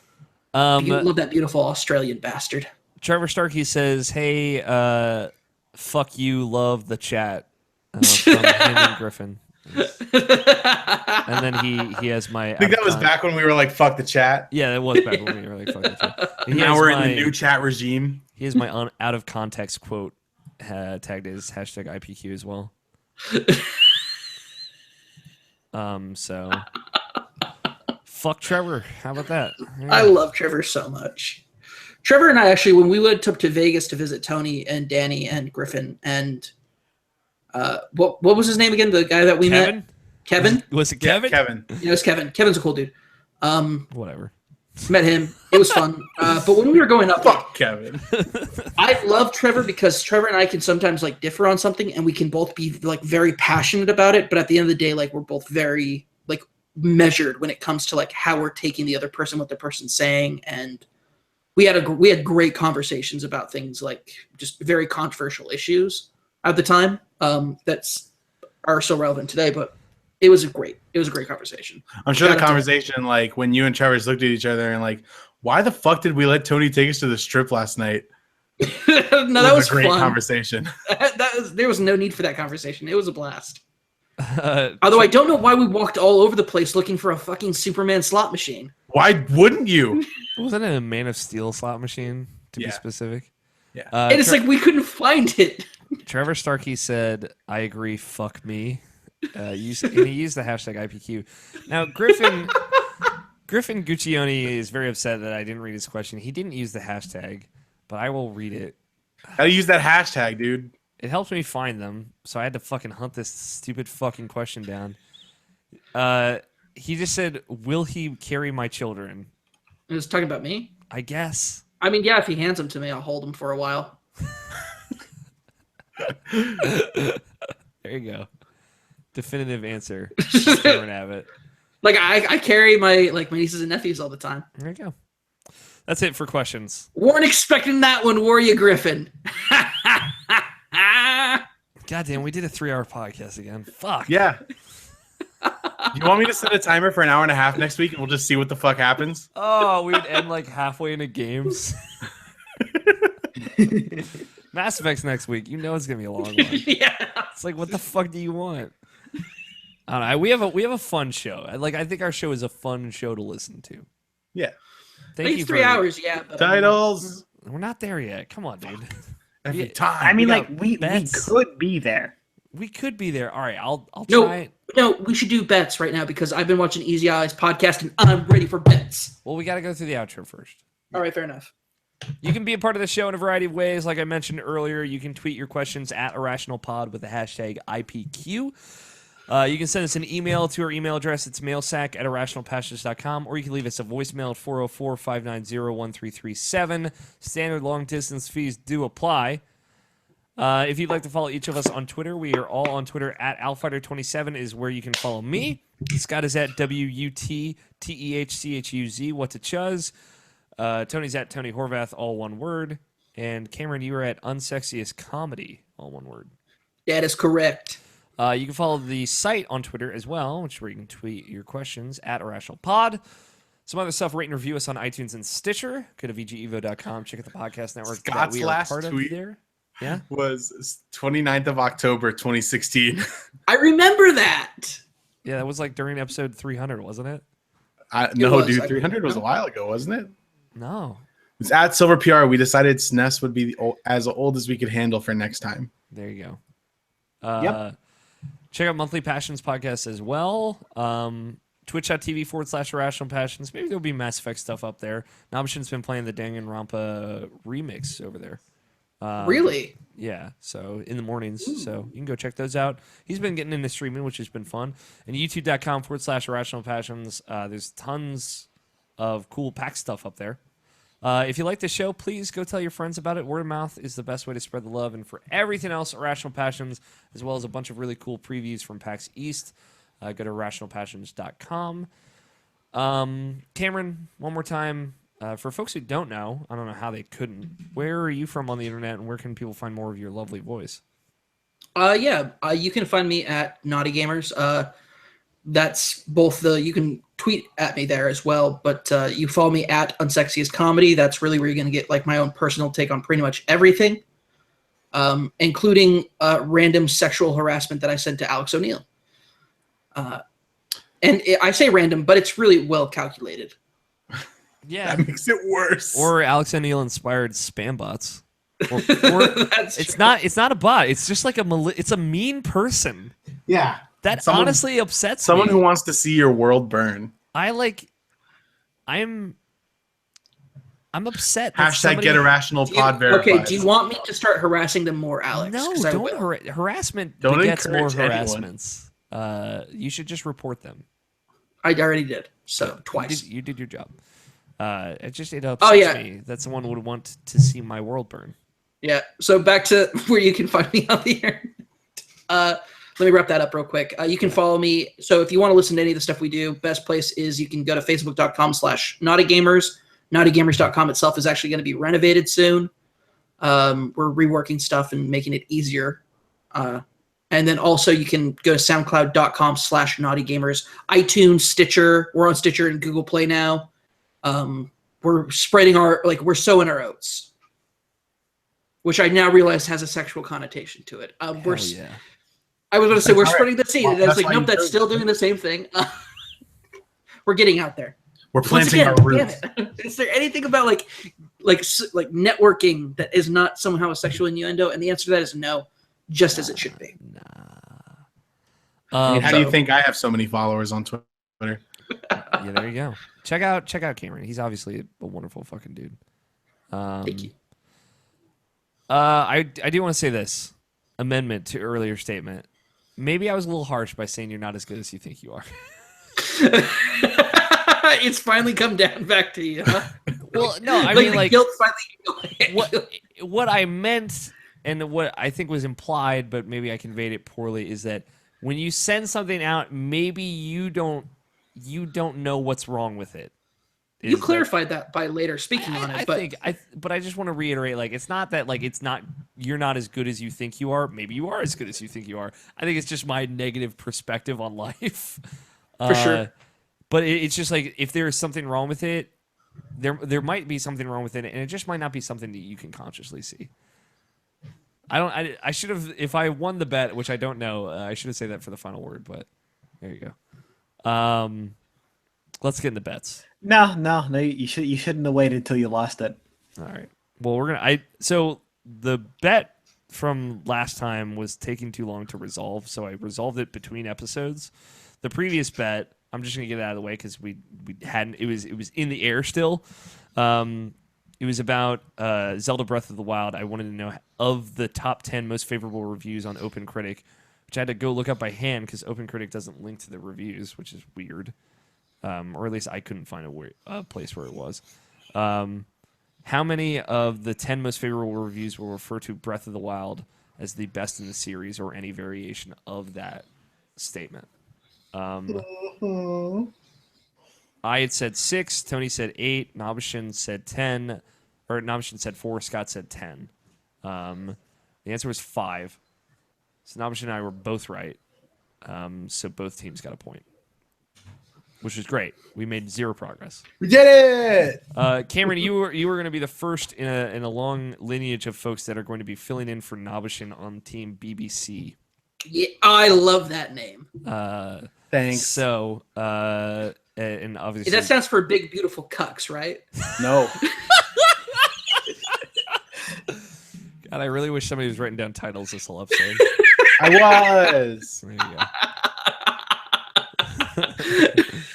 I wrote Cameron, down this some week it bangers. stands for Baby Blue Camels. All right. All right, fair enough. The bet this week, which is our 21st bet. Congratulations to us. Our bets are old enough to drink. So again, is Scott and myself versus now Tony and the rotating guests. So Tony, you've got an advantage. You've got Okay. wild cards. You never know what you're gonna get with our guests going forward. I don't know if that's an advantage. I don't know. It could be. Mass Effect Andromeda comes out on Tuesday. How many retweets will at Mass Effect's most recent primary tweet have? By primary tweet, I mean not at reply or a retweet of something else, obviously. So can you give specifications about what you're referring to? So like a normal ass tweet from at Mass Effect. How many retweets will the most recent one have by the time we record next week? So like the one from a couple days later. So it might be one from a couple hours earlier in that evening, or it might be from like a second earlier. It's impossible for us to know. I did look up like some retweets or some tweets from today, just to give you guys some context.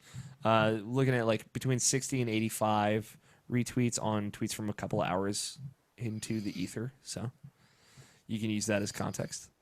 Go ahead and type your bets in the chat, and then when you're ready, 3, 2, 1, hit enter.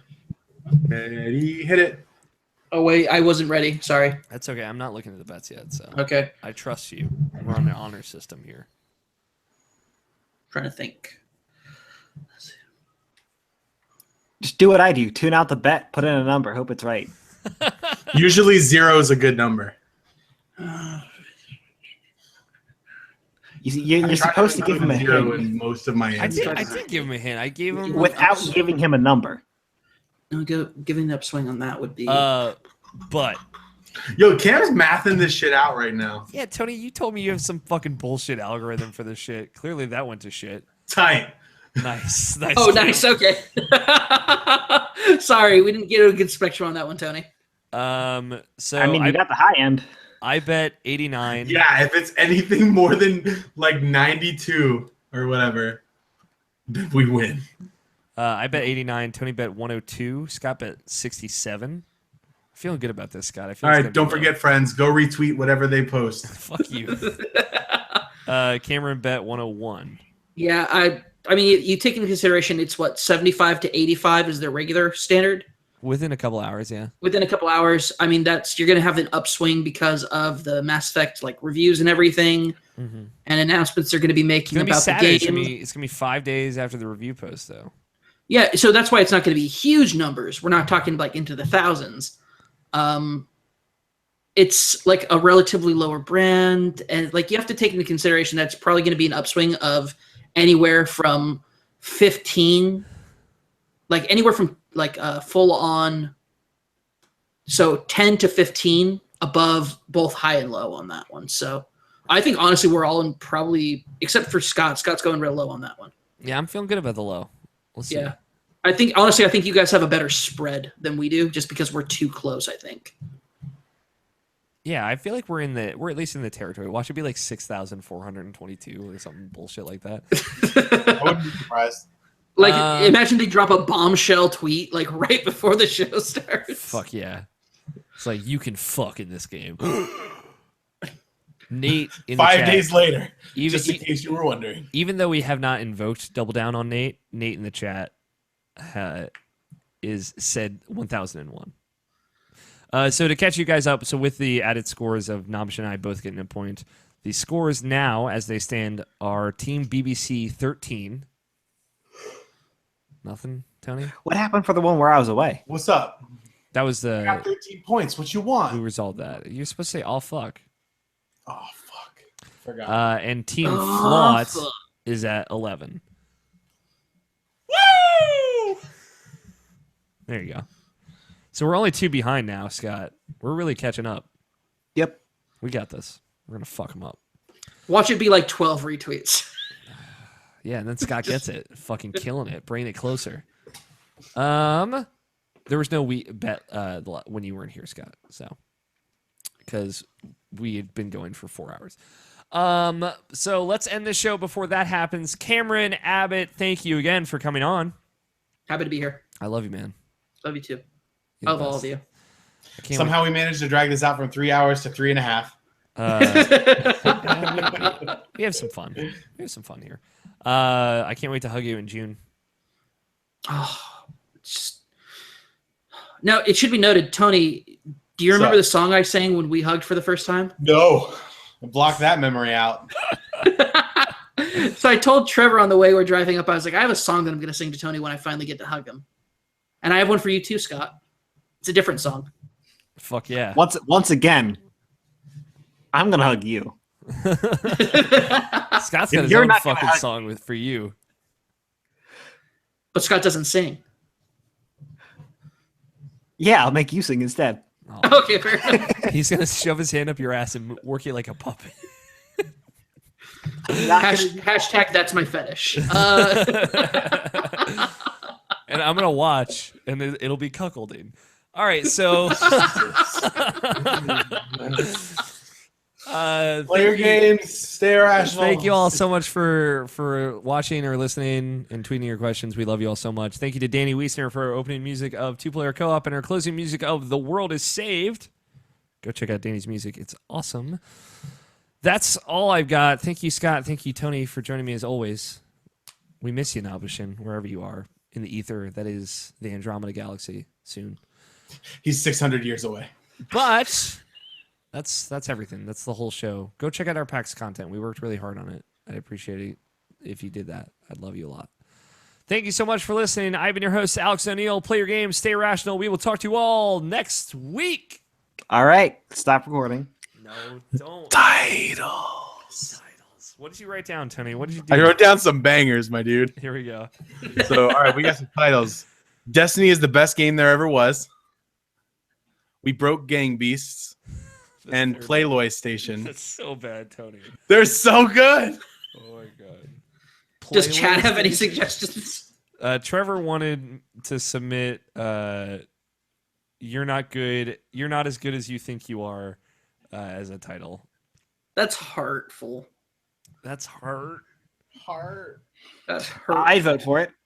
I vote for. I'm voting for Playloy Station. PlayStation is, oh my god. Fucking Griffin sent me the most fucking disgusting text video picture I've ever seen in my whole life. What is This it? his dick. It is a Trojan pleasure pack of condoms, a booster pack for Yu-Gi-Oh, and KY warming liquid. God damn it! That man, he should not. Scientifically speaking, he should not be. He should, scientifically speaking, he should not be as fucking attractive as he is. The And- booster pack for Yu-Gi-Oh Hey, says 20 cards plus 1 ultra super secret or rare card. God damn it. Which makes me Would you throw up. use Twisted Sensations or Ultra Ribbed? Oh, ultra ribbed. I don't know, like what's like Twisted Sensations. I'm not. Twisted familiar was with good actually. Not that I would remember. that. Who am I fucking kidding? No, I would think ribbed because isn't ribbed better for her? Oh yeah, ribbed for her pleasure. Yeah. Can we never ribbed. talk about this ever again? Please. Playloy Station, that's fine. So stupid. It's so It's fuck. just It's stupid. terrible. This is what happens when This is Namashi what doesn't happens get when the right Namashi time. isn't here. This is gonna be the next fucking 3 months. Playboy Station. Is that okay with you, Scott? Yeah, that's fine. Okay. I already voted for the other one. So I mean, what? Destiny is the best game there ever was. what? No, you're not as good as you think you are. Oh, okay. Sponsored by Alex. Sponsored by Alex. Sponsored by Alex. Cameron, can you handle that first part? I trust that you know what it is at this point, but if you want me to relay it to you, I can. No, it's you're watching Irrational Passions episode. You're listening to. Oh, sorry. Yeah, sorry. You're listening to Irrational Passions podcast I'm episode. sorry, you are squatting on. No, don't put this shit in anyone's head, Scott. We're gonna have like new people on the show soon, and you're gonna fuck them up real bad. So it's Irrational Passions podcast episode 320. 320. I'm gonna make Tony fucking say this title because he thought of it. It's terrible. Pretty bad. Whenever you're ready, Cam. All right. You're listening to Irrational Passions podcast episode 320. Playboy Station. God damn it, that's so terrible. So bad. You You can know, stop. we can leave that audio that we have for that one, Alex. So bad. Yeah. That's You can so stop bad. recording now. Ugh. Hey, All right. video viewers, thank you for hanging out. We love you, chat. We lied earlier. We love you. Well, I love you. Tony was for sure serious. Bye.